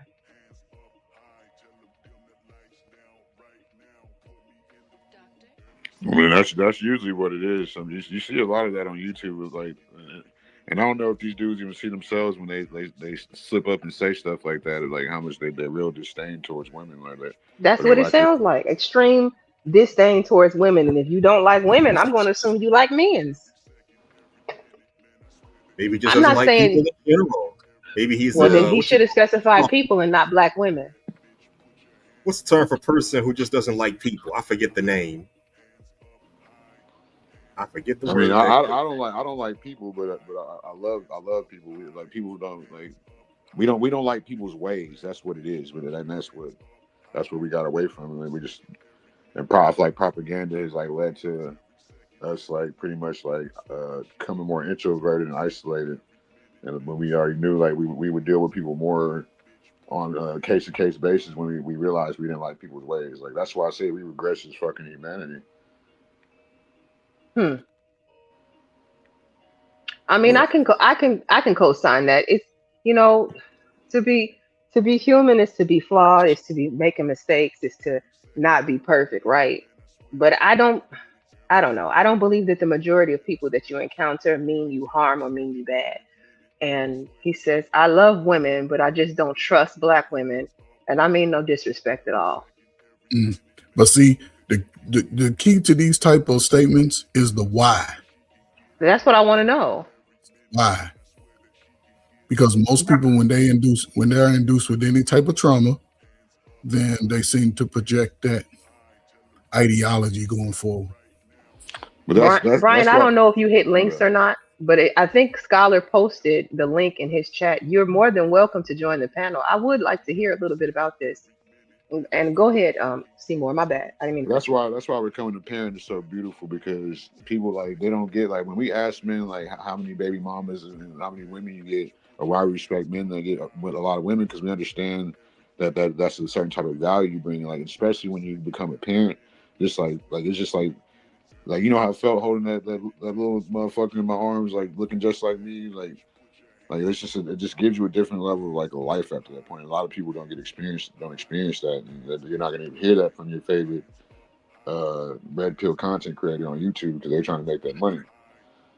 But it ain't even about the content creator, right? Because you got to apply it to real life in a sense, right? Are most people allowed to grab that baby in their arms when they just born after they done had sex and created this life to build that dynamic? Because we still making babies. Whether it's the numbers have dropped off, of course. Is it a good thing? Is it a bad thing? I don't know. You know, if we got low numbers, then how is our future going forward? Well, when You you know, have like the average man just not understanding women, like because that's what like what he did. I know he didn't. I don't know. He didn't say hate, did he? But he said say you don't He didn't say trust. hate. He said he doesn't Okay, trust them. That's yeah, different. I don't want to put hate on him, but Yeah. yeah. So. I trust women have done more for me than men have. Like I trust women way more than I trust men. it's only one woman I I mean, he might trust. have a legitimate story. I've heard, like, this is why I try not to discount or disqualify anybody's story. Even when you hear somebody say, they had a terrible mother, and people be like, but that's your mom. You should, love your mom. You only get one mom. I never push that on people because I understand that you can have a fucking mom demon mom. And the same could be for your daddy. Dad, mom. Ugh, I got mom stuck in Yeah. my head now. Demon daddy daddy Yep. demon. You know what I'm saying? Like I'll never push that on you too. I'm not one of those people who believes in love thy mother or father no matter what, because some of these folks are absolutely demonic.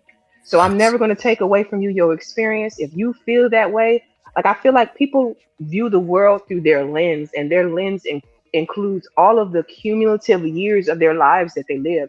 That includes the trauma, that includes the happiness, that includes everything. And some people are able to work through their trauma and heal and come out better on the other side of it. And then other people are not. And they walk around with their traumas until the day that they die. Who am I to tell you you're wrong for how you live? Can you know the best methods that I help people with sort of get over that family trauma?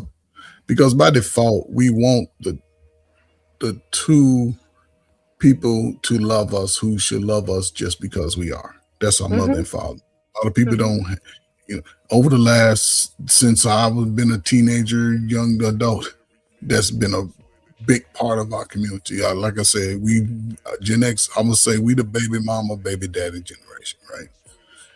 We was having sex as teens. Some of y'all was born with teen mamas, right? Teen daddies. But the thing is, that whole dynamic is what builds the greatest sense of confidence. That whole dynamic, right? And here we are. And people are waking up because everybody light bulb come on at close to 40. You 37, 38, you probably smarter than you was in high school, shit. But that's part of nature. So it's a good thing that young people are not as active sexually, but they're going to get older too. I got. It's not a good thing when people ain't gonna become grandparents and bloodlines ain't gonna be extended, and we live in Sodom and Gomorrah. Here we are, though, brother. Here we are, because if the red pill is saying, guys, don't do this, don't do that, then the women are saying, ladies, fuck them niggas. We don't need them niggas. But you know it don't work like that. It kind of like that's what people these kind of these red pill creators don't say. Like when you meet a woman, like, and it's gonna work out even if y'all just have a kid, like. It kind of just happens. Like nobody's talking about. Like I'm not going up to a woman and talking about all this red pill, this and that, or you got better do this and that. Like no, they're not doing that. That's what I'm saying. So, like, it's people in general don't treat each other well.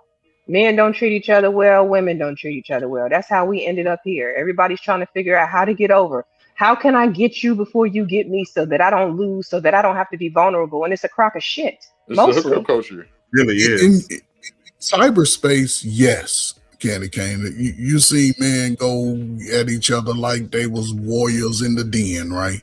But if we was all in a room, it'd be mouse feet walking around that motherfucker. That's the way men are. I'm talking about the men and women interaction. Now, not even so much man on man or woman on woman. I'm talking about how we treat each other. Like, and maybe a lot of it is online, but even so, if that were the case, then why wouldn't there be more marriages and more complete families in reality versus online? Because I don't think people are just interacting as much. I don't think people are interacting as much and getting to know each other, because we all smart and got all our psychological ideologies on YouTube, but are people having these real conversations when they meet somebody about future, about together? It's about what can I do, what you can't do. But that's the catch. What we talking about? Hey, do you want to get married? No. Okay, but don't spend time trying to press somebody if they already told you the answer. And women, more than likely, if it's a guy you don't like, you're going to be straight up and honest with you. Most of them. I think part of the issue, from what I'm seeing, is that people want the greatest reward off of each other with the least amount of effort put in. That's what I see the most of. That's true. Yes. That's why I said I think we regress as humanity, because we have all these predetermined notions now.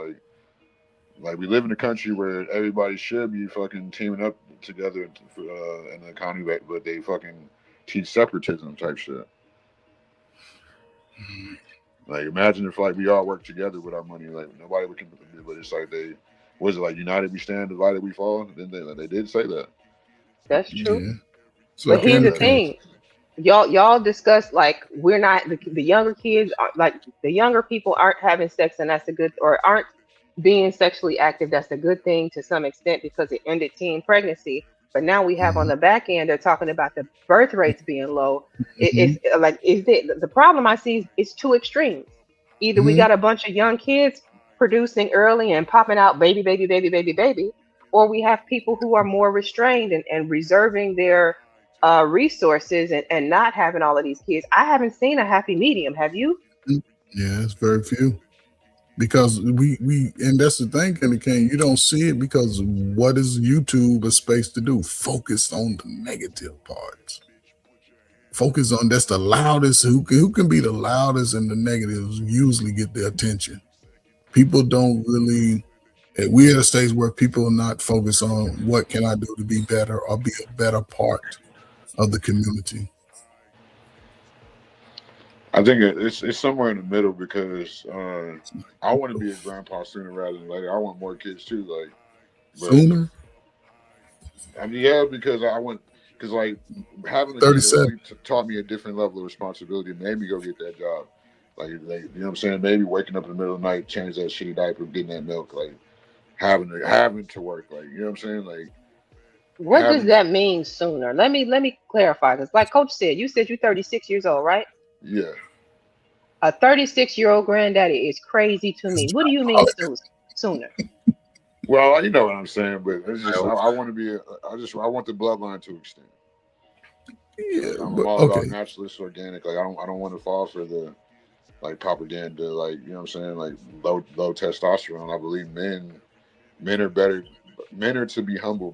Should be more expressive. Like when it like men don't like it's we're Yeah, learning how to be men through other men. Like, and we shouldn't do that. Like, not coming from our father because it don't come yeah, with the same love. Like you need that sternness because it makes you a better man. When Michael Jackson would not be Michael Jackson without Joe Jackson. yeah, You know what I'm brother. saying? Kobe Bryant dad would not be Kobe Bryant without his daddy. Yeah, I agree with all that, right? But as of today, will the two people who make the slow kids help raise the kid together to be greater than them? That's where we are because if you 37, right? Okay, let's just say how many years? Okay, well, being a granddad at 47 is crazy, but you would have to be at least 57 going on 60. Wait, Coach Berg. He's 37. Let's keep that in mind. He's not 47. Yeah, that's why I said 37. So, but I Okay, was got you. asking at what age? At 47, that's 10 years. I don't know how old your son would be. How old? Let me ask you this simple question. How old would you want your son to be before he had his first child? Well, I was just saying the level of responsibility like that I learned, and just like the way men. And that's why I brought up the Jackson, and just like the way men need to be taught lessons, like not, you know what I'm saying, and just to become better men. The best men go through things. By their You know? father. Their father, by default, the father is the best teacher of men for any boy or girl, or even a woman in a sense, right? Because a father would talk to his girl about being promiscuous, about certain guys, because fathers see boys and men when they with their eyes. They know what men are like, dudes that ain't shit alike, and they'll pinpoint them out like, don't fuck with little Tony right there because he ain't shit. That's That's a that. whole fact. I want to see you that with that. goes double, especially if the father has either seen this stuff or he did it himself at Yeah, some point when he was younger. exactly. Yeah. Yeah, that's what I'm saying. And over the last 35, 40 years, we haven't had that relationships to be established with our boys and our man. We lost a lot of brothers to deletion penitentiaries. A lot of dudes finding themselves now at 38, 39, 40, just getting out. And another thing as well, it's like people don't even realize it. Like women that come from fatherless households, they're the main target towards predators. Yes. Like they are the absolute main target towards predators. And sometimes, Either that or they depending on the type of mother they have, she'll look the other way.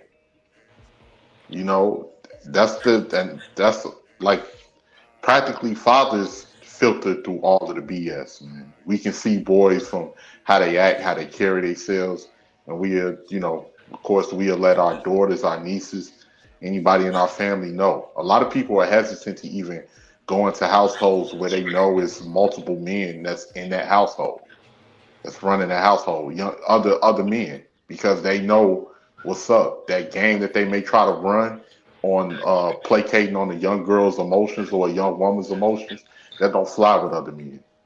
Yes. And that's Yeah. and that's and there's so much stuff that we've taken for granted, not realizing, people not realizing that you need a male influence inside the household. And now My thing is that people like because I was listening a little bit earlier, Candy, and I had to come back up. I was letting my phone charge for a minute, but like I'm all for repairing, but it I don't know because people want things repaired and they want, but it's been so much damage that has been done. I don't know if it can even be repaired, and a lot of people are not willing to even change. They don't want to change their ways. I'm all for helping the kids, but when it's about helping the kids and it's a thankless job where people that try to do and help in the community get disrespected on a daily basis, they sacrifice all their time and their resources only to be forgotten about in years to come. And only 18. not to even have appreciation. So it's like trying to plug, it's like trying to get water out the boat while somebody's steady plucking holes in there. I feel like that's more case by case basis. 18. Can you be a Yeah. big brother, Like you uncle right you don't now? want to lose Despite trust in the opposite sex because of something didn't work out. No, I'm not even talking about that. I'm just saying in general. What you're seeing is no in our community is no consequences for bad behavior. It's no so we want to talk about fixing the community, but it's really no. In order for you to even fix the community, it has to be people have to be reprimanded in the community to prevent the same actions from taking place in the future. people are reprimanded because the police love locking up black folk. No, But no, the no, no, no. I'm not talking about that. When you don't reprimand, have I'm just going to say it comes from by default. It should be the two people that created the child. If the mother and father don't have the same voice when it comes to the child, that's where you get the other nuances that could probably have a greater effect. Kids are easily influenced by the BSs of society around them. Most yeah. girls and fathers wasn't out in the streets from back in the 60s, 70s, 80s, 90s, 2000s to even today. Most young women that grow up with their father, they're not running amok. Most young dudes that grew up with a father and mother, they're not running amok. It's typically single parent culture that's been able to, lack thereof, teach our young people to be better. Yeah, and it's like what I got a question for y'all before it escapes my mind, and I think this is a real good question. Just popped into my mind. Do you think we letting the propaganda be the culture? no, it's not. It's not really propaganda at this particular point because look at all of the videos that's online. These are people uploading this. This is not like the back when we was watching television, even in the early 2000s and the mid 90s and the 80s and different things like that, where it was broadcasting channels that created a narrative. These it's people that's uploading our folks that's uploading all of this negativity onto the online, showing you what they're doing on a day-to-day basis. But that still could be a form of How can you propaganda when say? it's coming from the same news source. But wait a No, minute. no, it's Wait a people minute. that's filming on their phones what they're doing, and they're putting it on their channels, or Now, they're putting Seymour, it. I just showed that Airbnb with them kids. How can you say it's propaganda? These people they snitching on themselves every day. Well, These I'm are just drill saying. rappers without being rappers. They just drilling. Right. What about the prison industrial complex? That has played a part, but that's played a part in the past, and I'm not knocking that. That's true. That has played a part all the way up to the early 2000s. But at this particular point in It's still time, doing it now. yeah, It's still running on that. because it's incentive for irresponsible parents to keep birthing kids that are food for the industrial complex. Okay, I can see that. Yeah, but that still falls back. Yeah, okay.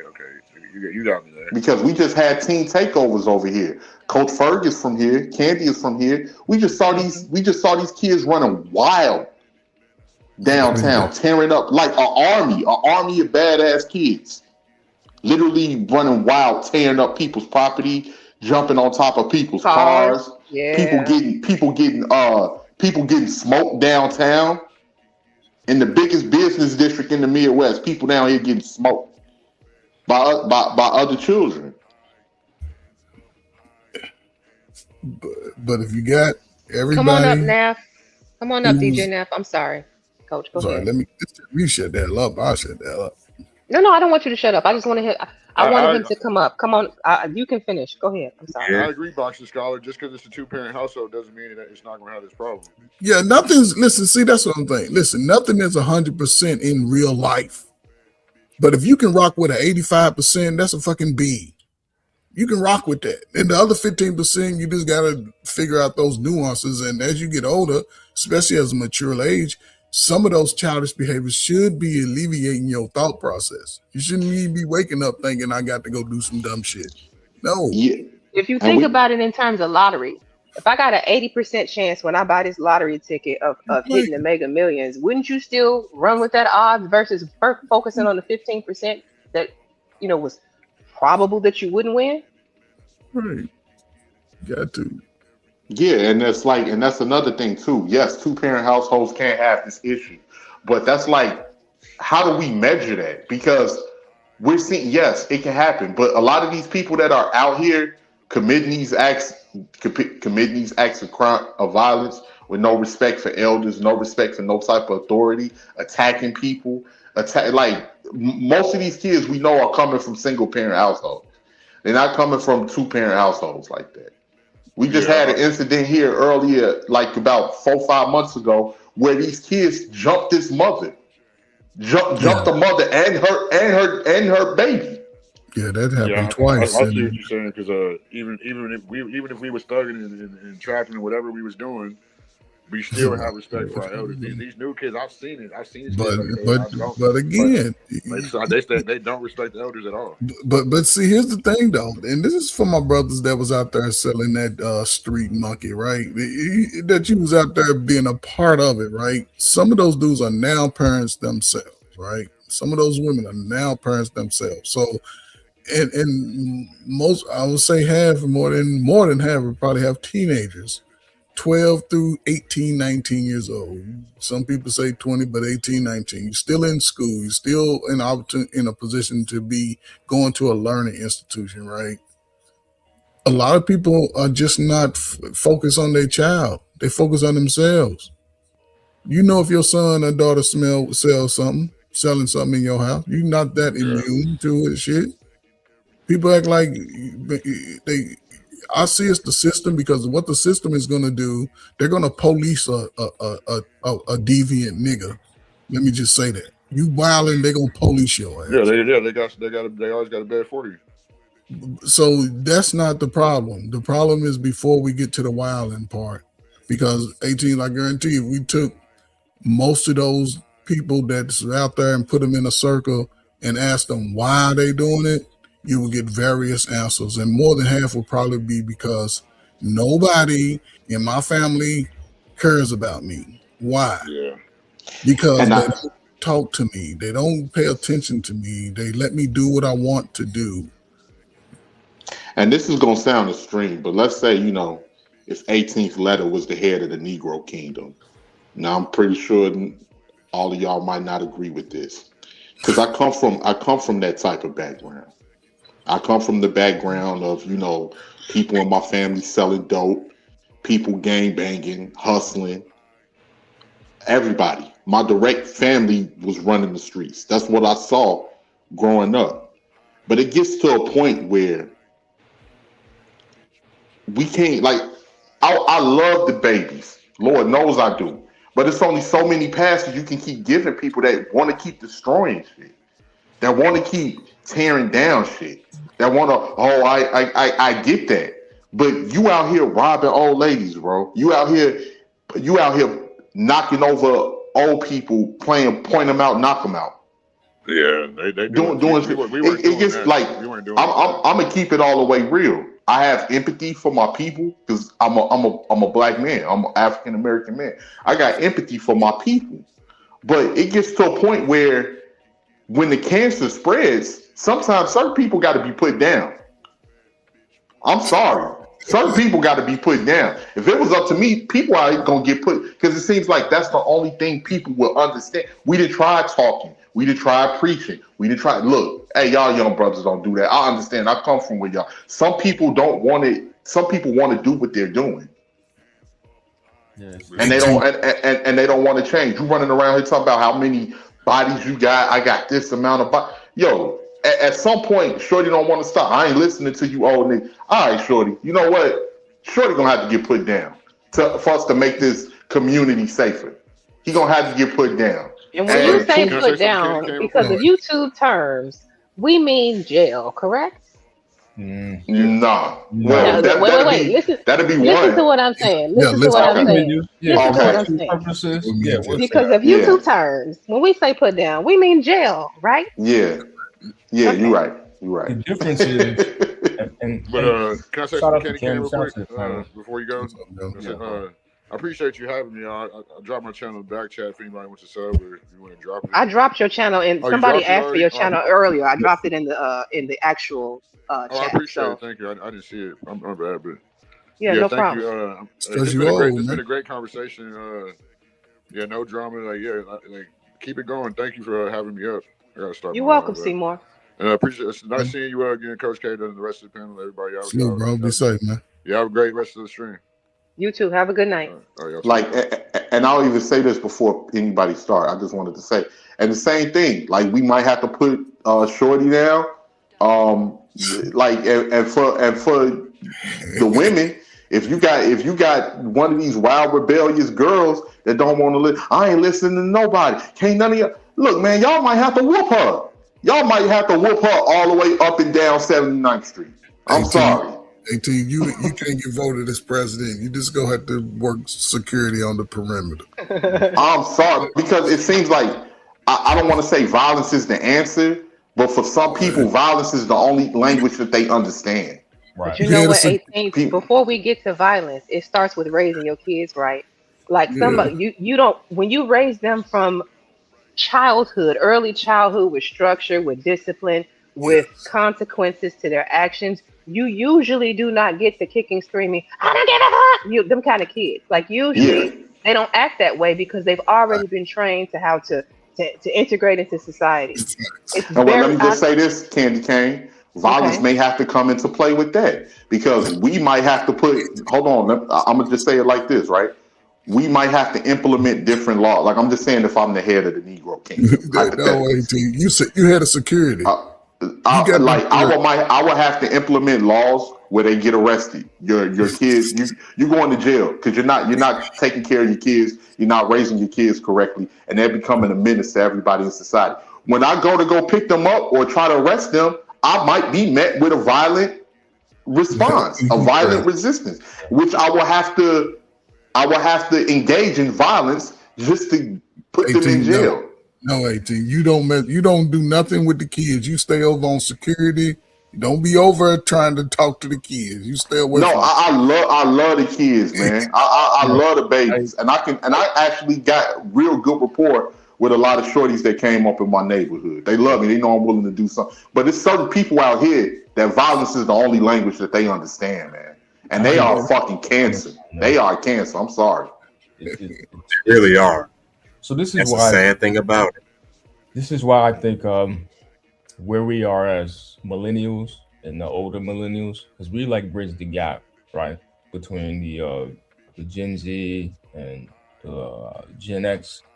Like technically, we're supposed to be the next leaders, so it's fortunate to see different panels, and you hear more people speaking up, especially in the Black community. Because 18th is right. I have the same sentiment. Like I worked with law enforcement when I was in the military, and then I see these videos and stuff. They got a lot more patience than me because I will be tasing these motherfuckers. Like it's just I'm not about to argue with you and fight with you, and there's just a spirit of defiance, right, and rebelliousness that we're combating, and it's the parents too, right? You see the educators are leaving the schools because of these bad behind kids, and then you try to work with the parents and they're just as disrespectful, if not more. So what are you supposed to do? Yep. Either you take that option or you leave. One of the two. And you have a mass exodus in our community. You got people, you having a brain drain because the people that are able to get the fuck. I can't tell you nothing about your kids. I can't tell you shit. Who are you to be talking to us? And then that's to be the same motherfucker that you call a sellout when they leaving. So the it's one of the two options. The Y'all problem niggas is don't. it's the lure of us Yeah. that have the loudest voice, right? It's the lure of it, and we know that. Like I said, we're starting to speak up and be like, hey, listen, this is Y'all don't unacceptable. get And let me tell coaches you and this. Like, how do we And let move me tell you forward? this. Huh, go ahead. Oh, go ahead. Now I was just Okay, saying, well, let me tell you. how do we Oh, move go ahead. forward? Go ahead. Yeah, how do we move forward, right? If we're trying to tell you this is unacceptable, like we can't move forward, y'all holding us back. Okay, we heard y'all, we got it from here, and y'all want to still, I'm not saying they shouldn't have a voice, but it's reaching the point to where it's like, all right, So brother, do you have a son or a daughter? I have both, and they grown. I'm in my mid-40s, bro. So my kids are in their 20s. You know what I mean? So it's and Oh, okay. So you have okay. So that's different, right? But because that's why I you have said a I'm in the middle, like right. bridging the gap. Like I get it, like he was the teen and all that, and so I mean I hear you.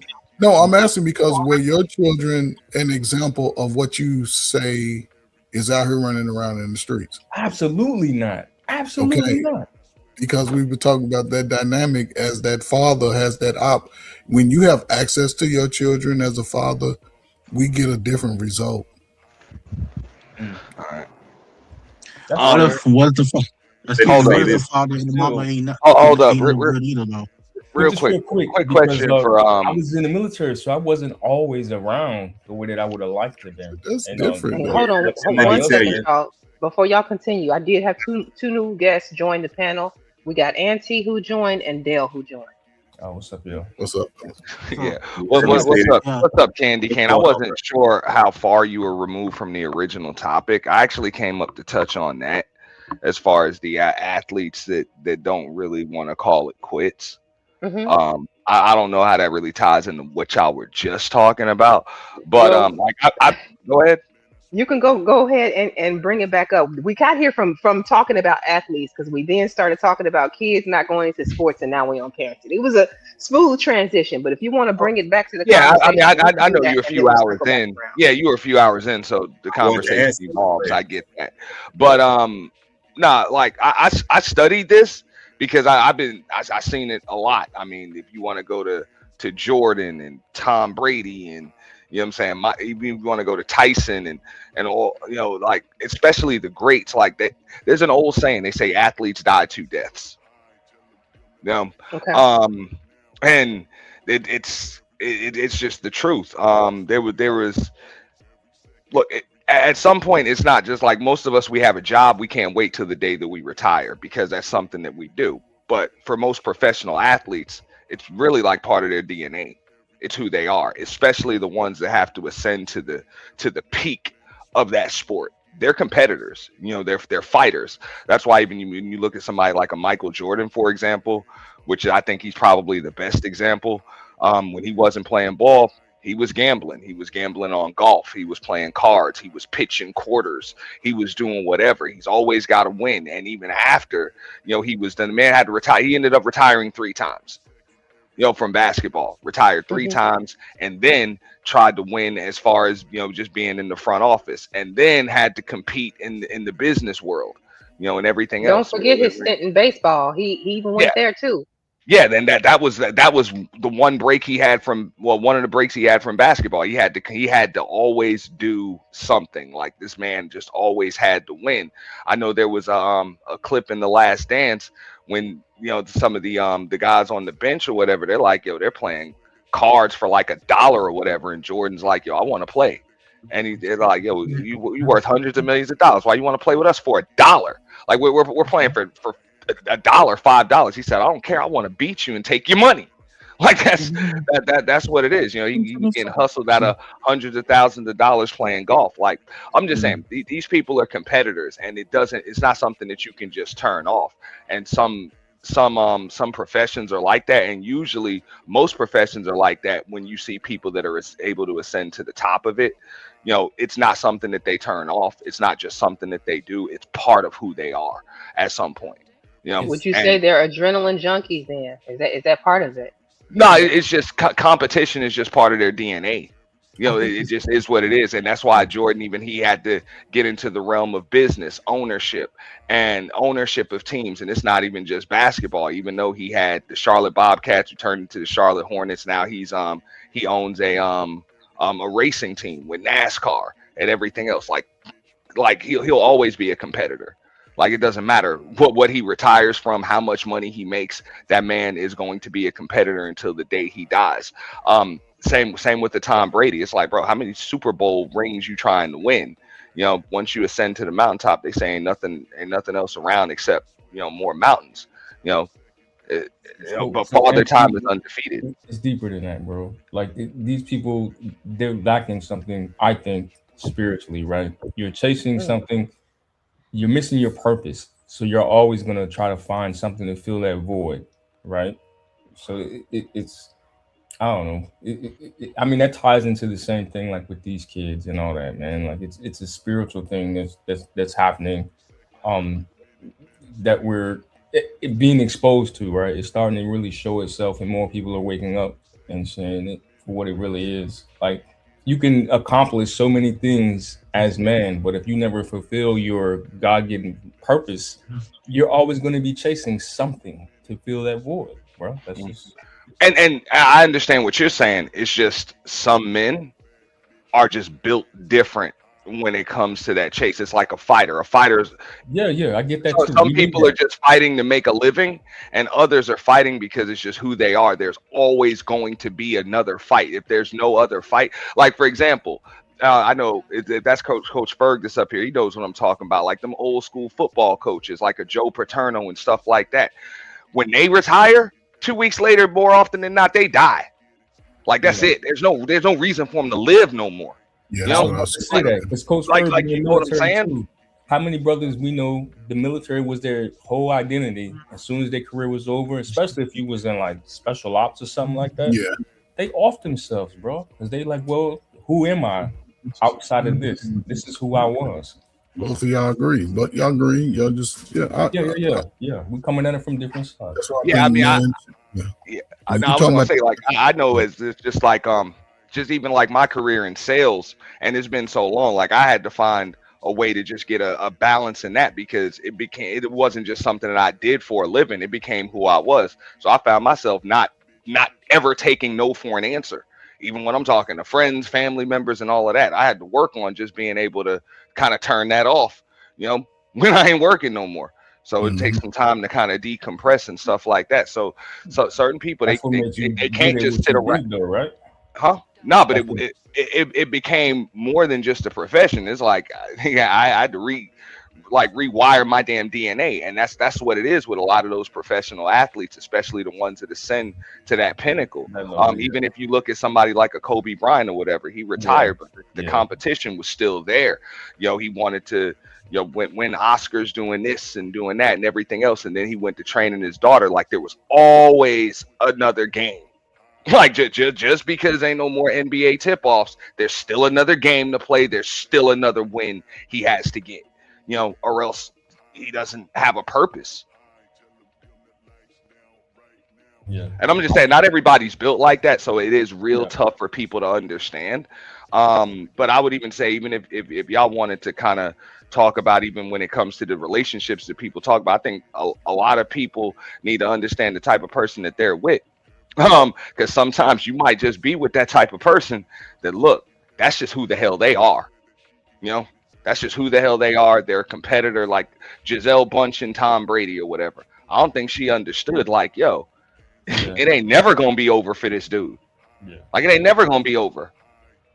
No, I can concede that for sure. Because I've met those type of people, and they're usually, like I said, the best at what it is that they do. But like I said, a lot of times it's because they become that, right? They have no identity outside of that. So, but A I lot of don't. times, in order to be the best of the best of the best, you gotta get deep into it like that. Like you have to, just make it part of you. Yeah, I'm one of them. I think like we all have a divine purpose, and like if you don't find that purpose, then you're gonna grab onto whatever it is that you're good at, or something that you may enjoy, and you're gonna pursue that instead to fill. the purpose. And so what I'm looking at is like I've reached the point in life to where I'm not chasing things anymore. I'm chasing peace. outside. What's up, love? I'm chasing peace, if that makes sense. Like I find peace and joy in like the simple things. I'm like, okay, yeah, I've lived a good life, but now peace is more important than you know things or accomplishments or accolades, if that makes sense. I don't know if it's because I'm getting older, you know what I'm saying, but I think a lot of these cats they don't have peace, so they just constantly chasing, you know, the attention, right? They want to be the crowd cheering and the celebration and the you the man, you the girl, you know what I'm saying. I don't know, man. Just like, well, I know even like Ferg could say, and I'm gonna pass it to somebody else in a second, but I know even Ferg can say it. Like, you know what I'm saying? He was able to find purpose in sports, growing up. So as he became older or whatever, yeah, he might not be playing it like that anymore, but there's still like he's still deep into it. Even as a coach, the competition is still there. That'll probably never leave him. Yeah, he's also like I think a super dope mentor, and we never had that conversation, but he's kind of had me thinking about it, and I've thought about it before, mentoring maybe in DC. I've had other people encourage me to maybe look into it, so because you're pouring into somebody else, man, and we talked about the kids and all that to tie it back to that. Like a lot of these cats, maybe they need that. Maybe a Coach Ferg or somebody 18th letter could help. You know what I'm saying with that, but it's like, Yeah. Well, I would say for some people, it's a job, it's a hustle, yeah, and they do it until they get what it is that they need. But for other people, that is their purpose. It right. becomes their identity. Yeah. And those people like you got on the thumbnail, Candy, that's what Mhm. it is. It just became their purpose. That's who they are. It's not just something they do. It's who they are. And I want to thank Sheila E for joining the panel. Welcome, Sheila. Thank you for It's this a is the pleasure. first time you've ever come up. Appreciate you coming through. Yes, I said, let me bless her piano. Then I have my signature. Already know I always have my little cocktail or whatever. But I wanted to come up and talk about represent the Generation X woman. Hey, Miss Sheila E, I just wanted to say real quick. I know you from New York. You remind me of the old school New York too, like that Really? I'm early upstate. 1990s. Oh, you from upstate? You got that? You kind of got that 1992, 93 vibe about yourself. The Mary J. Everybody say Blige. that. Yeah, thank you. I ain't gonna But hold. I used to have a crush on Sheila E, bro. yeah, I just want to say because I'll be 59 in like 2 more months. Our generation who grew up with morals and standards, we got married at a young age. And our husbands more like spoil us, cater us and stuff. So all this stuff they're talking about, YouTube and black women, all that, I ain't hear all that stuff until I got on social media. I was married for like 30 years before I got my divorce. So a lot of stuff that this saying, my daughter, my baby daughter, 26, she getting married a day before my birthday. My oldest daughter got married when she was 28. So all my sister married, all my nephews married. And it's like marriage is still happening in some people's generation.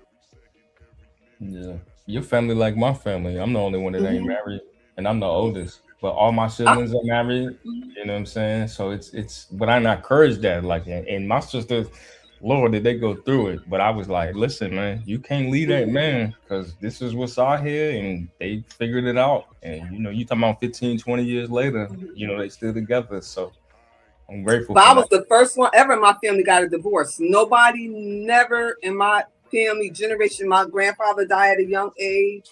I was the only one in my family ever got a divorce. After 30 years. After 30 years. I gave him his divorce paper on our 30th anniversary. That's still a I thought it was testament. the 25th. He told me no, it was the 30th. See, you ain't remember. That's still a testament. And I threatened him. I said, he don't divorce now and make his life live in hell. Yeah. But anyway, carry on. And you know what? I want to say this, Kenny. It's a pleasure having young, beautiful girls in our sector that came up that we know what they look like.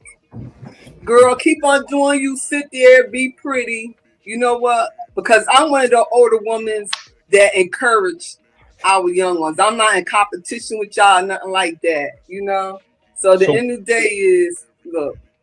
why we don't have more of that, right? Like we Yeah. know the brothers are out here, but like where the sisters at mentoring these other women, right? Encouraging Mm-hmm. them.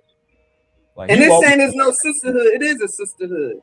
And this saying, oh, black women don't we don't appreciate our black. No, yes we do, because I advocate for them. I was advocate. I came up with a law that in upstate New York, when the mothers who have when they get pregnant, they was having custody, and then it would threaten the father and stuff. I created a law that when the baby come out, nobody have custody. Yeah. And it's hard for them to take them to child support. So a lot of things this saying on here.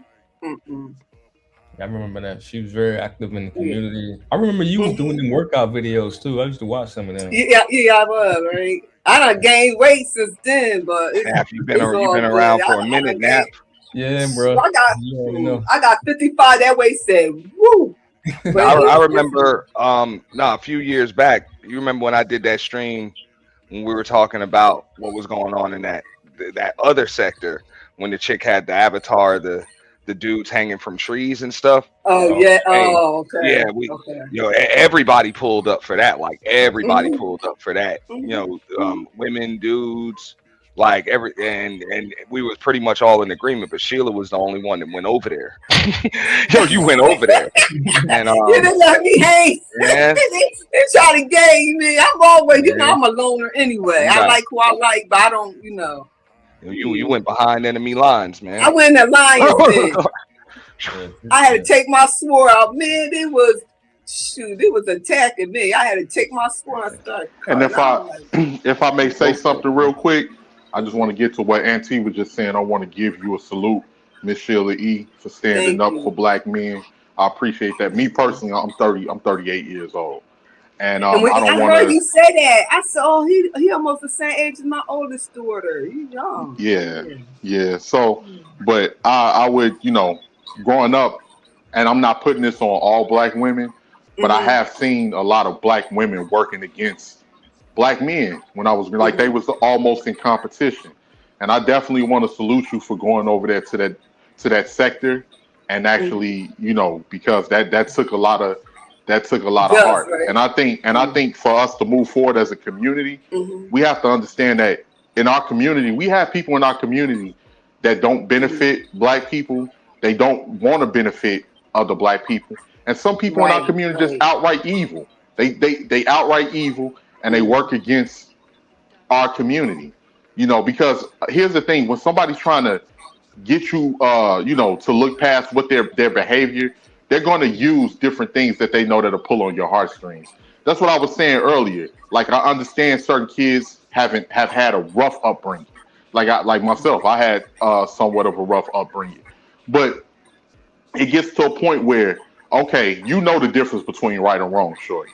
I done gave you a couple of passes, but you still out here, I ain't listening to y'all. I'm gonna do what I want to do. You out here attacking you out here attacking elders. You out here shooting in broad daylight. You doing whatever you want to do, deleting people. It gets to a point where you can't really talk to certain people like that no more. So 18. What would be a good age to start implementing your plan? My plan starts young because, with my nephew, I had my nephew since my nephew was a baby, and my nephew, I instilled that in him young because I know how kids is. Because I'm the oldest out of all my siblings, so I know how kids operate. Yeah, we all teenagers, right? You don't know us, right? But we all, I would say, under 17. At what age do you say we are no longer a part of the building of the community? Because if you're steady destroying the community and you're bringing the community down. I'm 15. I don't know shit else. I'm out here on my own. My mama don't want me. My daddy don't want me. I'm figuring it out. I'll stop before that for sure. But So when figuring you it out, figuring it out, I get what you're saying, Coach Ferg. It depends on the level of violence because if you 14 out here and you popping pistols and you dropping people and random people is getting hit, something has to be done about that, and yes, something has yes, to be done about that quickly. yes, but you're gonna deal with the after effect, right? But again, that's all I'm doing. I done stole a few cars. I done robbed, broke in a Okay, few that we houses. can work with that. We can work with that. We But can that's work the with that. thing. That's what we seeing acted out for real. For real. But There's still a small number of people who are going to be that level of violence. You're not going to see a large number of people just committing heinous crimes, right? But again, a lot of this, and I'll shut up. A lot of this can be alleviated, right? If going forward, people would take their woke information that they got and apply it to those that's under them and say, listen, this is the way we used to live. However, let's work on being a little different. And it's not a one summer fix. It may take 3 or 4 summers, 4 or 5 summers, right? Because even the children grow up, even the young people grow. But Coach, I think what 18th is talking about is you see the mentality, the people that want to change and the people that actively like participate in this type of behavior and they celebrate it and they want to do that I type don't of know what change is, though. huh? Check this out, right, Ferg. How you gonna And show me how? I would go back to this, right, Ferg. You can remember back in the day, and when coaches would come or college coaches would come and they would go to sit on the top recruits couch, and this kind of pivots to Candy's original topic. They would sit on those couches, and when they pitched your mother and your father and everything, it was about, look, everybody's going to offer all of the gifts and the trinkets and the exposure and everything, but I'm going to make your son a better man. It was about balance. We're going to Yes, graduate him. He's going to be a better man, yes, and that was usually the winning recruit, or the right. winning coach as far as recruiting. Now it's pivoted to, I'm going to make sure your kid is on TV every Saturday, every Sunday. We're you know what I'm saying? The NIL deal is going to pop. Okay, it's going to pop, and Yes, your kid's going to be a lottery pick, a first rounder. That's it. That's the pitch. So yeah, I think that's where me personally, that's where I would say that's the difference. It's all about getting the bag now. It's not about the balance, because back in the day, like I say, it wasn't just all about getting the bag. It was about being a better man for your family, yes, for your community, for yes. all of those different things. And now So, it's not about that. It's about just getting the bag, being the most popular, getting the money, whatever. And that's why you see things falling apart. hey, would you say the adults in the young people's lives is all about getting the bag for them and nothing else? Correct. Yeah, Ooh, it's gonna be a absolutely. scary future for y'all Correct. millennials, man. To get it's gonna be Yeah. scary. Well, right now it's the millennials that are doing the recruiting, so we can't blame it on them. Like, what I'm saying, I think myself, 18th, Candy, for example, we the old, like probably the oldest millennials, The oldest. right?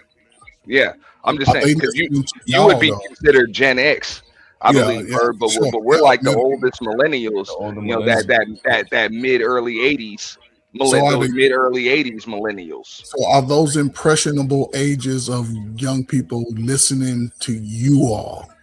Yeah.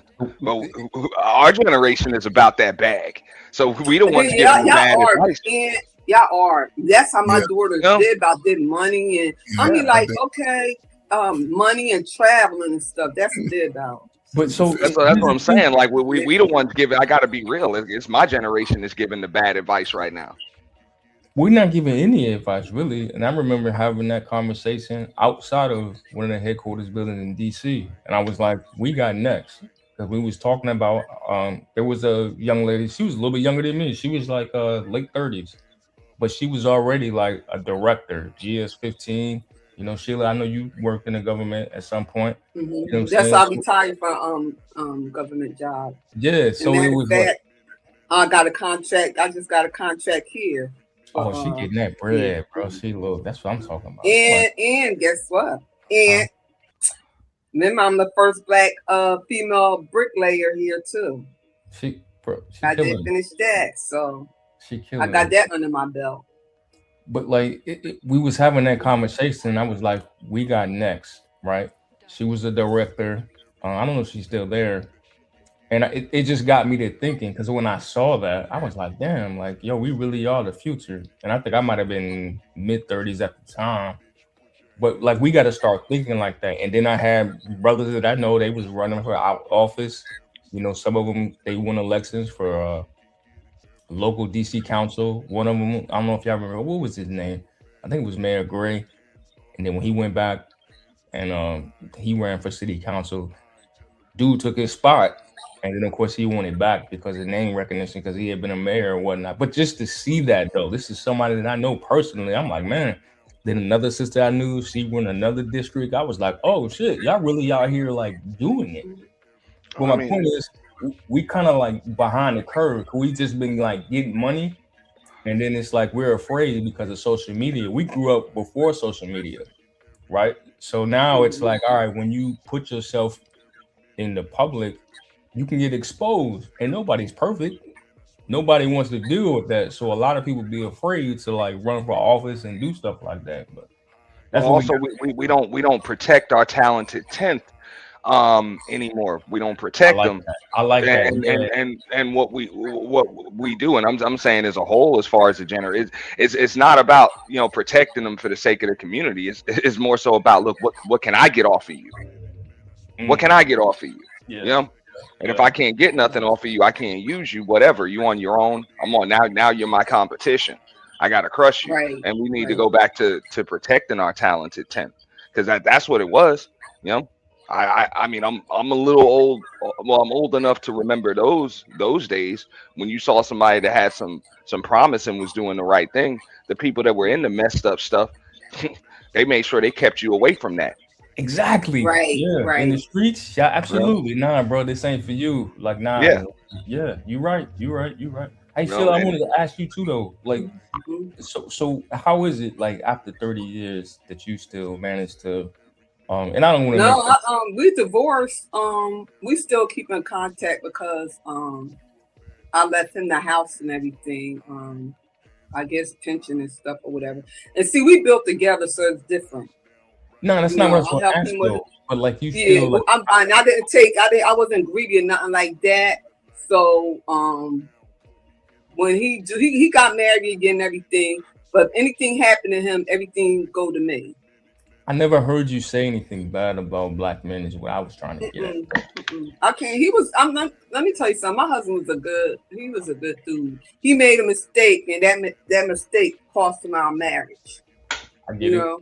So something you just But I can't say that he was a bad dude. He really balanced the family out because I was more. Um, I wasn't disciplined. I spoiled the girls where he was a discipline or whatever. And see, my oldest daughter act like me, and the youngest one, she act like him. She got her own trucking business and everything. So, real business minded, both of them and everything. So I can't say nothing bad about him. That's what's up. But that's what I'm saying. We need more of that. We need, you to have why she don't have a lot of voice, right? Compared to some of these other voices that we hear on social media to where it's And a negative. lot of older women don't talk about that because I don't date. I never date after my divorce or nothing. Mhm. So that's why you would never hear Sheila. Oh, was she messing with somebody on YouTube or behind the scenes, whatever? After my divorce, I was like, that's it. So Word, so Coach Ferg ain't slide up in there on nothing. Man, Coach Ferg, I man, don't even. This is my first time meeting him, like on the panel. Yeah, he that dude. And Coach is young. What's up, bro? I'm Nice to see you. 58 years old. Listen, man, How I old you, knew Coach? 58. Compared to me, Oh, you And Coach Ferg is married, DJ Nav. Come on Yeah, now. Oh my no, bad. no. I'm being messy. Coach My Ferg, fault. Coach Ferg had his little heyday.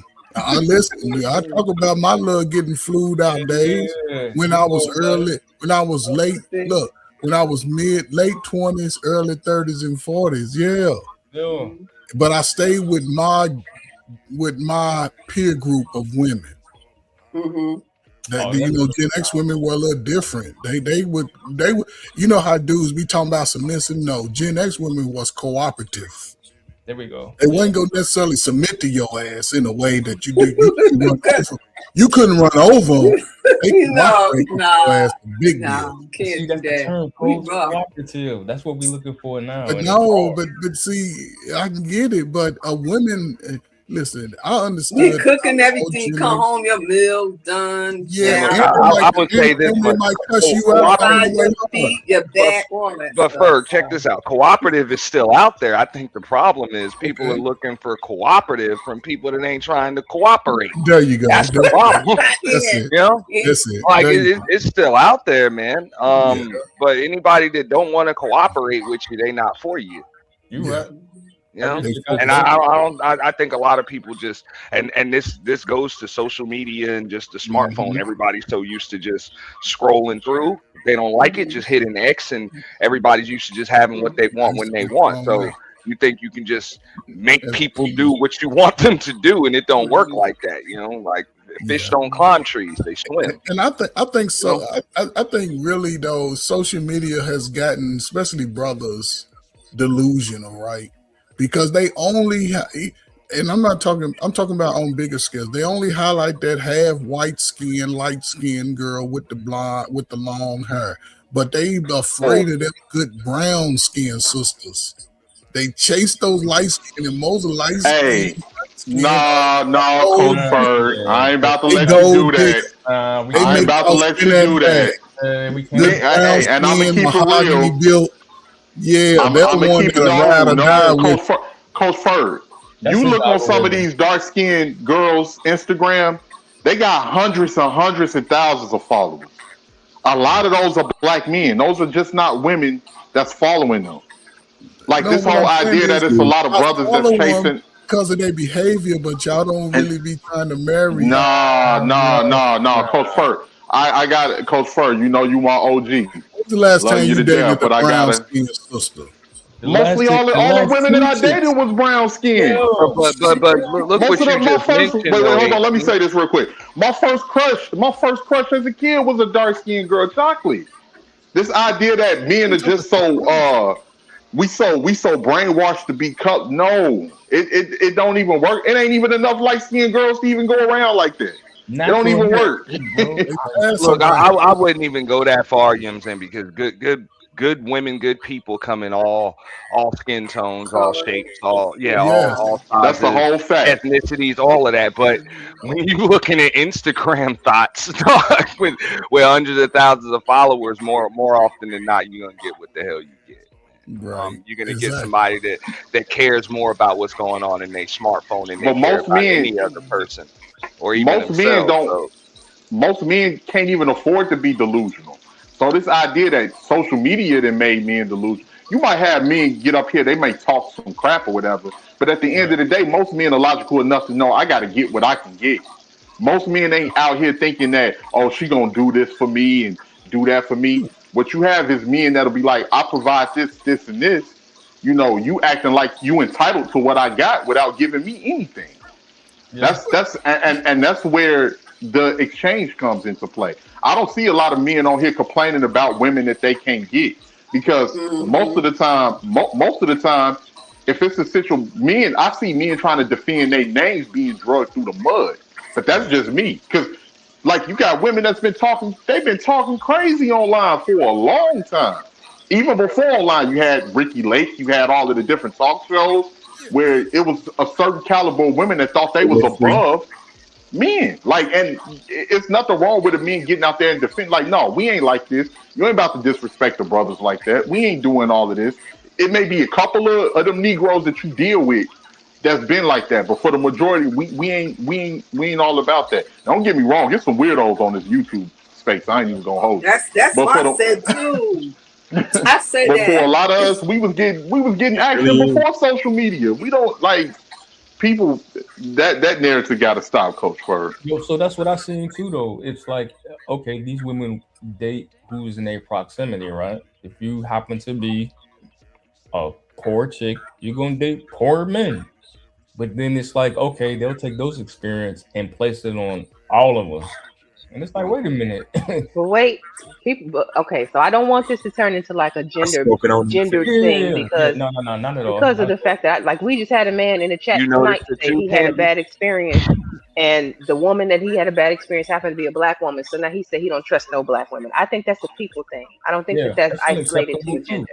That's Yeah, that's a unacceptable. I'm you glad problem. you brought that up, Candy, But because I'm glad you brought that up. That's not no, where I was going though. I just I would also say this: when people complain about folks not cooperate, it's like it's not about not being able to get not being able to get anybody. It's more so about not being able to get someone to do what it is that you want them to do. Like you can get this person, but you can't get them to cooperate.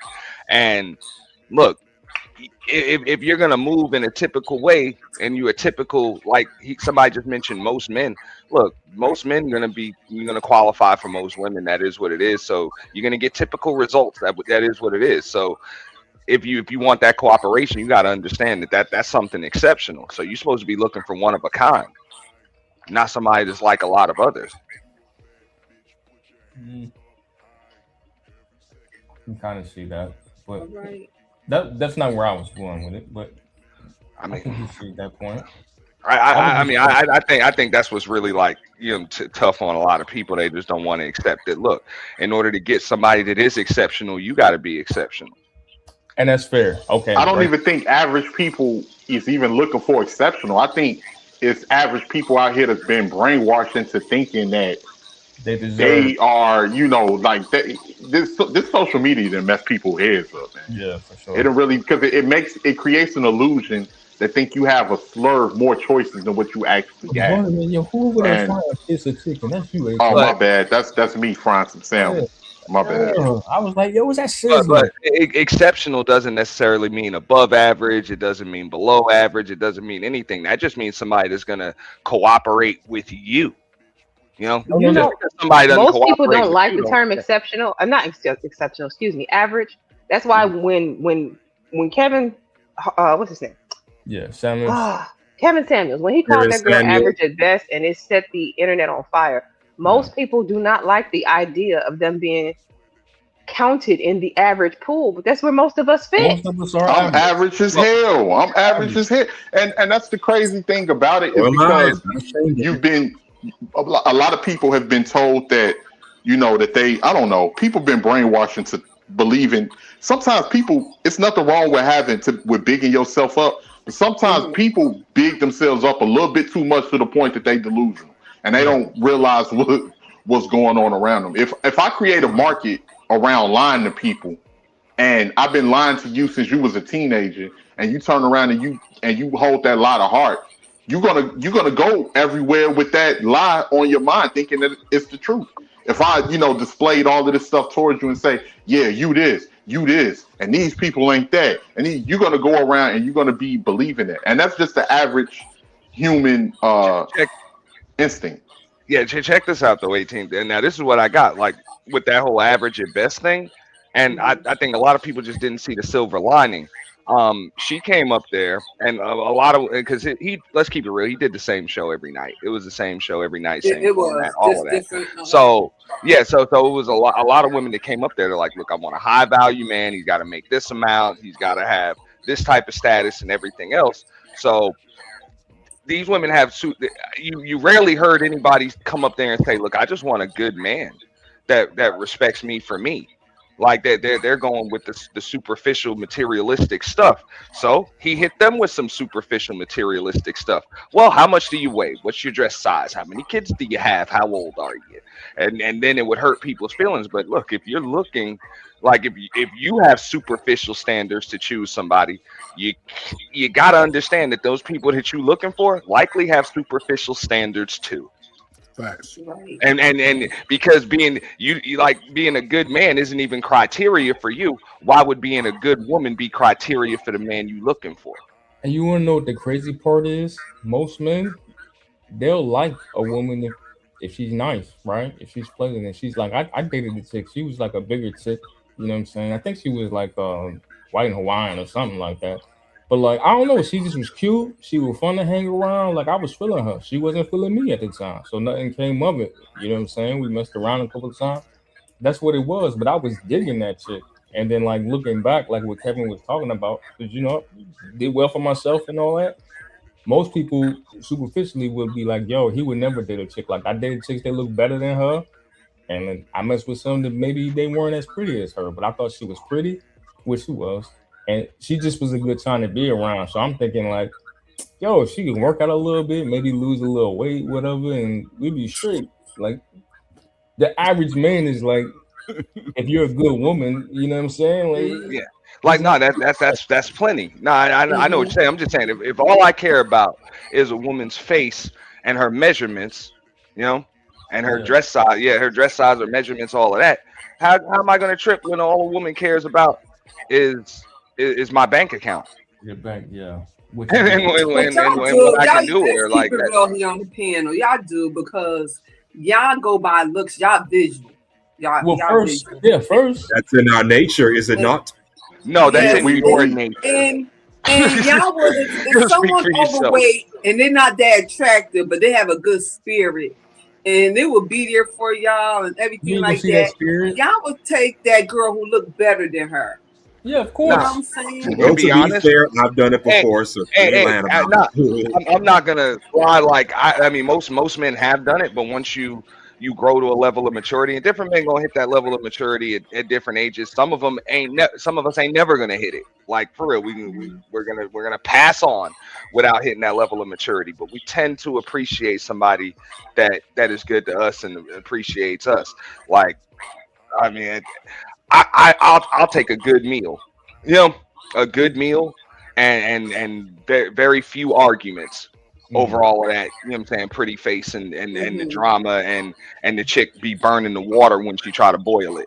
Like, She come just on. can't stay in the house. That's all. You can't take her nowhere. But see that okay, man. But see again, most of us will spend a lot of time playing house, playing childish, grown up games, and then we expect the person to stay elementary forever. People evolve, good or Yeah. bad or indifferent. People that's in a man's nature. What Yeah, you liked at 25, you don't like that at 35, 45. yeah, yeah. That's But a fact. as a person, again, do y'all and I just ask everybody up here, do y'all accept y'all uglies? If Yeah, something about you that's ugly right now, did you embrace it? right. I'll try to hide. absolutely you have no choice at this particular age. You ain't got Not no choice but not accept it. everybody You'd be does. amazed how many you may amazed how many people don't. Ferg is absolutely right. It's a No, lot of yeah, people don't embrace their flaws. Forget just the physical flaws or whatever. Right. People don't accept, embrace their flaws, and because once you accept, embrace them, recognize them, you tend to realize that hey, this is what I can correct, or I can at least work on it. You know, Hmm. you accept who you are, or you can just accept that hey, this is just part of me. This is who I am. and You know, T, it wasn't until I was 32, and I told one of my young boys, she's 31 now. Like I said, I'm in my 40s, and I was like, bro, it wasn't until I was 32. I was like, look, I'm not gonna get no taller.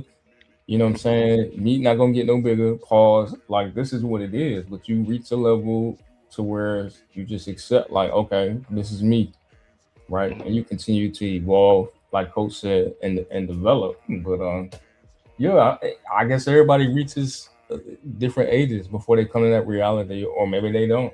You know, but it does. It makes things easier, right? Because once you're comfortable with yourself and you accept this is who I am, you can start to really embrace it, and then you can move through life. I think easier, right? Because you're comfortable with yourself. You're like, hey, this is what it is, and then you're always learning. You know what I mean? That's just what it is. But also in being comfortable, you have to recognize when you even on bullshit Mhm. and avoid it. We have to recognize like, why do I keep putting myself in these positions with Yeah, these women? Or in the women, why do I keep doing that? A lot of people, instead of looking at themselves, they want to put it on somebody else. it's After always the fact. somebody else. Yeah, it's I always can't leave somebody. with my money and then say women are trying to take my money. I would even tell my sister, get that nigga's money. That's what he leaving with. I would tell Or my in some I would, cases, that's all he's got. That's all he's got. It's the And the you know, same with same, the same women, the right? What you same with said. them women. You know, That's all they sometimes got is they coochie. gotta. Yeah, I was about to say they gotta lead with the looks because that's all they have. Yeah, they ain't got no No, internal work done. um, Or you could say what the man lacks in looks, he can make up for in other areas, such as his money, personality, and yada yada yada. So Yeah, that's true too. I made it But up in my body. remember, looks fades away as you get older. You get bigger. You right. get, you know Yeah, what I'm saying? and that's So gonna the happen looks with of that everybody, body. Sheila. Like that's gonna happen with I mean, everybody. we Like all gonna fade away. father time is undefeated, but I still say this: it's not geometry, it's chemistry. You know that's what it is more But so than say anything. it again. Because So the it's not. game is supposed to be sold, not told. Say it again. Yeah, but it's about chemistry. So you're not necessarily looking for somebody that's cooperative. You're looking for somebody that's going to cooperate with you. So hey, let's go back to the money Just to part, me. right? If it's a Wait a minute, why Candy ain't saying now? What's her input in all this? Candy. I'm taking it all in. I'm here. I'm listening. Um, it's crazy to me because the thing about it is, I think that people make relationships a lot more harder than it needs to be because it's a lot of hurt people out here dealing with hurt people. That's I a think fact. people don't like to be vulnerable. I think we are now in a culture where it's let me get you, meaning um, do whatever I can to get the best of you just so you don't best me. It's a lot of competition, and I don't think people come into a lot of these situations with the right intentions. you're right. Um, and that's unfortunate because everybody's got their guards up. Nobody wants to be vulnerable. Everybody's trying to figure out the best game, quote unquote, and you miss a lot of good opportunities. To be honest, that's what I think a lot of what is happening right now. Everybody says they want love, but people aren't moving in a way that shows that they want love. I think people want opportunities, and a lot of people move opportunistic. Let me Can let I me ask y'all answer. this? Let me respond to that real quick, Candy, to what you're saying. And one of the reasons why we keep having these conversations a lot of the times is because some people don't want to admit, look, I was a fucked up person. I missed my beat. I had some good people that was down for me, and I missed my beat. Yeah. And some people that don't want love, they want somebody to be in love with them, but they don't want to offer the same, they don't want to reciprocate that, especially if that ain't the person that they feel like that they value, that they desire or value. What a lot of people want is what they really mean is that when you hear some people say, "Oh, I want love," and what they want is for that person to be infatuated with them and for them not to have to really do much to keep them infatuated. Like, What they so a saying? lot of people want one way, Hey, can I you ask a know. question real quick, Coach Ferg? Right, Yeah, go ahead, and brother. this to the fellas, right? So, as men, even as young men, like we're taught that one of your jobs is to provide and protect, right? So, like, is the dude wrong if he shows that he can provide? Like, I get the whole "don't leave with your wallet" thing, but if that's like that used to be part of courting, like, hey, listen, I can take care of you. You know what I'm saying? Like, is he wrong for that? It depends Can on. I Yeah, answer? if Okay, it's the wrong person, yeah. Yeah, can I answer that? You don't know that. Answer That's it, who you Candy. are, though. If you are a provider, protector, and you like, hey, listen, I don't expect anything in return. I'm just showing, like, if you're with me, you're gonna be good, and that's just how you move. You like to go to nice places. You live a nice life. Like I bought a house and everything before I got married. Well, before I wanted to get married, but that's just how I was raised. But am I Right, wrong for that? right, So, This is this. Oh, go ahead, Candy. I'm sorry. from a woman's perspective, I don't think anything is wrong with it as long as that is your true love language and you aren't doing it as a method of control. right. If your true nature is to be a provider no matter what, whether you get some cutty tonight or not, whether she sees you takes you on a second date or not, if that's just who you are, I don't see anything wrong with it. But if that's your means to be able to control that woman, to be able to So it's guarantee the manipulation. future like opportunities with her, yes. If you're using it as a manipulation tactic, and usually you know when somebody's using it as a manipulation tactic because the next thing that comes out of their mouth is, I feel used. She took me for my money. If you And were that just a lady generous went on person, it shouldn't 22 matter. It $300 shouldn't matter dates, if she took and you for we your never money went because out you were again. already gonna give that. Yeah, and that's how it was. And I was like, damn, all right, well, I guess I ain't gonna see her no more. And I just was out $200, $300. Like, but What did your parents tell you about dating and how? uh, What did mom say? How a woman should respect you and treat you, and what did dad say? How? honestly, Before you answer that, what I was gonna say is, like, why would you provide for somebody that's not going to provide for you too, like not going to reciprocate? So you know what I'm saying? If somebody like, yeah, you can do for somebody, but if they're not going to do for you, like what's the purpose of doing for that person? Well, You how do know, you know? that's when to what Candy was saying, that's when the manipulation comes into play, and the easiest people to manipulate are the manipulative. Mm. But how do you So, know? right, if this is a first date, and I'm not talking about an established relationship when I say Yeah, this, I'm talking about getting to know somebody on a date, right? The first date, first couple of dates. How are you going to know that without taking the risk? right, exactly. To Coach Ferg, You I, ask I probably questions. could have got more info. I didn't get a lot. Like a lot of it, I learned over the years as I got older, Right. and I learned from other people. Because I mean, I was around. My parents were married for a long time, Hmm. but I also saw other couples that were married for a long time, and I knew that. Okay, that's why I'd yet to be married because I said I'm only going to do it once, right? So I seen the people that had the 20. That's why I admire Sheila. Even she divorced, they were married for a long time, bro. So I be respecting stuff like that. Like learn from people like that. So that's why I'm like, okay, I take dating seriously. Like Has a I woman answered every question that you asked her? mm, maybe I didn't ask enough questions, bro, to be That honest. could have been one reason. But when you did ask questions, did they answer them all or say, I'd rather not answer that? Or No, no, no, no, no, no, no, no, no. It was because never a like lot of that. people avoid the unanswered questions too. Well, I didn't ask a lot of questions. You gotta There understand, you like I go. was younger. I was in the moment. I was just enjoying the company, the You was trying to experience. get some ass, man. Be real. No, no, no. It wasn't. It Be wasn't. real, It bro. wasn't. It wasn't Man, just that. But like, yo, listen. be I like real. night. You gotta Okay. understand. Like, I would Okay. never go to these restaurants I was going on a date. So I'll be like, I'll look up a nice restaurant and be like, yeah, I'm gonna go check this spot out. I'm going there for me too. And I that's wouldn't. what I'm saying. Yeah. So what Naf is saying, I'm the same way. See, I like doing nice shit myself. I Yeah. like going to different places and going places that I ain't never been before. And I will So only go with a woman. right. Okay. So that's part of who you are, and it doesn't mean that you like But I taking. You just wasn't gotta thinking be that about step. asking questions. I just was kind of like trying to see, like, okay, we're here now. If she reveals information willingly, then cool. But I wasn't like grilling her, like, you know what I'm saying? That wasn't my thought process to be like, well, let me I ask don't her. think you should have grilled her, to be honest. You ask Nah, we questions, but chilling. it shouldn't be an interrogation. Right. Yeah, You should have a list of moral and standard questions that you must ask, and that's for men and women. You should ask Yeah. them, nigga, do you sell drugs?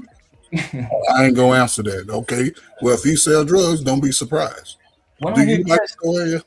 talk about asking women about their body count, that sounds I mean, crazy. that's some internet shit. Yeah, Because y'all that's a mothers and that's Yeah, fathers, that internet sounds shit for like real, dog. body count. Like, y'all mothers and fathers wasn't talking about nobody's body count. Some of y'all needed, I yeah, this is what I it is. have never had a man ask me that in my life. Never. Not it's Nah, only I've only ever even heard that question online. And right. usually it's from insecure men with little never mind. I had a homeboy tell me that he asked women that. I was like, for real? I was like, bro, you wildin', bro. I never What, went what, on. which is stupid anyway, because I'm just Fucking saying, lie. if she tells you, would you believe her? Right. Not just that, but let's Absolutely keep it not. real. A Like, lot that's of what I'm they're saying. not So gonna like, tell you the why even truth. ask the question? They're not gonna tell you the truth. Like, yeah, I used to be, God forbid, I was a hoe back in the day. Yeah, I was sleeping with this man. Women ain't gonna tell you that shit, man. I mean, They're she could not be gonna be telling you the honest. truth, but you ain't gonna believe it anyway. So why ask the question? The Right. better question would be when's the last time you had your my chart done? When's the last time you had STD test? When's the last time you okay, went to that's the doctor or that. dentist? Yeah, man. Those are better questions to I'm ask like, than how many bodies Yes, I got. That's now yes. crazy. you worried about the last one she was with. You're And, supposed to be concerned with the next one. and you better ask her those questions before Okay. you take out and All spend right. Hey, $300 Question on is, you. are you going to be the next? What's not, up, not Mahogany? who was the last or how many were the last ones. Are you going to be the next one? Right. Hey Mahogany, welcome to the hi, panel. Hey, hi, hey, mahogany. Boo, hey, Aunt, hey, Michelle, Salute hey, everybody. mahogany. She had the cute little voice. Hey, hey. What's up, Mahogany sis? is Girl, not I another man when you bother me. y'all, I actually got family over, but I couldn't help myself. I was Okay. listening to Mr. Knapp. Is that how you say your name, Knapp? Yes, ma'am.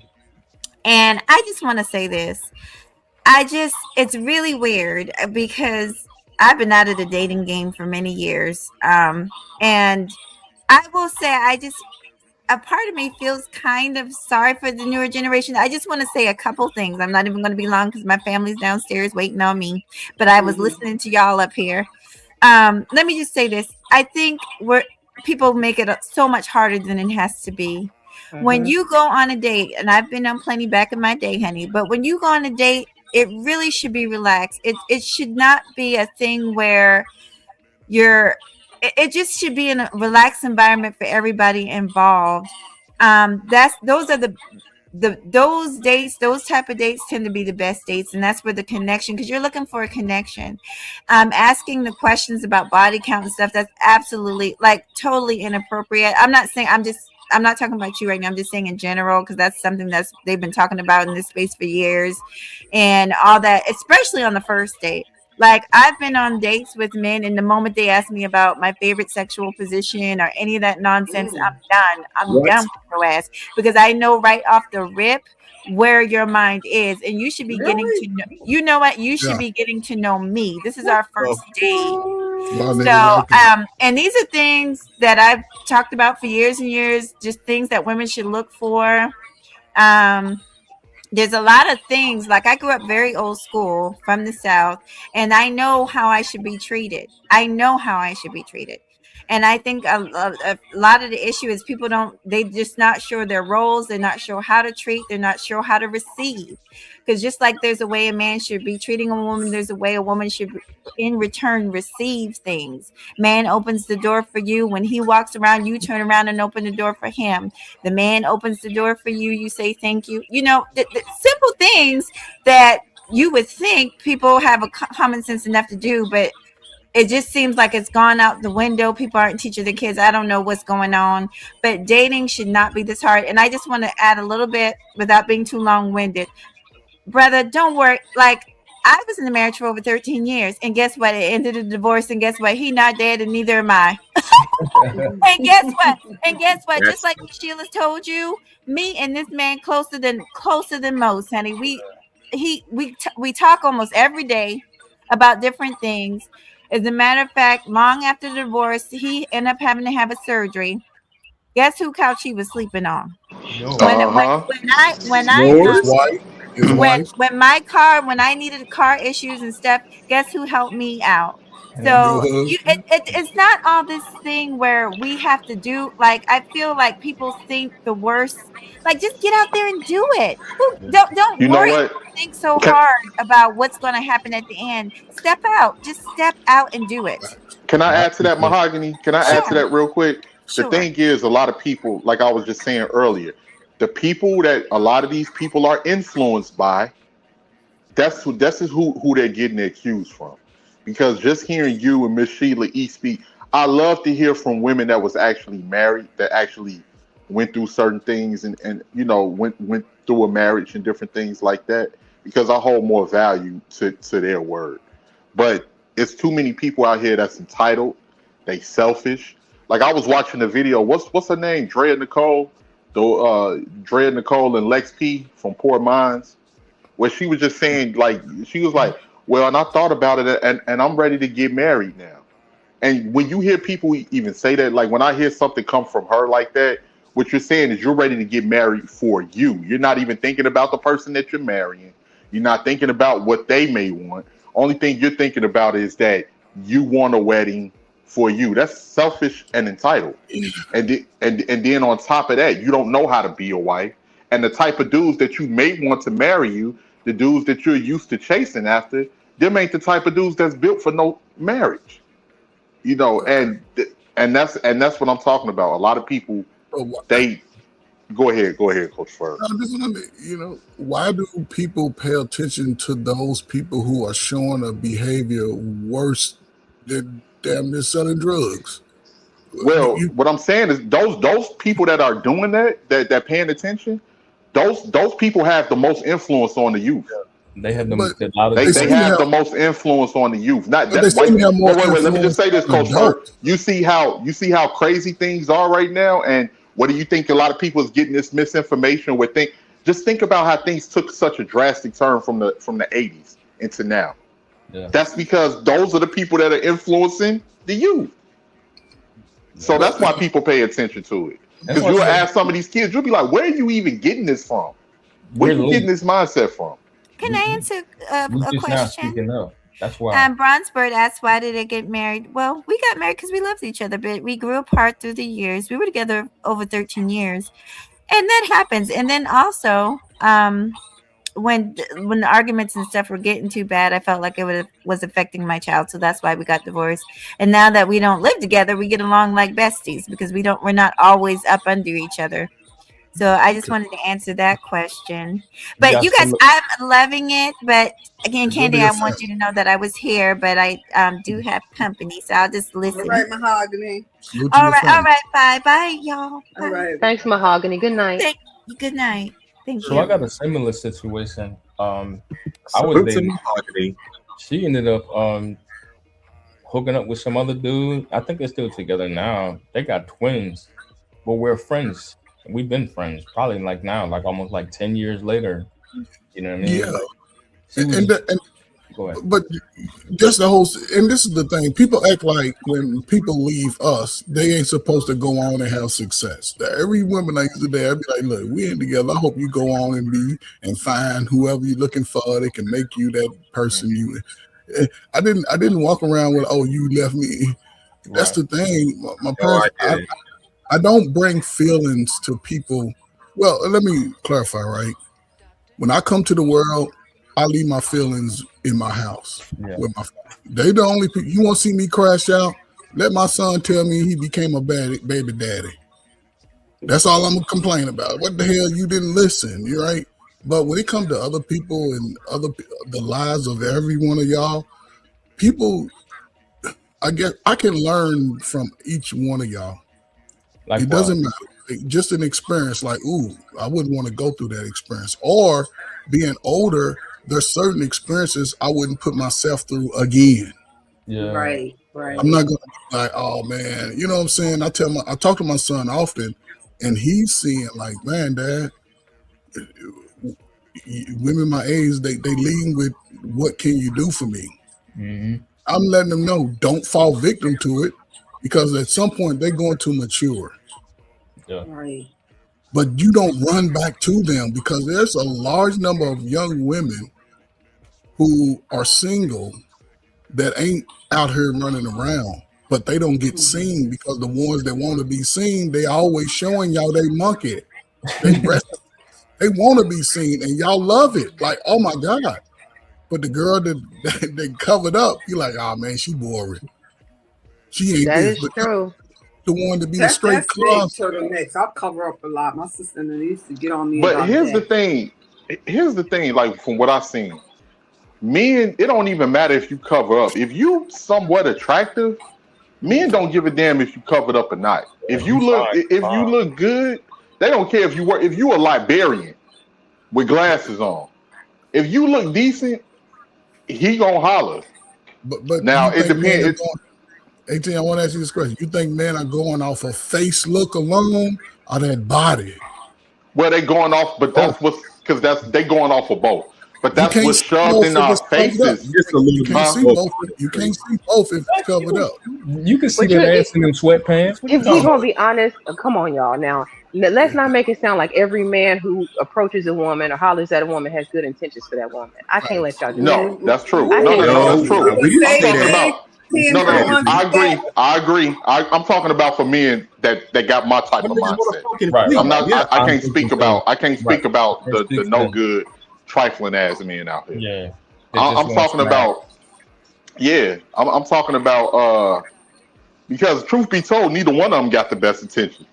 You got both. You got They both. really That's don't. why you have certain women. Oh, I'm looking for this type of Negro that can ask me real good, and I won't like. So it's a mixed bag on both situations. It's a bunch of people that looking at both of them on that foolishness. But They wait get a on minute. that If you foolishness together. described her as, it's a lot of good women out here. She the librarian with the glasses and the blah blah blah blah blah. She's a No, lot no, less that's not what I'm likely to saying. be. That's not fair, Candy. That's not what I'm saying, Yeah, bro. Candy. What I'm saying is that if She ain't freaky she's enough for me. halfway decent and she looks good, if he's the right type of guy and he sees her, he's going to talk to her. He's not going to bypass her because she's not scantily clad or she ain't got a monkey throwing all the way around everywhere. He's going. It's going to be other men that's going to talk to her. He might be a nerd himself. He might be the type of dude that likes those type of women. It's going to be somebody that's going to approach her and talk to her. All Because I'm men go off saying for is, attraction. I feel like a lot of y'all like crazy chicks, and when we get on these panels, we do a lot of good talking. It sounds good, but what y'all Man. really like is some crazy Tatianas. That's a We see false See, here's ugly the shit thing. Oh, every Let day. me wait, respond to that real quick. Let me respond to that real quick. You know who like? I'm gonna keep it real. Let me respond to that real quick. I'm gonna keep it all the way at G. The only ones that like crazy girls is a lot of dudes that's on bullshit they sell. Yeah. Any man that's mature, he got something to lose. If he got something that he's taking care of, he don't want to deal with no crazy ass woman, man. The only dudes that they ain't got shit going on, and they still probably got multiple women that they messing around with to begin with. Them the niggas that like crazy girls, A lot but of not. baby mama raised dudes.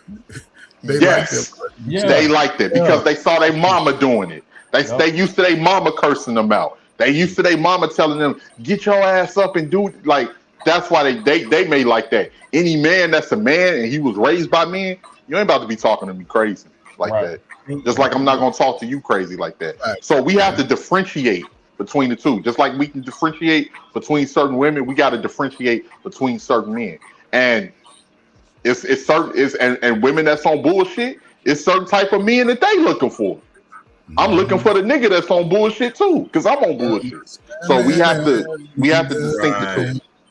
Hey, so 18th, you got me thinking again, bro. Because there's chicks that I messed with, but then there's chicks that I dated. So what I mean is like it's chicks that I was willing to be in a relationship with, and it was chicks that I would just smash. Like we didn't go out to eat, nothing. But it's because like, okay, you're this type of chick, and this is that type of chick. Like this is somebody I can date. Was you ashamed of her looks and stuff, and you just wanted her? No. They were all attractive. It's called moving accordingly, actually. It was just either their behavior or like, yo, listen, I'm not about to be arguing with you, but if I like, take you to Pound Town every now and then, and you come when I call type shit, and we like, okay, yeah, like you come over after work because you work nights. You know what I'm saying? I'm gonna leave the door unlocked. You know what it is. But that was the relationship. You know what I'm saying? You was breaking and entering over that monkey. You seem like you're a good guy, though. No, because I was, but then like I'm older now. I'm looking back, thinking about this stuff. Where it was chicks that was like, yeah, this is the chick I take to the company holiday party. Hey, this is my lady, such and such. Woo, woo, woo. So you had a roster. Yeah, this is my girl. Like was you taking advantage of your handsome privileges, your money? No. This wasn't all at the same time. This wasn't all at the same time. Like that was the other thing too. I got out of that. So you chasing the monkey. Back in your 30s, chasing the monkey days. It didn't matter. Coach, check this out. In my 30s, I only would deal with one chick at a time. So if I was just messing around with one chick, I'm just messing with her. And then when that fell through, then I mess with another joint. And then when I fell through, I messed with another joint until I got into a relationship. But I was never, I wasn't juggling. Like, no, I left that in my 20s. In my 20s, I think on average, most people, it comes to a level of maturity, right? It comes to a level. Let's be honest. Y'all never find out how many men y'all auntie slept with. If y'all got a Gen X auntie, mom, and daddy, they'll never tell you. She got ran through. They gonna take it. No, you can't say that. You can't necessarily say that. Most Gen X women had confidence. Y'all better start talking about my generation now. No, but y'all had confidence. The women had confidence back then, but it wasn't a you niggas ain't shit confidence. It was just it was a quiet confidence. The way that they showed up, the way that they, and they wouldn't mind telling a nigga, believe it or not, I can go to a girl and be like, hey, what's up, Brady? I don't talk to ugly niggas like you. Oh, excuse me then.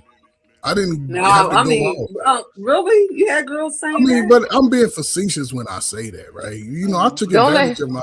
Don't let him fool you, Sheila E. Them same women that was calling him ugly, he was taking to Pound Town. The tall, they didn't care how you look. Long you had money. That's some girls ain't care. But I just say that because not every woman, just because I like 10 women, all 10 of them ain't gonna rock with me based off how I look based off my height, based off my. I had a woman tell me she was scared of me just because of my arms. You look like you can reach over and choke me, bitch. I'm not getting ready to choke you. We just on the first date. I'm like, I didn't know you was. You take steroids? No.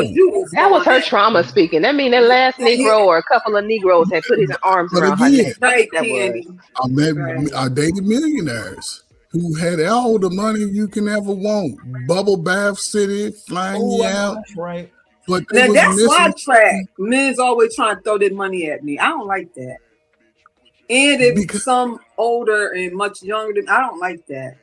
I track a lot of guys, younger guys with money. I don't but like also that. you present yourself maturely. Mhm. People like maturity regardless. When you stand out and you know what I'm saying, you have personality, everybody's attracted to a personality type.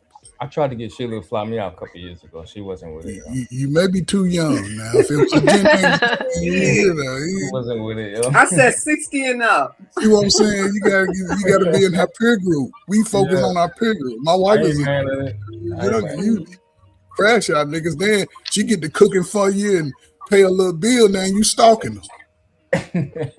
I think I was probably like 35, 36 too. It was a while ago. But because a Gen X woman will use you up and kick you on your way. All right, you gotta get up out of here. I was trying to You learn. know, you got some do that. You really do got some do that. Yeah. And they be catfishing with those 1975 pictures and all that other stuff. I mean, like I'm like, okay. I mean, some of us still look good for our age, you know, because I thought I was average. Somebody said you are not average because most 58 do not look like you.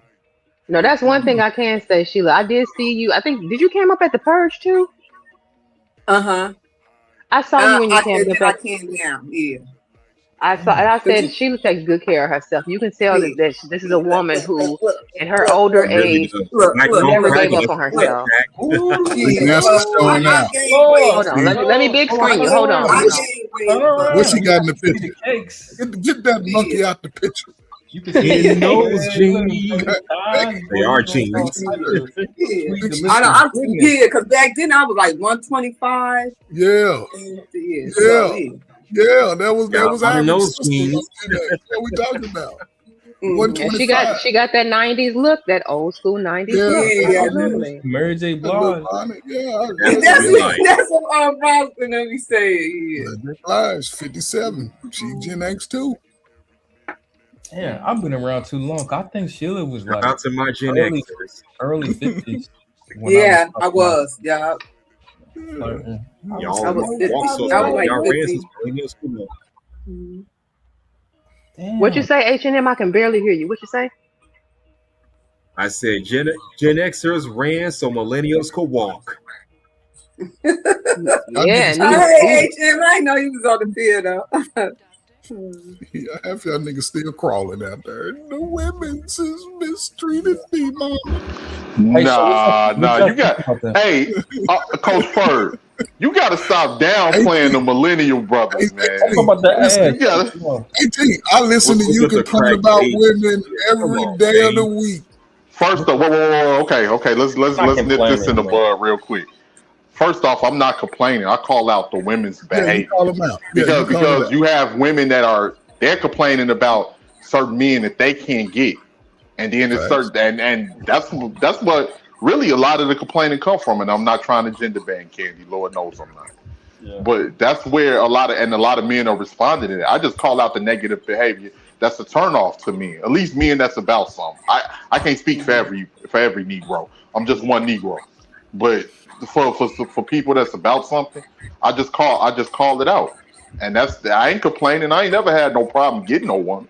Right. I ain't never had no problem, going up to a woman that I like and speaking to that woman and seeing what's up with it. Never had none of those issues. I'm just talking about a lot of the behavior. It's a big difference between a Sheila E. and certain women that carry themselves the way that they carry themselves. Big difference. They need men like you and myself, and others to like speak out on behalf. Like I said, man, like it's that middle ground, right? You do well for yourself, you do all right with the ladies, but you can still acknowledge, like, hey, look, bro, there's a problem here. You know what I'm saying? And like things have changed. Like I Like know you. Candy, she have a more meek spirit. She more quiet and That's today. girly and stuff like that or whatever, you know. No, she cuss Until people I'm out. mad, and Nah, you make me Candy mad ain't enough, quiet. Yeah, She is yeah, I not. know, I know you you make yeah. me Them, mad them, enough too. that You that demon too. gonna come out. yeah, I don't know, get it right? twisted. We all Yeah. messy to a certain extent. That's why we in Yeah. this sector. That's Yeah, a fact. That's a yes, fact. Yeah, yeah. But but nah, we just We know how to keep it classy. Then I could go trash each other. You know. Absolutely. like I'm going to Yeah. err on the side of reserve 99% of the time if I can help it. If I can help it. Mm. nah, we just calling out for the other cats that don't speak out. Naf, your mic is extremely low. I know you're talking, but I can barely hear you. you got Nath, it you at low the and end of clear. the hallway, brother. You at the end of the hallway. I'm trying not to yell. Yeah. Though, but there's too much of the whining and complaining though. It says Wait, device is not connected, Naf. who's doing the whining and complaining, Big J? Oh, I'm talking in general. I don't know why people assume I'm talking about them when I'm talking in No, no, general. no, no, no. I'm just saying. Do you think I it, didn't it take it that leans way, Big more? J. I didn't Hello, take it Big that way J. either. No, I'm I don't saying. Do think you he think meant it it? that way, Big J. I think he was just Yeah, genuinely I didn't. asking. Yeah, I was genuinely asking because here's the thing with men. Men don't want to sit around other men whining and complaining. Like facts. I'm like Yeah. when I say what I say, I'm speaking about the women because we tend to be hypocritical. We sweep a lot of shit under the rug.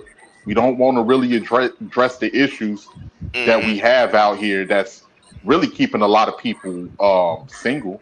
And those are the ones that's making most of the videos. You got people that's making videos talking about they can't find this person and they can't find that person. Most men, a man ain't about to sit around and complain about what he can't find. He gonna get up and go get something. He gonna get up But and you go know, get something. He don't care if he got to walk motherfucking 500 miles. He gonna get something. He not gonna stay in the area where he's well, gonna complain. And I'm gonna just say this, and you got it, Big J. I ain't trying to be too long winded, but I just wanted to say, like, even if you got people that's in your family that talks like that, like I can't get it, you gonna be like, man, if you don't get your little so and so butt up, man, look, we ain't trying to hear all of that. Go to the gym, go get your hair cut. We're gonna go shop and get you some clothes and different things like that. And your personality, we're gonna find a woman that suits your personality. That's how most men think. So if you a nerd, you like anime, we're gonna see if we can try to find you a nerd anime girl. Now don't hmm worry about the other chicks that ain't in your league because they not tripping on you. So you don't need to trip on them. And if they come back a little later and they may be trying to spot you, have your antennas up because they might have lost out wherever that they was doing with and they trying to no, rebound off of no, you. no, no. So Like women like that don't even accept them. no, that's what I'm saying. That's what I meant by have your antennas up. Right. Don't even accept them. So like most of the time, yeah. If they actually reject you, reject them. Yeah, I just say like I don't Yeah, like I'm on in that. these arguments. I don't like in these Well, arguments too that it's always leaning towards like brother, in certain arguments it's always leaning towards what the man ain't doing, And and then the then fact that we're willfully we play like we're willfully obtuse, like we don't know why things are going the way that they're going. We all see it. right, and some men don't deserve. don't deserve. Yeah, there's What some men type who of man don't. are those? I mean, incels, Oh, incel, incel can be MGTOW, MGTOWs. I mean, guys who got a rap sheet. I mean, people like a that rap. do not deserve No. a woman. So so Oh, Big J. Wait a They minute. need to oh, die off. that Whoa, makes whoa, no whoa. sense, man. Wow. Hold on. Wait a minute. Okay, I hear you with the rap sheet part, but then you also got to consider sometimes people go to jail for good reasons, but a bad decision. If you went to jail because you took out a pedophile or pedo, Yeah, I know like somebody did that. I'm not counting that against you. It never even happened. What are we talking about? I know Like, somebody who did that. Exactly what you're saying. I believe that some bloodlines need to be cut off. So, It should, so, it so, should not so, continue. so, in reference to the incels, right? There's a group of men who are very smart. I'm talking about academic guru smart, but don't have the confidence around women. They don't. They shouldn't have the opportunity to find their mate. Also, they should be put to death. I mean, the sword cuts both ways, but I'm just talking about those who are online complaint on SBE all the time. Those who whine all the time. Those are narratives, but those are narratives being pushed. Because there's a group of men who haven't even seen the light of day when it comes to opportunities with women. They've been so into their own little bubble of life. So coach, listen. I understand that because I've been there. Who cares? But you got some people. Are you saying that you said? No. I know what you're going to do. You're going to do that baby boomer. I'm going to teach this young. You don't know what I'm going to do. Pat me on my head type shit. You said you've been there. I'm going to ask you questions because there's other men who've been there and are there. You've gotten out of it, right? Because apparently you said, I used to be an incel. I don't know which one you categorizing yourself as, but I never said I used to be incel. I never said that. I never said I used to be incel. Yeah, I'm sorry. I don't mean to say incel, but you've been there. Can I jump in just for a second? I never said I used to be incel. What I said was, I understand where some of these men are coming from, but at the same time, those who are complaining every day, you don't deserve your bloodline to continue. So coach, this is what I was gonna say, right? Just real quick, because what you're talking about is like the socially awkward cats. And I work with a lot of these guys, right? And they happen to be some of the brightest engineers in the country. You know what I'm saying? They just lack the social skills to interact with women. And like once I would see that, I would be the guy to try to help them a little bit. Like what 18 was talking about. Hey, bro, maybe get you some clothes, get you some cologne, get you a haircut. Come out with me. We're going to happy hour. They never was going to go to no happy hour or nothing like that. To even be in the position to meet women.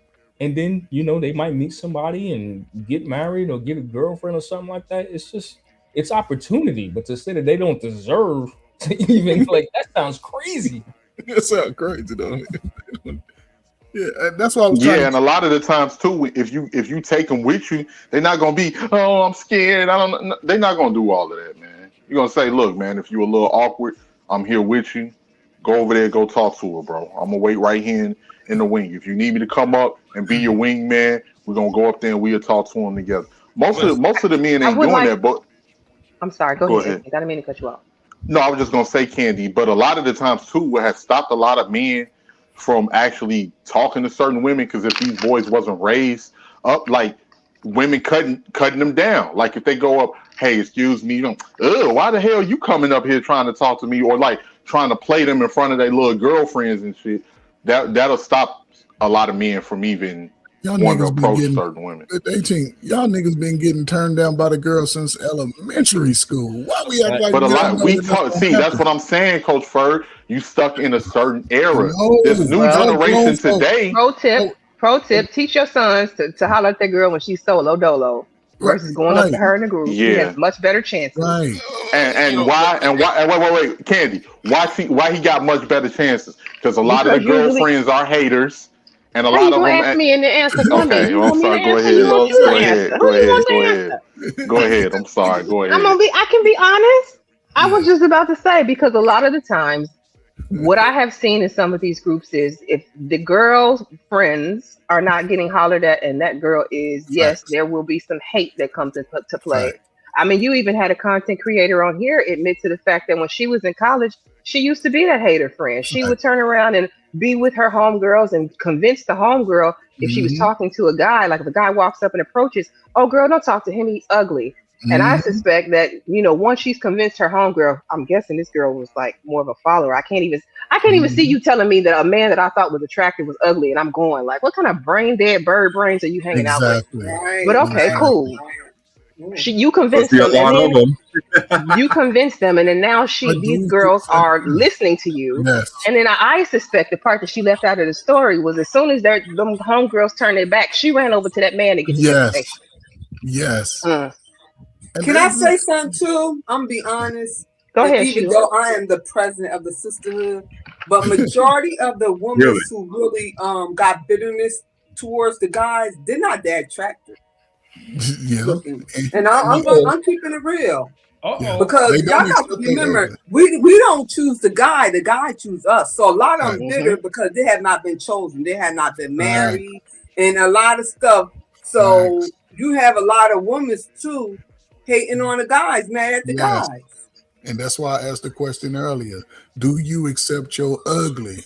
Because again, How do you accept ugly, sir? Just because asking. if I realize my face is too round, my head is too big, I have to embrace that.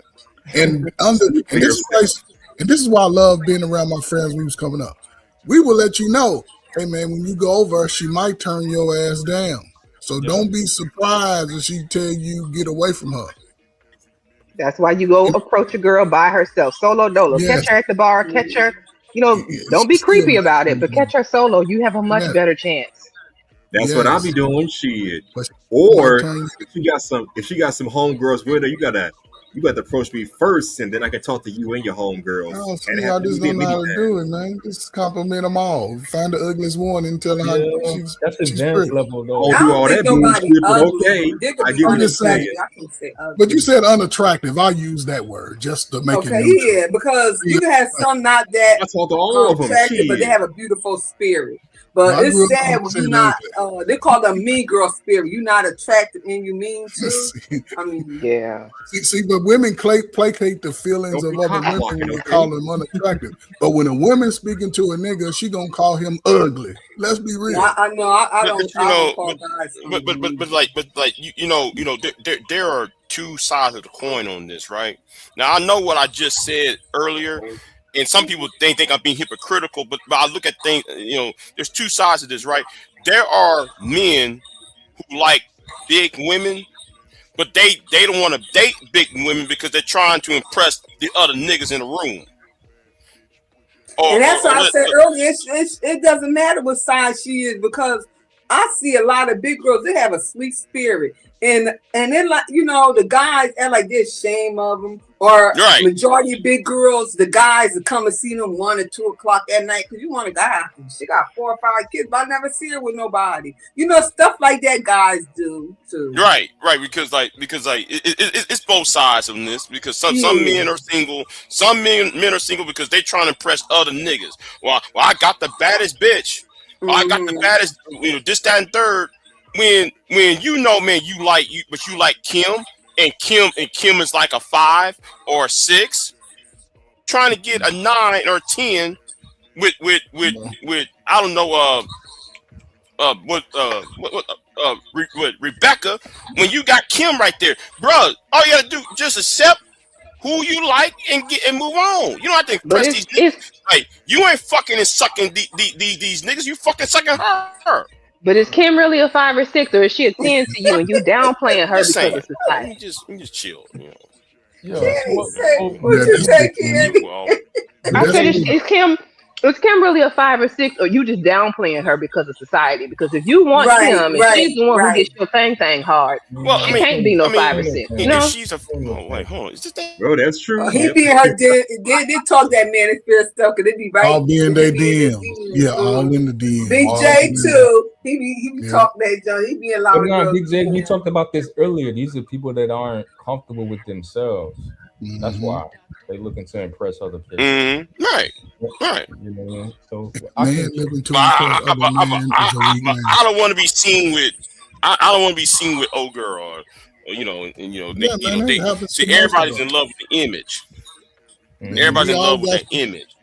but bro, we all listen. I don't know about y'all, but all y'all look like y'all was good looking enough to get some cheeks when y'all was young. Y'all all had some coming through the back door moments. Yeah, absolutely. What we talking about? I don't want to be seen, so let me come through the back door. As soon as Or they said that, Right. yo, I had flashbacks. I was like, oh we shit. had that, but it stayed. It didn't come to the streets. Now they bringing all they backdoor shit to the front. So, if that's what you like, I mean, And Yeah, then but that's what I'm saying. You can't get mad at somebody like me. I like real dark skinned guys. See, I so don't you want just nobody lighter than you. I'm be so honest. you just cut Where so is you just Sirism? dismiss me. Why you You put a just skin you just tone cut on it? me out God the damn. game then. Sirism, come out Yeah, the bushes. I don't want Sheila is a nothing prime white. example. Yeah. Nope. What? I'm too But, young but for her, so I'm gonna hang out the game. I'm glad you said I'll that, be Miss Sheila. honest. I Miss look. Sheila, I don't want nothing lighter than me. I'm glad No. you said that, Miss What Sheila. the I'm fuck, glad you said woman? that. Damn, light I'm skin don't glad have you shit to said do with that. Because I it. saw talk Candy, this is what Come I mean, on right? now, There's a man. group of people, right, who would dismiss another group of people just because of their complexion. No, Yeah, and no, you know what? And I yeah. had to learn that as I got older. It's not about. I mean, and I just got out of it because I'm like, God, you know, that's just me. I don't. But I you limit can't. your options. That's why I used to tell guys, why dismiss a woman because of her complexion? You limiting your options. There's no Yeah, way. I said that Well, was in my young if day. she I likes don't. Yeah. dark That's. skinned I But don't. guys, again, I don't think that but she it's would. a lot of it is self-imposed on us, right? Because as you get older, you realize some of these niggas is bandits forever. Well, you got guys. They don't like dark skinned women. Yes, that's what I'm saying. But they limit their Yeah. options. And then they wondering why the light skin is always a degenerate because all the niggas is chasing after her. And she gonna give it up to half of. Can we keep it a buck? You know what I heard from Oh, women that you say know that? what, Coach? Then Sheila, why you I'm about gotta to, say it like that? I'm I'm, sorry, she might Sheila, I'm about to put you on blast because I've like heard a this few of from other women, right? What they say, they be like, I don't want no man prettier than me or no man that's gonna get more attention than me. And like that's usually why they don't like to deal with like lights and you got the pretty hair, if you got pretty eyes or some shit. Cause they could be like, nah, cause he gonna be all the hoes gonna be on him, and I don't want to deal with no dude like and that. Like, let's keep it a bro, buck. No, I can't. I don't can't. It's just the skin color to me. Nah, bro, you lying. Yeah, But see, I'm be honest. I'm gonna be Miss honest. It Sheila don't E. have nothing every to do dude with. with See, good hair get all the No, I love my light Sheila skinned E. brothers, but it's just not for me. see what I'm Let me saying? let me ask you a question, Miss Sheila. Go on with that, Like, fella. did you think that way in the '80s as Yes. well when you Oh like Oh the yeah. dark Oh, skin? My Because husband, my husband's so dark, and if you cut out all the lights and he smell, only thing you see is his teeth. like from Oh, the people that I spoke to, those they are yeah that's a dark brother right Thank you, there. sister. oh. Thank you, That's sister. that brother in the abyss. Thank you. Mm-hmm. But and you know in the here's the 80s, thing. Here's the thing, because like from what I hear from people that was there, like I was born in '88, but from what I hear, the pendulum switched because in the '80s it was all about the light skinned brothers. I can remember hearing Nope. girls say when I was coming up, Lamar. Yeah, it bro. was. wait, It was back in the Yeah, No, 80s. It yeah, was. yeah. no, and the Like women Lamar with, and with the night, women night But and not for day. me. yeah, and the no, women wanted light skinned brothers back then because you had the no. Christopher Williams, Yep. you had the Jamal Albie Moore. Shore, you had the DeBarges, But you had Yeah. Prince, you Bro. had like so Now, the now women wait a wanted. minute. Okay, so I gotta interject on y'all, and I gotta tell you that's why I was calling for Sir Ism. Sir Ism has a theory that y'all cannot be the same color complexion. It will never work in a relationship. And his He theory said is that? that life, Ism yes, is a mess. oh Ism no. said that, and I told him I was going to do some research because when I looked at my family, he Uh-huh. actually made a very valid point, which I was kind of Mm-hmm. pissed off about because Mm-hmm. what I see is the light skinned women tend to go for darker men, Yep. and the Right. dark skinned men tend to go for no wait, Yep. and the dark skinned women tend to go for lighter men. Yeah, Mm-hmm. well, So that's how it people is in my date the family. opposite of Yes. their skin tones. Yes. Because a Mm-hmm. Damn. lot of people, let's be real, they don't love their skin tone, regardless of what And you know complexion. what? They don't have no. You know what? They They don't don't have love nothing. it. They try to get That opposite so of I it. love my light skin, my freckles and stuff like that. It's That's just you. like I just can't. I mean, that's just like out of my race. I can't But date nobody out of my race.